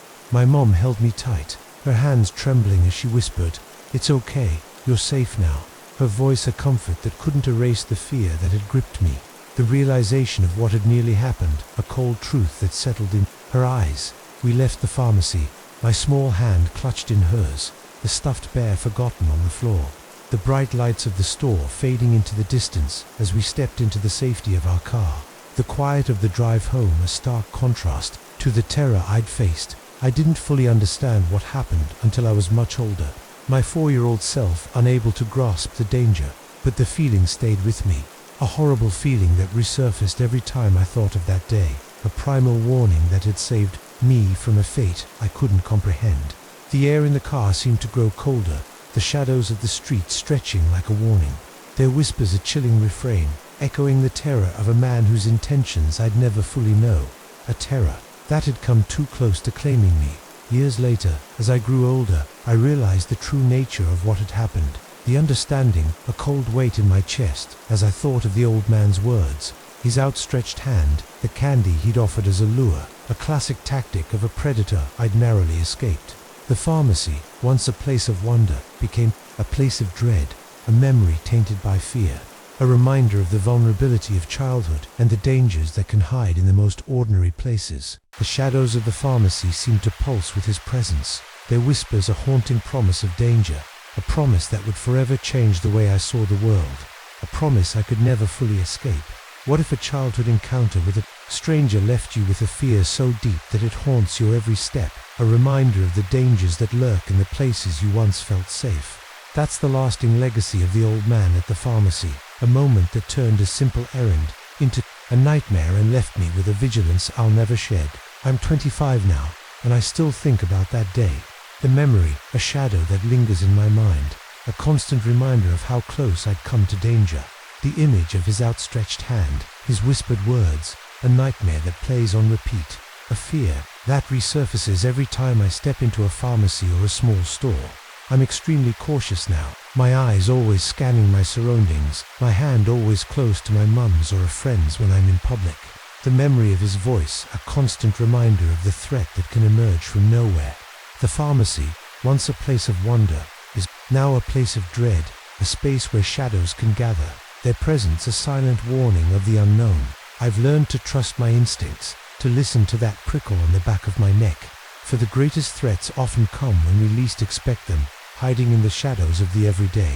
I've taught my younger siblings the same, their safety a priority shaped by my own experience, a lesson passed down from a day I'll never forget.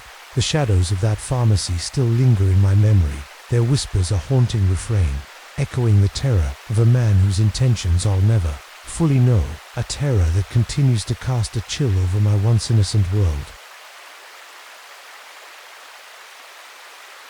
The shadow in the factory, a workday stalked by fear. What if your quiet workday at a factory, a place of routine and familiarity, became the hunting ground for a stranger whose presence turned your safe space into a stage for terror? That's the unsettling reality I faced as a young woman working at a car parts factory, a reality that turned a typical shift into a chilling encounter with danger. I worked at a small cafe located inside a car parts factory, a job I took on in my early 20s, eager to earn some extra money while studying at community college. The factory was a sprawling complex on the outskirts of town, its massive warehouses filled with the hum of machinery, the clatter of metal, and the chatter of workers, a place where I felt safe among the familiar faces of the factory staff, their friendly smiles a comfort during my long shifts. The cafe was a cozy nook tucked into a corner of the factory, a spot where workers came to grab a coffee or a quick bite during their breaks. The smell of freshly brewed coffee mingling with the faint scent of oil and metal, a blend that became as familiar to me as my own home. I worked alongside my best friend Lila, a bubbly girl with a laugh that could light up the gloomiest days. Her presence a lifeline during the busier shifts. Our teamwork, a seamless dance as we served the steady stream of workers. We were a tight-knit pair, always looking out for each other. Our friendship a shield against the monotony of the job. Our laughter, a melody that filled the cafe with warmth. One afternoon, as the lunch rush began to slow, I noticed a new face. Among the workers a man in his late 30s, his uniform slightly worn, his posture stiff as he stood at the edge of the cafe, his eyes scanning the room with an intensity that made my skin prickle. A new temp worker showed up at the factory, his presence a jarring note in the rhythm of our usual crowd, his gaze lingering on me and Lila in a way that felt wrong.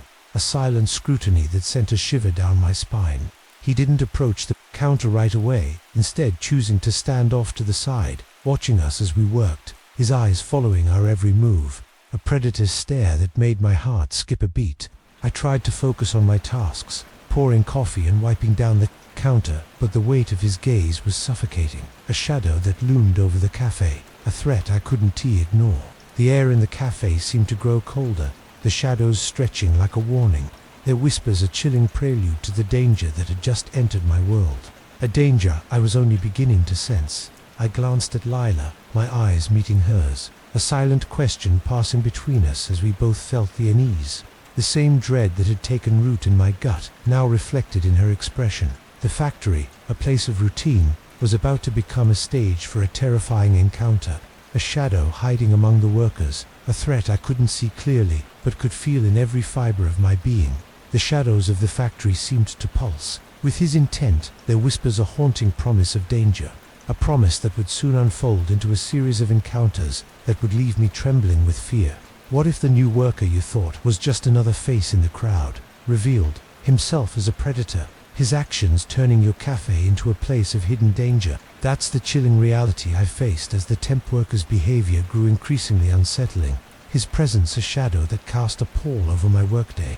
Leela and I continued our tasks, serving the last of the lunch rush, our laughter forced, as we tried to ignore the man standing off to the side, his eyes still fixed on us, his gaze unblinking, a predator's stare that made my skin crawl. He would watch Lila and I work, his scrutiny a silent threat that followed us as we moved behind the counter, his presence a weight that made the air feel heavier. The cafe no longer a place of comfort, but a stage for something far more sinister. After what felt like an eternity, he finally approached the counter, his steps slow and deliberate, his eyes never leaving us as he ordered a coffee, his voice low and gravelly, a tone that sent a shiver down my spine. He would come up to the cafe counter and order a coffee, his words clipped, his gaze intense as he watched us prepare his drink, his fingers tapping on the counter in a rhythm that felt menacing, a silent drumbeat that echoed the pounding of my heart. I handed him his coffee, my hands trembling slightly, and he smiled a smile that didn't reach his eyes, a smile that felt wrong, like a mask hiding something dark. He would come back to the cafe multiple times a day, his visits a pattern that became all too familiar, his presence a shadow that loomed over every shift, a threat we couldn't escape. He would linger around the counter longer than necessary, his eyes following us as we worked, his gaze lingering on Lila in a way that made my stomach churn, a horrible feeling that washed over me, a primal warning that told me something was wrong, that this man was dangerous, a predator hiding among the workers. I whispered to Lila, my voice barely audible over the hum of the factory. He's giving me the creeps. My words a confession of the fear that had taken root in my gut, a fear she shared, her nod, a silent agreement as we exchanged a look of unease, our friendship a shield against the threat that loomed before us. He would watch us from a distance, his eyes following us even when he wasn't at the counter. His presence, a constant reminder of the danger that had infiltrated our safe space, a danger we couldn't ignore. The air in the cafe seemed to grow colder, the shadows stretching like claws, their whispers a chilling refrain, echoing the terror of a man whose interest had turned predatory, a terror that threatened to consume us. I tried to focus on my work, pouring coffee and wiping down the counter, but my eyes kept darting to him, my heart racing every time he moved closer, his presence a shadow that followed me through every task, a reminder that the factory, a place of routine, had become a hunting ground. The shadows seemed to pulse with his intent, their whispers a haunting promise of danger, a promise that would soon force us to act, to protect ourselves from the threat that had emerged from the crowd. What if the predator in the factory made his move, turning your attempt to stay safe into a desperate struggle, a moment of terror that tested your courage in the face of danger? That's the harrowing reality Leela and I faced as the temp worker's behavior escalated, his actions a chilling threat that left us fighting to protect ourselves. The cafe had become a place of dread, the temp worker's constant presence, a shadow that loomed over every shift, his eyes following us with an intensity that made our skin crawl, his visits a pattern we couldn't escape. We tried to stay busy, keeping our heads down, our laughter forced as we served the workers, but the fear was always there, a constant weight that made every moment tense, every glance a reminder of the danger that lurked just beyond the counter. One afternoon, as the factory slowed down for the evening shift, the temp worker returned, his presence more menacing than ever, his eyes glinting with a hunger that sent a shiver down my spine. He came back to the cafe, his steps slow and deliberate, his gaze fixed on Leela as he approached the counter, his voice low as he ordered another coffee, his words a pretext for something far darker. He started asking us questions, his tone casual but his questions invasive. Do you too live nearby? What do you do after work? Are you here alone? His words a trap, a lure designed to draw us in, a predator testing the waters, searching for a weakness we couldn't afford to show. Leela and I exchanged a glance, our fear mirrored in each other's eyes, our hands trembling as we prepared his coffee, our voices tight as we gave short, vague answers, hoping to end the interaction. But he didn't stop. He started to hang around the counter even more, his presence a shadow that refused to leave, his eyes following us as we moved, his gaze lingering on Leela in a way that made my stomach churn, a horrible feeling that intensified. With every passing second, I knew we had to act, to get away, to find safety before his intentions became clear, before the threat he posed turned into something we couldn't escape. I whispered to Leela, my voice barely audible, "We need to get out of here." My words a desperate plea that she nodded to, her face pale as we made a plan to leave, to find help, to escape the danger that had locked onto us. We waited until he stepped away from the counter, his attention momentarily distracted by a group of workers entering the cafe, and then we moved, our steps quick as we slipped out from behind the counter, our hearts pounding as we made our way to the factory's break room, a small space where we knew the supervisor would be, a place of safety we couldn't reach fast enough.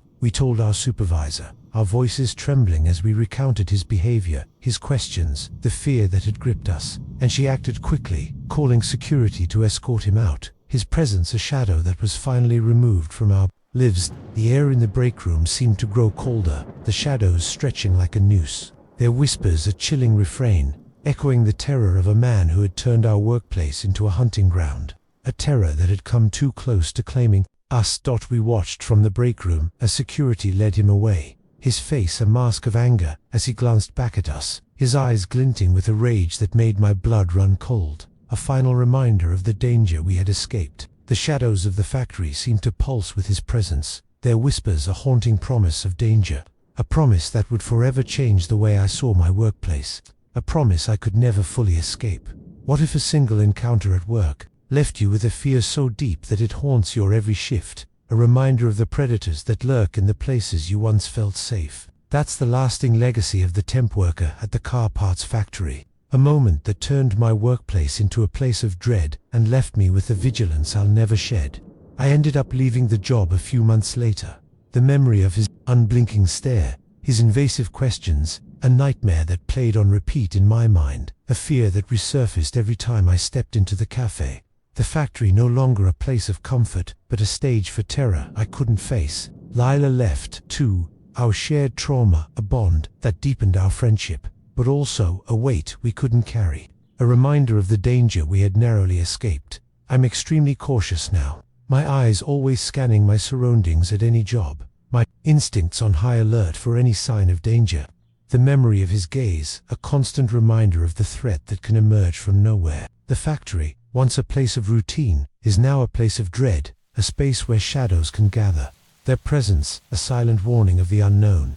I've learned to trust my instincts, to listen to that horrible feeling in my gut, for the greatest threats often come when we least expect them, hiding among the familiar faces of a crowd. I've taught myself to be more assertive, to speak up when something feels wrong, a lesson born from the fear of that day, a lesson that has shaped me into the cautious woman I am today.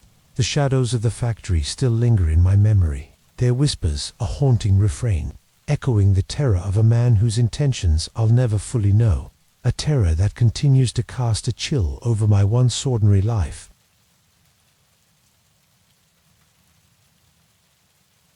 The monster on the road, a brush with Pee Wee Gaskin-Schwart, if a carefree afternoon with your best friend, filled with the innocence of childhood, led you straight into the path of a notorious serial killer, a monster whose shadow would haunt you for years. That's the terrifying reality my best friend and I faced as young girls in 1975, a reality that turned a simple bike ride into a brush with one of America's most infamous killers. It was the summer of 1975, and I was 10 years old, living in a small town in South Carolina, a place where the days were long and lazy, the streets quiet except for the laughter of children playing outside, the air thick with the scent of blooming magnolias and the hum of cicadas.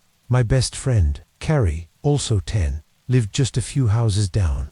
Our friendship a bond forged through countless adventures, from building forts in the woods to racing our bikes down the dusty back roads, our laughter a melody that echoed through the neighborhood. That summer, we were inseparable, our days spent exploring every corner of our little world. Our bikes, our trusty steeds, as we pedaled through the streets, the wind in our hair, the sun on our faces, the freedom of childhood, a joy that felt endless. On that particular afternoon, we decided to ride to a nearby convenience store to buy some candy, a small treat to celebrate the last days of summer before school started. A journey we'd made 100 times before, a path we knew like the back of our hands. We set off, our bikes wobbling slightly on the uneven gravel, our giggles filling the air as we raced each other. The store just a mile away, its neon sign, a beacon of sugary delights that called to us. The road was quiet, the town sleepy in the late afternoon heat, the only sounds the crunch of gravel under our tires and the occasional chirp of a bird in the trees lining the street. We felt safe, the world a playground where nothing could go wrong, our innocence a shield against the dangers we didn't yet know existed. But as we pedaled, I felt a prickle on the back of my neck, a sensation I couldn't quite place, like the air had shifted, grown heavier with an unspoken presence. I glanced around, my eyes scanning the empty road, but saw nothing out of the ordinary, just the familiar houses, the distant fields, the quiet of a summer day. The air on the road seemed to grow colder, the shadows stretching like a warning, their whispers a chilling prelude to the danger that was closing in, a danger I was too young to recognize but could feel in my bones.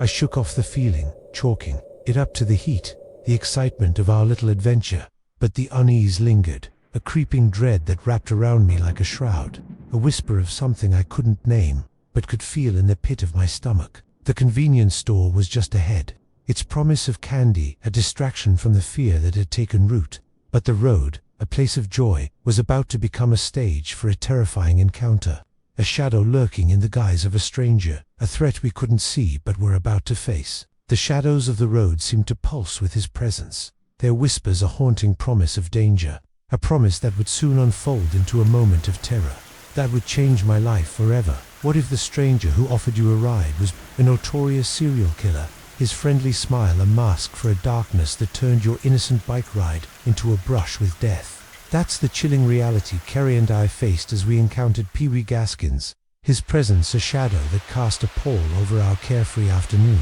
We were pedaling toward the convenience store, our bikes kicking up small clouds of dust, our laughter a melody that filled the quiet road, the promise of candy a sweet distraction from the unease that had settled in my gut.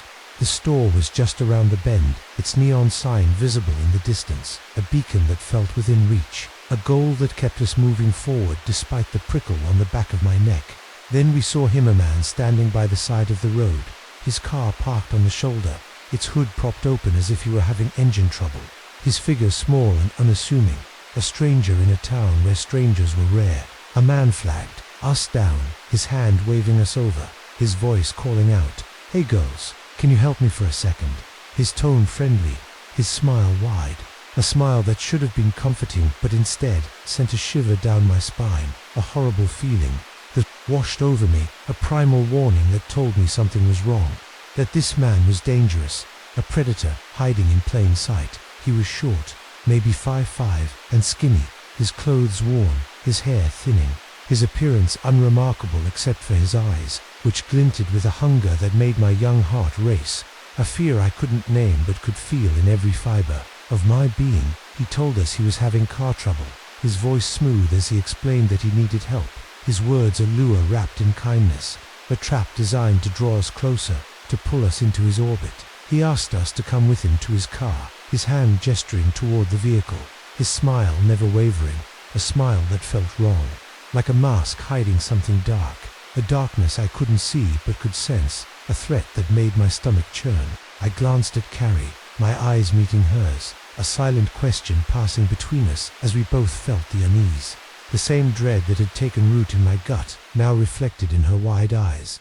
Our friendship a shield against the fear that gripped us, a fear that told us to stay away, to run, to scream. The air on the road seemed to grow colder, the shadows stretching like claws, their whispers a chilling refrain, echoing the terror of a man whose kindness was a mask for danger, a terror that threatened to pull us into the unknown. I wanted to turn around, to pedal away, but I couldn't move, couldn't make a sound, my young body frozen by the fear that gripped me. The man's presence, a shadow that loomed over us, a predator closing in on his prey. But then Carrie spoke, her voice trembling but firm. "We have to go." Her words a lifeline that snapped me out of my frozen state. My small hands gripping the handlebars as I nodded, my heart pounding as we turned our bikes, our legs pumping. As we pedaled away, the convenience store forgotten in our desperate need to escape, the shadows seemed to pulse with his intent. Their whispers a haunting promise of danger, a promise that we had just narrowly escaped, a promise that would soon reveal the true nature of the man we had met. What if the stranger you escaped turned out to be a notorious serial killer? His name a chilling reminder of the danger you faced, a truth that haunted you long after you fled. That's the horrifying reality Carrie and I uncovered years later, a truth that confirmed the danger we had sensed and left us with a fear that would linger for the rest of our lives. We pedaled away from the man on the road, our small legs pumping as fast as they could, our bikes wobbling on the gravel as we raced back toward the safety of our neighborhood. The convenience store forgotten in our desperate need to escape, the man's voice echoing in my ears like a nightmare.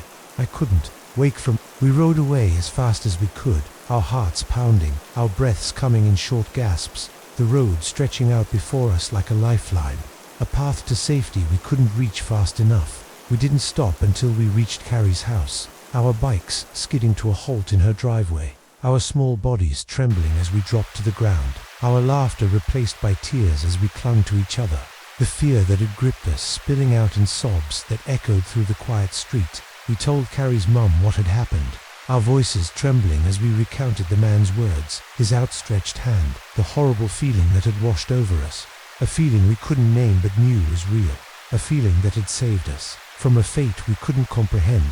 Carrie's mum listened, her face pale as she pulled us close, her arms a shield against the terror we had faced, her voice steady as she said, "You did the right thing," her words a comfort that couldn't erase the fear that had taken root in our young hearts. It wasn't until years later, when I was in my late teens, that the true horror of that day came to light. Years later, my uncle told me about a serial killer who had been in our area around that time, a man named Pee Wee Gaskins, a notorious killer whose name sent a chill down my spine, his crimes a dark stain on the history of South Carolina. My uncle described him short, skinny, with thinning hair, and as he spoke, the memory of that day came rushing back, the man on the road, his friendly smile, his outstretched hand, a perfect match for the description of Gaskins, a man who had killed dozens, a predator who had crossed our path that summer afternoon. The air in my uncle's living room seemed to grow colder, the shadows stretching like a noose, their whispers a chilling refrain, echoing the terror of a man whose name I now knew, a terror that had come too close to claiming us. I sat there, my hands trembling as I processed the truth, the realization that we had escaped a serial killer, a monster whose crimes I'd read about in history books, a man whose shadow had loomed over our childhood without us even knowing. The road, a place of joy, became a place of dread, a memory tainted by fear, a reminder of the vulnerability of youth and the dangers that can hide in the most ordinary moments. The shadows of that summer day seemed to pulse with his presence, their whispers a haunting promise of danger, a promise that would forever change the way I saw the world, a promise I could never fully escape. What if a childhood encounter with a serial killer left you with a fear so deep that it haunts your every ride, a reminder of the monsters that lurk in the places you once felt free? That's the lasting legacy of our brush with Pee Wee Gaskins, a moment that turned a carefree afternoon into a nightmare and left me with a vigilance I'll never shed. I'm 40 now, and I still think about that day. The memory, a shadow that lingers in my mind, a constant reminder of how close we came to danger. The image of his outstretched hand, his whispered words, a nightmare that plays on repeat, a fear that resurfaces every time I pass a quiet road or see a car on the shoulder. I'm extremely cautious now, my eyes always scanning my surroundings when I'm out, my heart racing at the sight of a stranger who looks too friendly, the memory of his smile a constant reminder of the threat that can emerge from nowhere. The backroads of my childhood, once a place of freedom, are now a place of dread, a space where shadows can gather, their presence a silent warning of the unknown. I've learned to trust my instincts, to listen to that horrible feeling in my gut. For the greatest threats often come when we least expect them, hiding in the guise of a friendly stranger. I've taught my own children the same, their safety, a priority shaped by my own experience, a lesson passed down from a day I'll never forget. The shadows of that summer day still linger in my memory, their whispers a haunting refrain, echoing the terror of a man whose name I'll never forget, a terror that continues to cast a chill over my once innocent world. The intruder in the night, a hostile encounter with terror. What if a dream backpacking trip through Europe, filled with the thrill of adventure, turned into a chilling encounter with a stranger whose intrusion transformed your hostel into a place of terror? That's the unsettling reality I faced as a young traveler in 2012. A reality that turned a night of rest into a nightmare I'd never forget. I was 22 years old and backpacking through Europe, a journey I'd dreamed of for years. A chance to explore new cultures, meet fellow travelers, and collect stories that would last a lifetime. I was in Amsterdam, a city known for its vibrant nightlife, picturesque canals, and welcoming hostels. A place where I felt the thrill of independence as I navigated its cobblestone streets. My backpack, a constant companion on my solo adventure, had booked a bed in a hostel, a cozy, budget-friendly spot in the heart of the city. Its walls decorated with colorful murals, its common room buzzing with the chatter of travelers from around the world, their laughter a melody that filled the air with warmth. I was staying in a mixed dorm room with 3 other people, a setup I was used to as a backpacker. The shared space, a small price to pay for the affordability and camaraderie of hostel life. My roommates were friendly: a German student, a Canadian photographer, and an Australian surfer, each of us sharing stories over a late-night cup of tea. The dorm a haven of safety in the midst of our travels. The room was simple, with 4 bunk beds, a small window overlooking the canal, and a shared bathroom down the hall, a space that felt secure, a place to rest after a long day of exploring. That night, I settled into my bunk, the bottom bed in a corner, my backpack tucked under the mattress, my body tired but my mind buzzing with the day's adventures: the Van Gogh Museum, a canal boat tour, the taste of stroopwafels still lingering on my tongue. I drifted off to sleep, the soft snores of my roommates a comforting lullaby, the hostel a sanctuary where I felt safe, the world outside a distant hum of bicycles and laughter. But as the night deepened, I felt a prickle on the back of my neck, a sensation I couldn't quite place, like the air had shifted, grown heavier with an unspoken presence. I stirred, my eyes fluttering open, my senses on alert as I listened to the silence. The hostel's quiet now, a stark contrast to the warmth of the evening, a silence that felt wrong, a silence that whispered of danger. The air in the dorm room seemed to grow colder, the shadows stretching like a warning, their whispers a chilling prelude to the danger that had just entered my world, a danger I was about to face in the darkness. I lay still, my heart beginning to race, the unease, a creeping dread that wrapped around me like a shroud, a whisper of something I couldn't name, but could feel in the pit of my stomach. The hostel, a place of rest, was about to become a stage for a terrifying encounter, a shadow lurking in the guise of a stranger, a threat I couldn't see but was about to confront. The shadows of the dorm room seemed to pulse with his presence, their whispers a haunting promise of danger, a promise that would soon unfold into a moment of terror that would change my journey forever.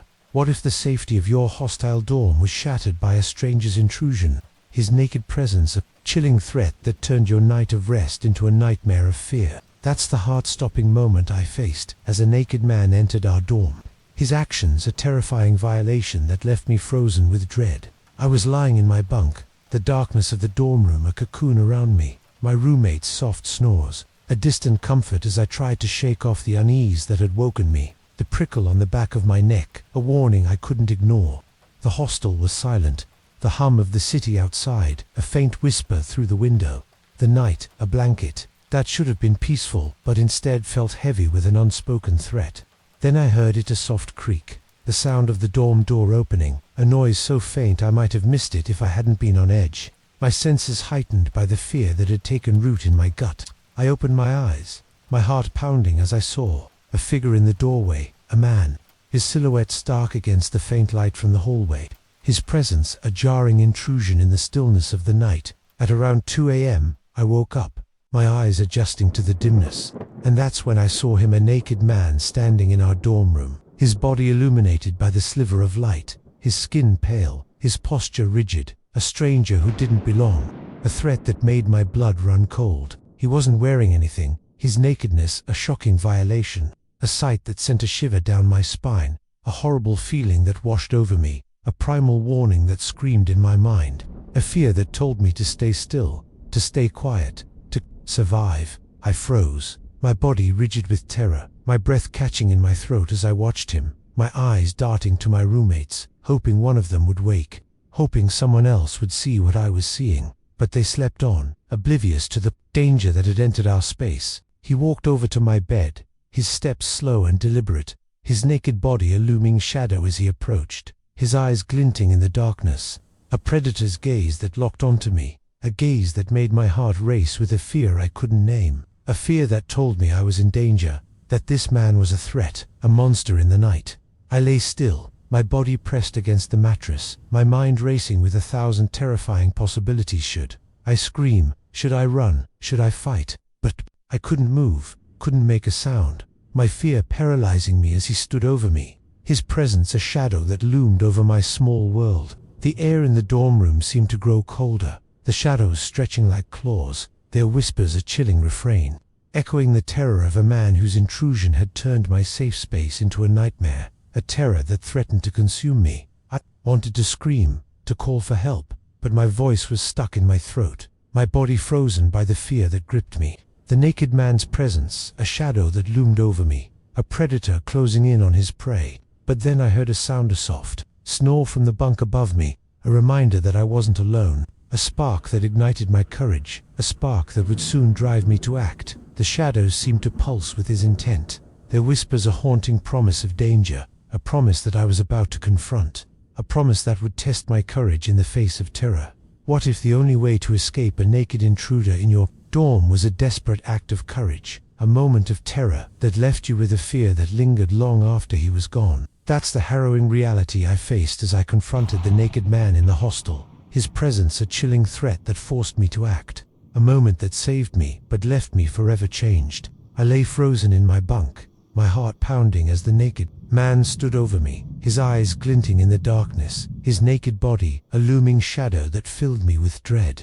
The silence of the dorm room, a suffocating weight that made every second feel like an eternity. My roommates slept on their soft snores, a distant comfort, oblivious to the danger that had invaded our space, leaving me alone to face the threat, my fear a tight knot in my chest that threatened to overwhelm me. But then I found my voice, a spark of courage igniting within me, a desperate need to protect myself, to break free from the terror that gripped me. I screamed at the top of my lungs, my voice a piercing cry that shattered the silence, a sound that echoed through the dorm room, waking my roommates with a start, their groggy voices a chorus of confusion as they stirred, their eyes blinking in the darkness as they saw the naked man standing in our room. "Get out," I shouted, my voice trembling but firm, my fear giving way to a fierce determination, a strength I didn't know I had, a strength that drove me to act, to fight, to survive.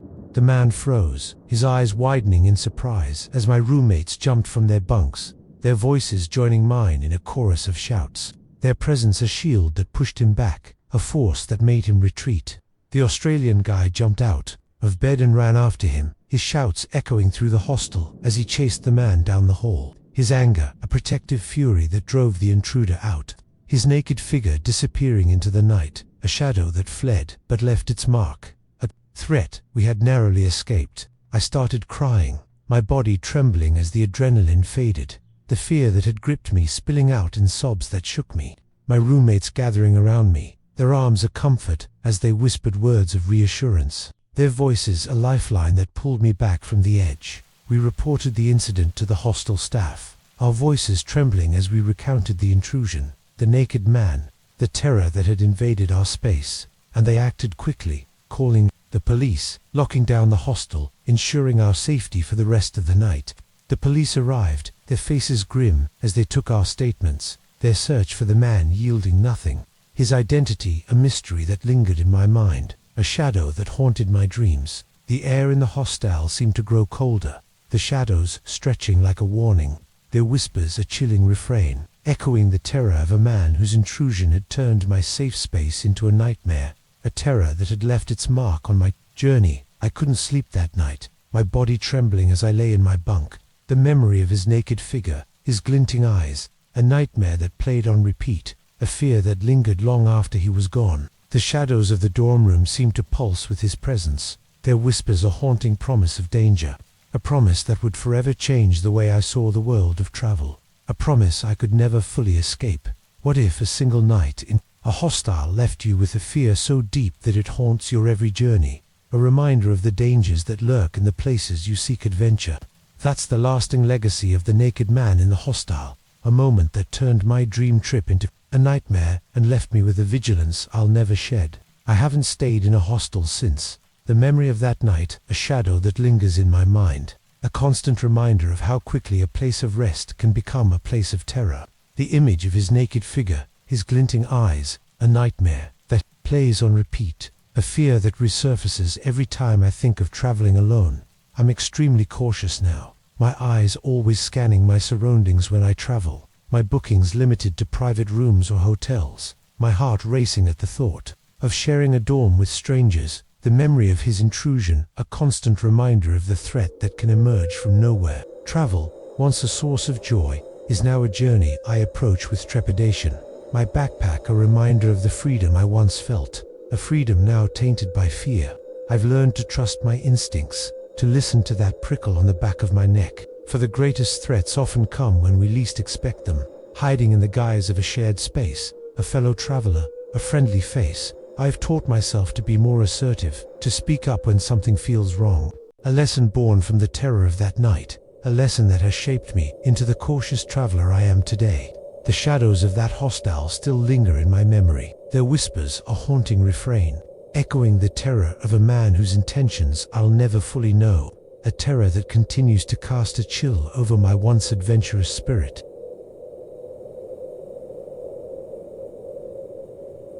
The shadow in the alley, a nighttime encounter with fear. What if a late-night walk through the city, a moment of freedom under the stars, led you straight into the path of a shadowy figure whose presence turned the streets into a labyrinth of terror? That's the chilling reality I faced as a young woman in 2018, a reality that turned a simple errand into a brush with danger I'd never forget. I was 25 years old and living in a bustling city, a place where the streets were alive with the hum of nightlife, the glow of neon signs, and the chatter of people enjoying the evening, a city that felt safe under the bright lights, a place where I often walked alone, my independence a source of pride as I navigated its vibrant chaos. That night, I had been out with friends at a downtown bar, a cozy spot where we'd spent hours laughing over drinks, the warmth of their company a comfort. In the cool autumn air, as the night wound down, I realized I needed to pick up some medicine from a 24-hour pharmacy a few blocks away.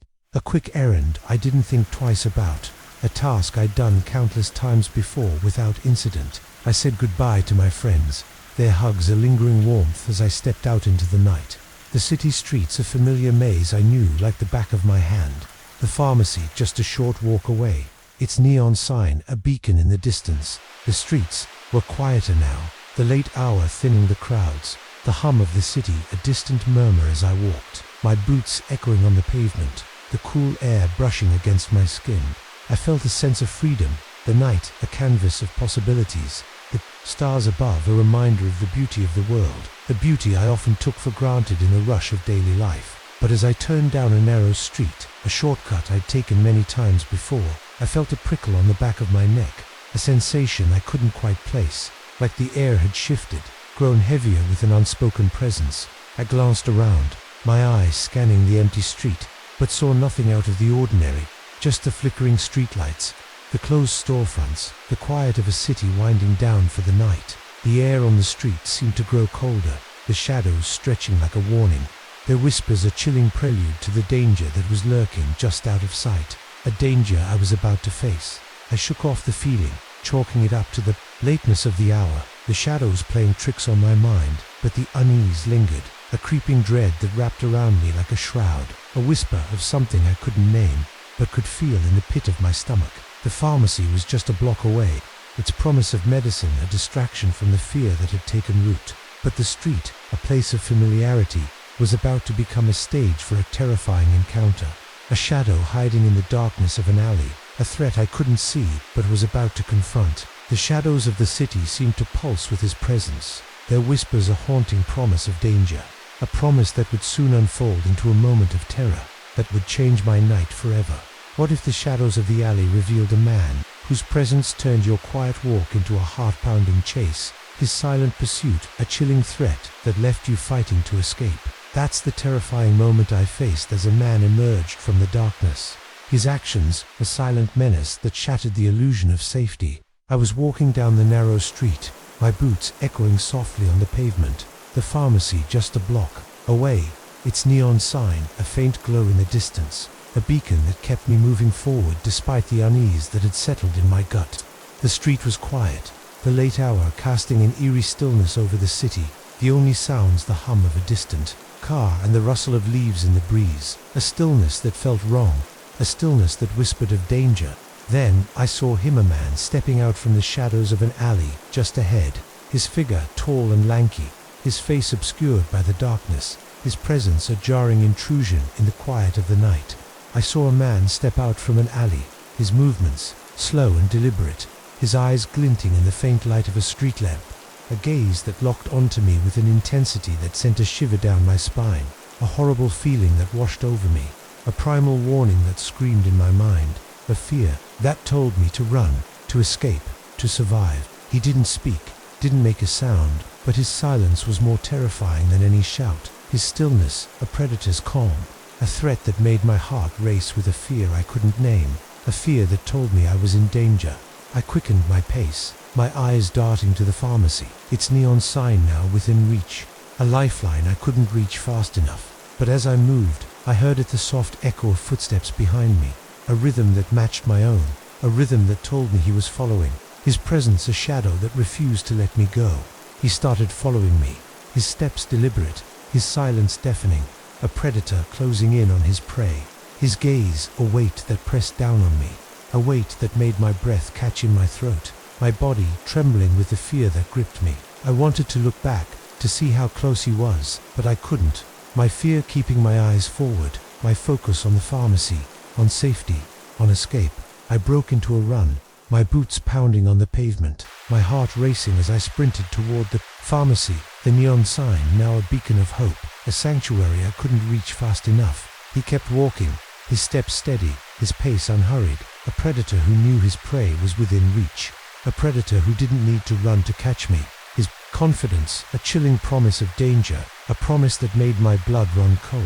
The air on the street seemed to grow colder, the shadows stretching like claws, their whispers a chilling refrain, echoing the terror of a man whose silent pursuit had turned my walk into a nightmare, a terror that threatened to consume me. I didn't stop until I reached the pharmacy, my body trembling as I burst through the doors, the bright lights a stark contrast to the darkness I'd fled, my breath coming in short gasps as I turned to look back, my eyes searching for him, but he was gone, his figure swallowed by the shadows, a shadow that had vanished but left its mark, a threat I had narrowly escaped. The shadows of the alley seemed to pulse with his presence, their whispers a haunting promise of danger, a promise that I had just escaped, a promise that would haunt me for years to come. What if escaping a shadowy pursuer in the alley left you with a fear so raw that it haunts every late-night walk, a chilling reminder of the dangers that lurk in the city's shadows? That's the harrowing reality I faced as I found safety in the pharmacy, a moment of escape that confirmed the danger I'd sensed and left me with a fear that would linger for years. I stood just inside the pharmacy doors, my body trembling, as I caught my breath, my eyes darting to the street outside, searching for the man who had followed me. His silent pursuit, a shadow that still loomed in my mind, a threat I couldn't see but could feel in every fiber of my being. The bright lights of the pharmacy were a stark contrast to the darkness I'd fled. The hum of the store, a comforting sound that couldn't erase the terror that had gripped me, my heart still pounding as I tried to make sense of what had just happened. I moved deeper into the store, my hands shaking as I grabbed the medicine I needed, my eyes constantly scanning the entrance, half expecting to see him walk through the doors, his tall, lanky figure, a nightmare I couldn't wake from. I told the cashier what had happened, my voice trembling as I recounted the man in the alley, his silent pursuit, the horrible feeling that had washed over me, a feeling I couldn't shake, a feeling that had saved me from a fate I couldn't comprehend. The cashier listened, her face pale as she nodded, her voice soft as she said, "You should call the police." Her words a reminder of the danger I had faced, a danger that was all too real in a city that never slept. I called the police, my hands trembling as I dialed, my voice shaky as I gave them a description of the man tall, lanky, dressed in dark clothes, his face obscured by the shadows, his silent pursuit a chilling detail that made the officer on the line pause, his tone grim as he assured me they'd send a patrol to the area, their search a small comfort that couldn't erase the fear that had taken root in my heart. The police searched the area but didn't find him, his disappearance a mystery that deepened my unease, a question that lingered in my mind. Who was he? What did he want? Was he still out there, watching, waiting for another chance? The air in the pharmacy seemed to grow colder, the shadows outside stretching like a warning, their whispers a chilling refrain, echoing the terror of a man whose pursuit had turned my walk into a nightmare, a terror that had left its mark on my night. I stayed in the pharmacy for a while, too scared to leave, my body trembling as I waited for a friend to pick me up. The city streets now a place of dread, a maze where shadows could hide, a place where I no longer felt safe. The walk that had once been a moment of freedom was now a memory tainted by fear, a reminder of the vulnerability of being alone, the dangers that can lurk in the most familiar places. The shadows of the alley seemed to pulse with his presence, their whispers a haunting promise of danger, a promise that would forever change the way I saw the city at night, a promise I could never fully escape. What if a single encounter in a city alley left you with a fear so deep that it haunts your every late-night outing, a reminder of the shadows that lurk in the places you once felt free? That's the lasting legacy of the man in the alley, a moment that turned a simple walk into a nightmare and left me with a vigilance I'll never shed. I'm 32 now, and I still think about that night. The memory, a shadow that lingers in my mind, a constant reminder of how close I came to danger. The image of his tall, lanky figure, his silent pursuit, a nightmare that plays on repeat, a fear that resurfaces every time I walk alone at night. The city streets now a place of dread rather than freedom. I'm extremely cautious now, my eyes always scanning my surroundings when I'm out late, my routes carefully planned to avoid dark alleys, my phone always in hand with emergency numbers on speed dial, the memory of his footsteps, a constant reminder of the threat that can emerge from nowhere. The city, once a place of adventure, is now a place of caution, a space where shadows can gather, their presence a silent warning of the unknown. I've learned to trust my instincts, to listen to that horrible feeling in my gut, for the greatest threats often come when we least expect them, hiding in the darkness of a quiet street, a familiar path, a moment of solitude. I've taught myself to be more assertive, to speak up when something feels wrong, a lesson born from the terror of that night, a lesson that has shaped me into the cautious woman I am today. The shadows of that alley still linger in my memory, their whispers a haunting refrain, echoing the terror of a man whose intentions I'll never fully know, a terror that continues to cast a chill over my once carefree nights. The watcher next door, a neighbor's obsession in the shadow. Schwat, if your new apartment, a fresh start filled with hope, became the target of a neighbor's unsettling obsession, turning your safe haven into a place of creeping dread. That's the chilling reality I faced as a young woman in 2019, a reality that turned my dream home into a stage for a terrifying encounter I'd never forget. In 2019, I had just moved into a new apartment complex, a modest but charming building in a quiet suburban neighborhood, a place I'd chosen for its affordability and proximity to my new job as a graphic designer. At 24 years old, I was eager to start this new chapter, my first time living alone, a milestone that filled me with a mix of excitement and nervous energy as I unpacked my boxes, hung my artwork on the walls, and turned the small space into a home. The apartment complex was a small, tight-knit community with neatly trimmed lawns, a shared courtyard where residents gathered for barbecues, and a sense of camaraderie that made me feel welcome, a place where I could see myself building a life. My unit was on the second floor, with a balcony overlooking the courtyard. a spot where I'd sit with a cup of coffee in the mornings, the chirping of birds, a soothing backdrop to my new routine. But a few days after moving in, I noticed a new face in the complex, a man in his late 40s, his presence a jarring note in the rhythm of my daily life. One of my new neighbors was a man who seemed overly interested in me, his gaze lingering too long whenever we passed in the hallway, his smile too forced, a smile that didn't reach his eyes, a smile that sent a shiver down my spine, a horrible feeling that I couldn't shake, a feeling that told me something was wrong, that this man was dangerous, a threat hiding in plain sight. His name was Mark, a detail I learned from another neighbor, a friendly older woman who lived across the hall, her tone casual as she mentioned that he'd lived in the complex for years, keeping mostly to himself, a loner who rarely joined the courtyard gatherings, a man who seemed harmless on the surface but whose presence made my skin crawl. Mark lived in the unit directly below mine, a fact that made me uneasy. The thought of him so close a constant weight on my mind, a shadow that loomed over my new home. He'd often be standing outside his apartment, his eyes following me as I came and went, his gaze a silent scrutiny that made me quicken my pace, my heart racing every time I passed him, his presence a shadow that refused to let me go. The air in the apartment complex seemed to grow colder, the shadows stretching like a warning, their whispers a chilling prelude to the danger that was lurking just below my floor, a danger I was only beginning to sense. I tried to focus on the joy of my new home, arranging my books on the shelf, planting herbs on my balcony, but Mark's presence cast a pall over everything, a dark melody that played on repeat in my mind, a reminder that my safe haven was not as safe as I'd thought, that a threat was hiding in the guise of a neighbor, a threat I couldn't see clearly, but could feel in every fiber of my being. The shadows of the complex seemed to pulse with his intent, their whispers a haunting promise of danger, a promise that would soon unfold into a series of encounters that would leave me trembling with fear. What if the neighbor you thought was just a little odd revealed himself as a predator, his actions turning your apartment complex into a hunting ground where you were the prey? That's the terrifying reality I faced as Mark's behavior grew increasingly unsettling, his presence a shadow that cast a pall over my daily life.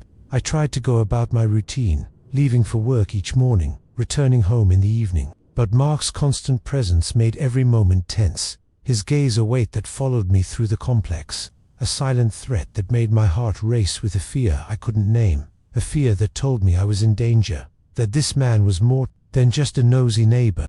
He started showing up everywhere I went in the complex, his appearances a pattern I couldn't ignore, his timing too perfect to be coincidence, a shadow that seemed to know my every move. I'd see him in the parking lot as I left for work, his eyes following me as I got into my car, his smile a chilling greeting that made my stomach churn, a smile that felt wrong, like a mask hiding something dark. He'd be in the laundry room when I went to wash my clothes, his presence a silent intrusion as he stood too close, his gaze lingering on me as I loaded the machine, his silence more terrifying than any words, a silence that whispered of danger, of intent I couldn't fully grasp but could feel in my bones. He would stare at me, his eyes unblinking, his gaze intense, a predator stare that made my skin crawl, a horrible feeling that washed over me, a primal warning that told me to stay away, to run, to escape. He started leaving notes on my door, small pieces of paper slipped under the mat, their messages innocuous at first. Hope you're settling in well.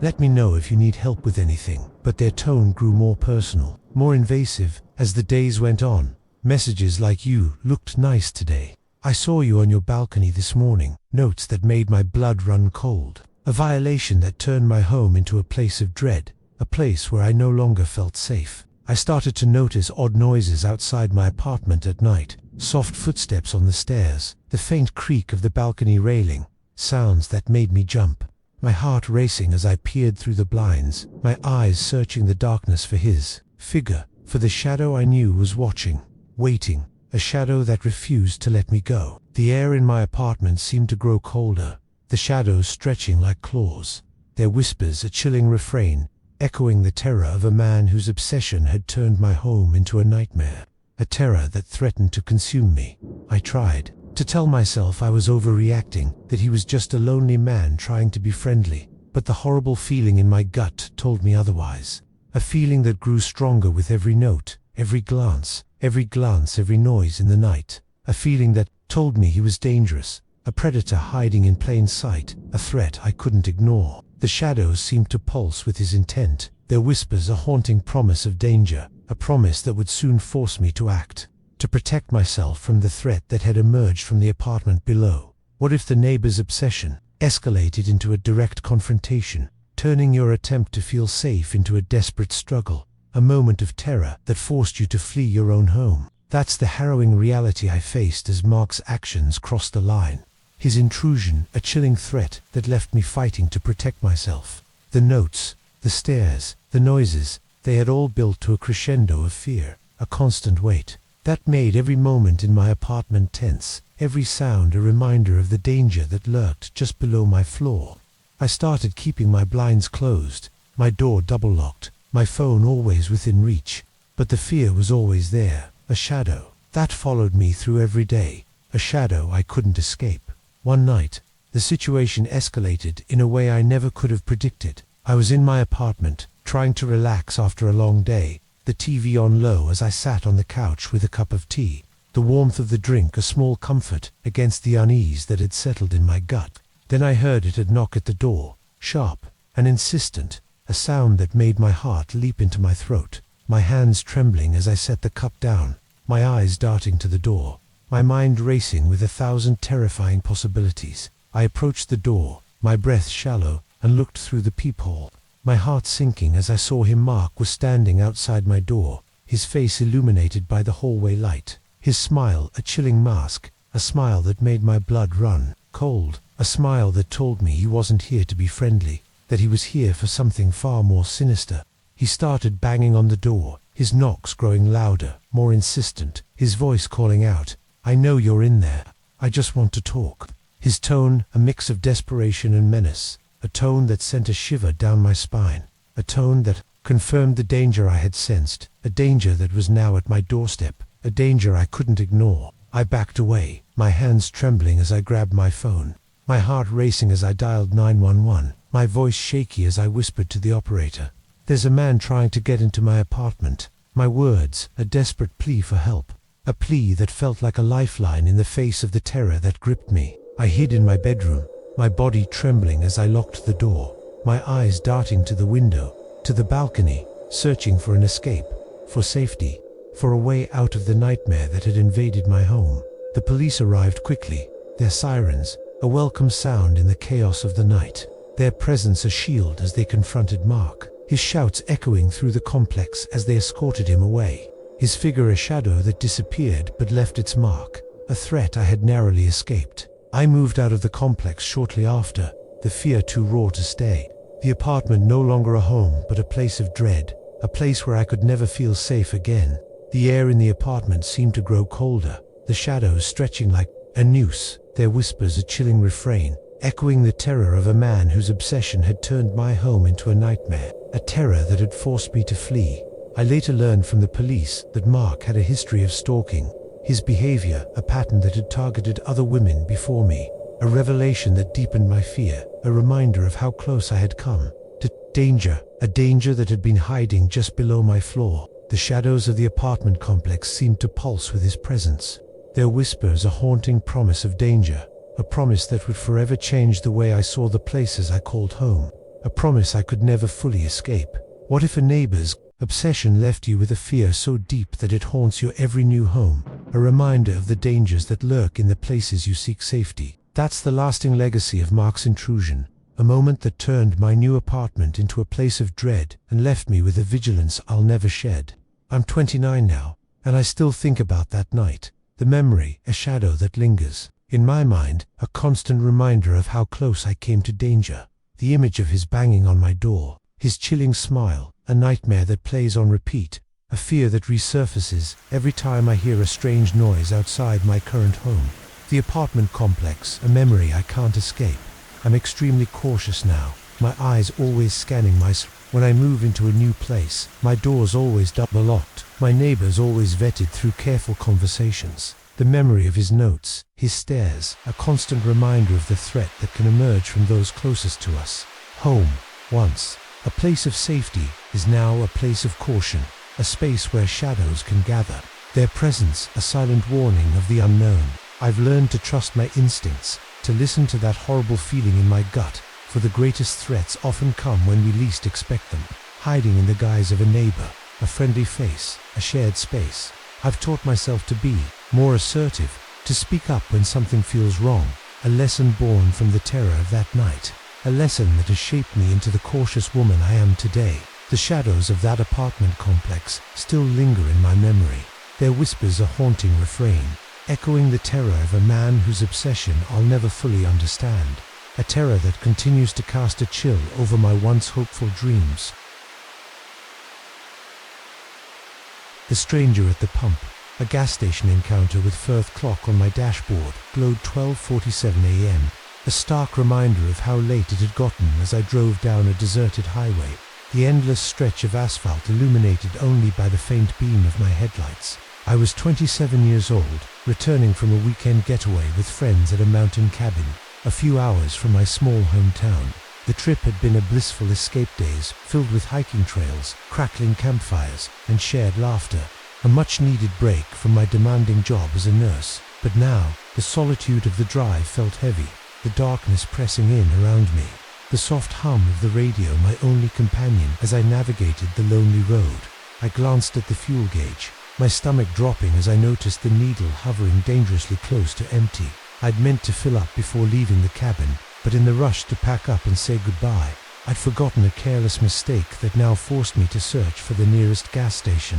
A faded sign up ahead pointed to an exit, promising a 24-hour station just off the highway, and I took it, my car rolling into the lot of a small, isolated gas station, its neon sign flickering like a dying star, casting an eerie glow over the empty pumps. The convenience store attached to it looked worn, its windows smudged, the harsh fluorescent lights inside a stark contrast to the inky blackness outside, a place that seemed more abandoned than operational.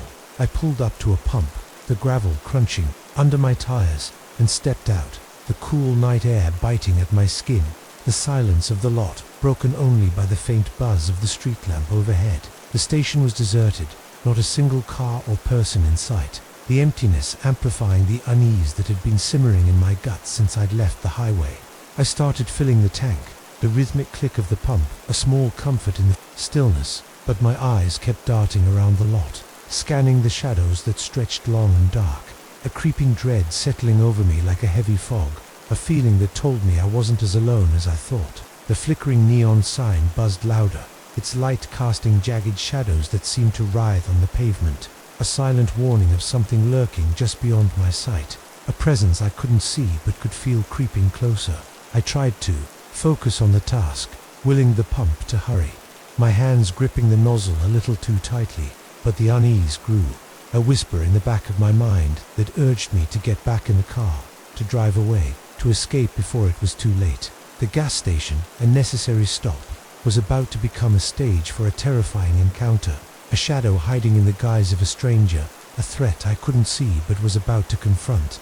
The shadows seemed to deepen, their edges sharpening like claws, their whispers growing louder, a haunting prelude to the danger that was about to step into the light, a danger that would turn my quiet night into a fight for survival. A sudden chill ran through me as I stood by the pump, the nozzle in my hand, the steady click of fuel, a fragile anchor in the eerie silence of the gas station. I couldn't shake the feeling that I was being watched, the shadows around me seeming to shift, to breathe, as if they held a secret I wasn't meant to see. My heart quickened, my breath shallow, the night pressing in closer, its darkness a weight that made every sound, every movement, feel amplified, a warning I couldn't ignore. Then, from the corner of my eye, I saw him, a man emerging from the shadows near the edge of the lot, his figure tall and broad, his face half hidden in the dim light, his presence a jolt that sent my pulse racing. A man approached me at the gas station, his steps slow and deliberate, his eyes catching the faint glow of the street lamp, a glint that felt predatory, a gaze that locked onto me with an intensity that made my skin crawl, a horrible feeling surging through me, a primal instinct that screamed danger, that urged me to run, to flee, to survive. He wore a worn jacket, his hair a mess, his smile a twisted curve that didn't match the coldness in his eyes, a smile that felt like a trap, a mask hiding something sinister beneath. He started talking to me, his voice low and gravelly, cutting through the silence like a blade, his words a mix of forced friendliness and underlying menace, a tone that made my stomach churn, a tone that told me he wasn't here to help, that he was here for something far darker. "Hey, you look like you could use some company," he said, his smile widening as he took a step closer, his hands in his pockets, his posture deceptively casual, but his gaze sharp, a predator sizing up his prey, a predator who had found his target in the empty lot. He kept getting closer, his steps deliberate, his presence a shadow that loomed over me, a shadow that made the air feel heavier, the night feel darker, a shadow that refused to let me go. He started asking me questions, his voice growing more insistent, his questions invasive. "Where are you headed? Are you alone? Need a ride?" His words, a net, a snare designed to trap me, a predator testing my defenses, searching for a crack he could exploit, a crack I couldn't afford to show. I backed away, my hands trembling as I pulled the nozzle from the tank, my eyes darting to my car, to the driver's side door, searching for an escape, for safety, for a way out of the nightmare that had invaded my night. The shadows around the pump seemed to twist, their edges curling like tendrils, their whispers a frantic hum, echoing the terror of a man whose words were a mask for danger, a terror that threatened to pull me under. I wanted to scream, to tell him to leave me alone, but my voice was caught in my throat, my body trembling with the fear that gripped me. The man's presence a shadow that loomed over me, a predator closing in on his prey. But then I found my resolve, a flicker of defiance, igniting within me a desperate need to protect myself, to break free from the terror that held me captive. The shadows seemed to tighten their grip, their whispers a haunting crescendo, a prelude to the confrontation that was about to unfold, a confrontation that would test my will to survive. The man's voice grew sharper, his questions more pressing, each word a step closer to danger, his looming figure a dark silhouette against the flickering neon of the gas station. I could feel my heart slamming against my ribcage, the horrible feeling in my gut, now a roaring alarm, urging me to act, to escape, to survive. I couldn't let him get any closer, couldn't let his words, his presence, trap me in this isolated lot, a place that had turned from a simple stop into a battlefield, where I was the prey. I yanked the nozzle from the tank, my hands shaking as I slammed it back into the pump, my movements jerky, fueled by adrenaline, my eyes locked on my car, the driver's side door a beacon of safety I had to reach. I jumped into my car, my fingers fumbling with the door handle as I threw myself inside, slamming the door shut with a force that echoed in the empty lot, my breath coming in short, panicked gasps as I jammed the key into the ignition, the engine roaring to life, a sound that it felt like a lifeline, a sound that meant escape, that meant survival.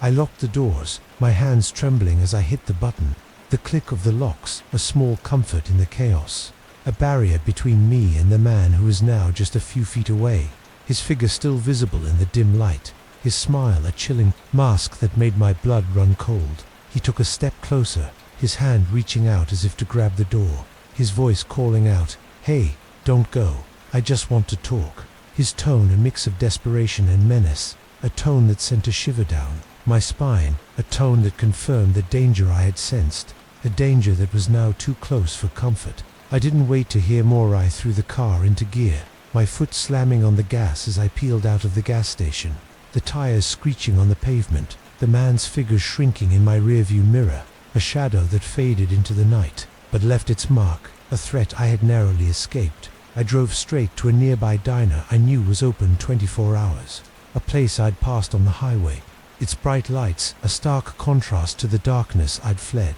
a sanctuary where I could catch my breath, where I could feel safe, if only for a moment. I called a friend to come pick me up, my voice trembling as I recounted the encounter, the man's questions, the horrible feeling that had gripped me, a feeling I couldn't shake, a feeling that had saved me from a fate I couldn't comprehend. My friend arrived quickly, her presence a comfort as she drove me home, her words a soothing balm against the terror that still lingered, a terror that had turned my night into a nightmare. The neon lights of the diner flickered in the distance, their glow a fragile shield against the darkness I'd left behind, a darkness that whispered of a man whose intentions I'd never know, a darkness that had nearly swallowed me whole. I couldn't sleep that night, my body trembling as I lay in bed, the memory of his smile, his outstretched hand, a nightmare that played on repeat, a fear that lingered long after I drove away. The shadows of the gas station seemed to follow me home, their whispers a haunting echo, a reminder of the night I'd escaped,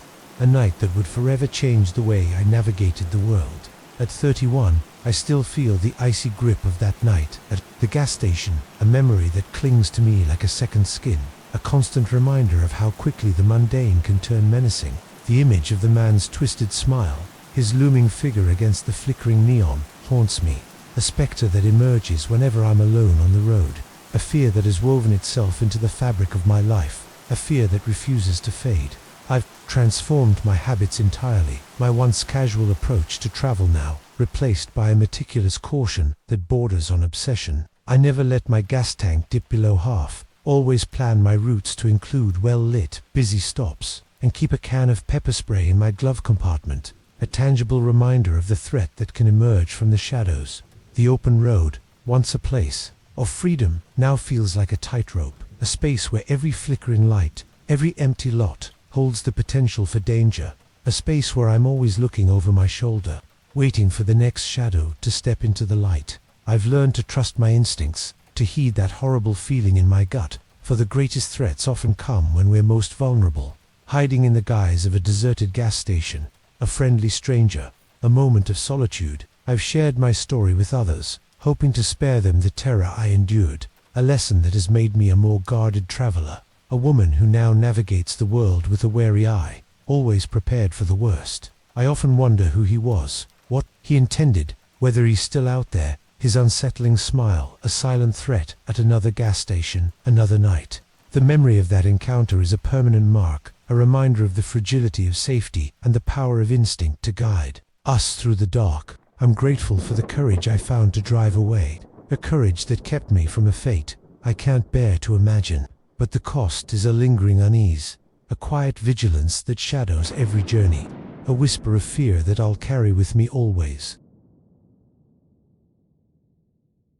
The lurker in the park, a dog walk turned nightmare wreath. Late afternoon sun dipped low in the sky, casting a golden glow over the park as I walked my dog, Max, along the familiar winding path, the crunch of leaves underfoot, a soothing rhythm in the crisp autumn air. I was 30 years old, living in a small suburban town where the park was a daily ritual, a place of peace where I could unwind after a long day at my job as a freelance writer. Max, a scruffy terrier mix with a boundless energy, tugged at his leash, his tail wagging furiously as he sniffed at every tree, every blade of grass, his joy a contagious spark that made me smile, a reminder of the simple pleasures that grounded me in my busy life. The park was a sprawling green space, dotted with ancient oak trees, a playground where children laughed, and a pond where ducks glided lazily across the water, a haven where families gathered, joggers ran their laps, and dog walkers like me found a moment of calm. It was a Saturday, the park busier than usual, the air filled with the sounds of laughter, the squeak of swings, the distant bark of other dogs, a symphony of life that made the space feel safe. A community where I knew many faces by sight, if not by name. I let Max off his leash in the designated dog area, watching as he bounded toward a group of other dogs, his playful yips blending with the chatter around me, the scene a picture of normalcy, a moment of peace I cherished.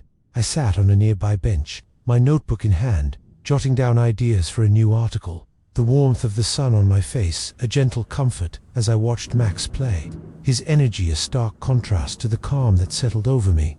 The park felt like a second home, a place where I could let my guard down, where the worries of the world seemed to fade away, replaced by the simple joy of a sunny afternoon. But as I scribbled in my notebook, I felt a subtle shift in the air, a faint chill that crept up my spine, a sensation I couldn't quite place, like the park had grown quieter, the laughter more distant, the shadows longer, darker, more menacing. The golden light seemed to dim, the shadows under the oaks stretching like silent sentinels, their whispers a faint hum, a prelude to something unsettling, something I couldn't yet see but could feel in the air. I glanced up, my eyes scanning the park, but nothing seemed out of place. The children still played, the joggers still ran, Max still chased his new friends, yet the unease lingered, a whisper in the back of my mind that urged me to pay attention. to look closer, to see what I was missing. The park, a place of peace, was about to become a stage for a terrifying encounter. A shadow hiding in the guise of a stranger, a threat I couldn't see but was about to confront. The shadows seemed to deepen, their edges curling like smoke, their whispers growing louder, a haunting signal of the danger that was about to disrupt my tranquil afternoon, a danger that would leave me questioning the safety of the places I loved most. As I sat on the bench, my pen hovering over the page, the unease in my gut grew sharper, a nagging instinct that refused to be ignored, a feeling that something was wrong, that the park's peaceful facade was hiding a threat I couldn't yet see. Max was still playing in the dog area, his joyful barks a distant comfort, but my eyes were drawn to the edge of the park, where the path curved around a cluster of trees, their branches casting long, jagged shadows across the grass, shadows that seemed to shift, to move, as if they were alive, as if they were watching. Then I saw him, a man standing just beyond the trees, his figure partially hidden by the foliage, his presence a stark contrast to the lively scene around me, a shadow that didn't belong, a shadow that made my heart skip a beat. A man was watching me from a distance, his posture rigid, his eyes fixed on me with an intensity that sent a shiver down my spine. A horrible feeling surging through me, a primal warning that screamed in my mind, a fear that told me to run, to escape, to survive. He was in his late 50s, his clothes worn, his face weathered, his gaze unblinking.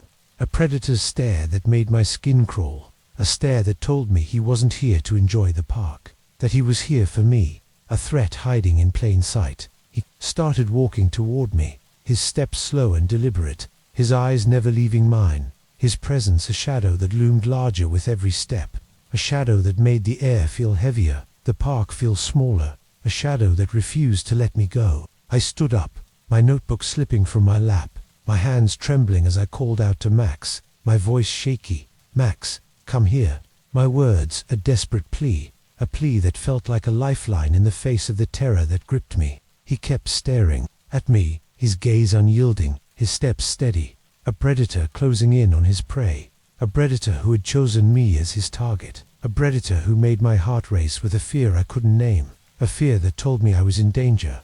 I grabbed Max's leash, my hands fumbling as I clipped it onto his collar, my eyes darting to the man, who was now just a few yards away, his smile a chilling mask, a smile that didn't reach his eyes, a smile that made my blood run cold, a smile that told me he wasn't here to chat, that he was here for something far more sinister. He started talking to me, his voice low and raspy, his words a mix of forced friendliness and underlying menace. "Nice dog you got there.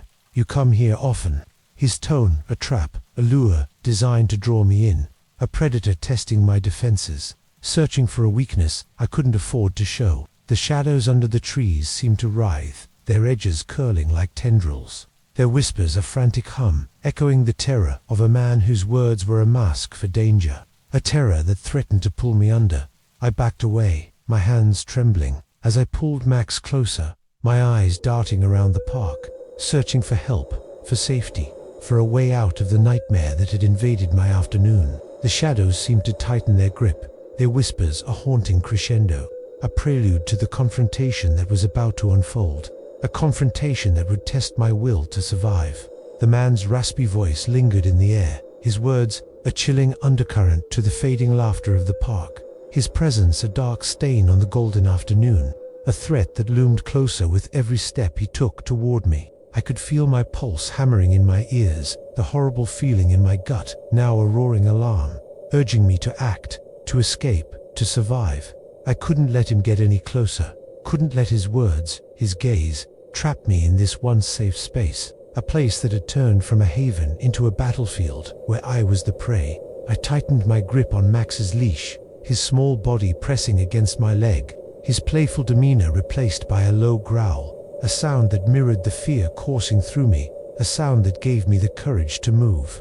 I turned away from the man, my steps quick as I started walking toward the main path, my eyes darting around the park, searching for other people, for safety, for a way out of the nightmare that had invaded my afternoon. I started walking away quickly, my pace increasing with every step, my heart racing as I pulled Max along, his leash taut in my hand, his growls a steady rhythm that kept me grounded, a reminder that I wasn't alone, that I had to protect us both. The man didn't stop. He followed me, his steps matching mine, his presence a shadow that refused to let me go, his voice calling out, "Hey, don't be like that, I just want to talk." His tone a mix of frustration and menace, a tone that sent a shiver down my spine, a tone that confirmed the danger I had sensed, a danger that was now just a few feet behind me. I broke into a run, my boots pounding on the path, my breath coming in short, panicked gasps as I sprinted toward the playground, where I could hear the laughter of children, the voices of parents,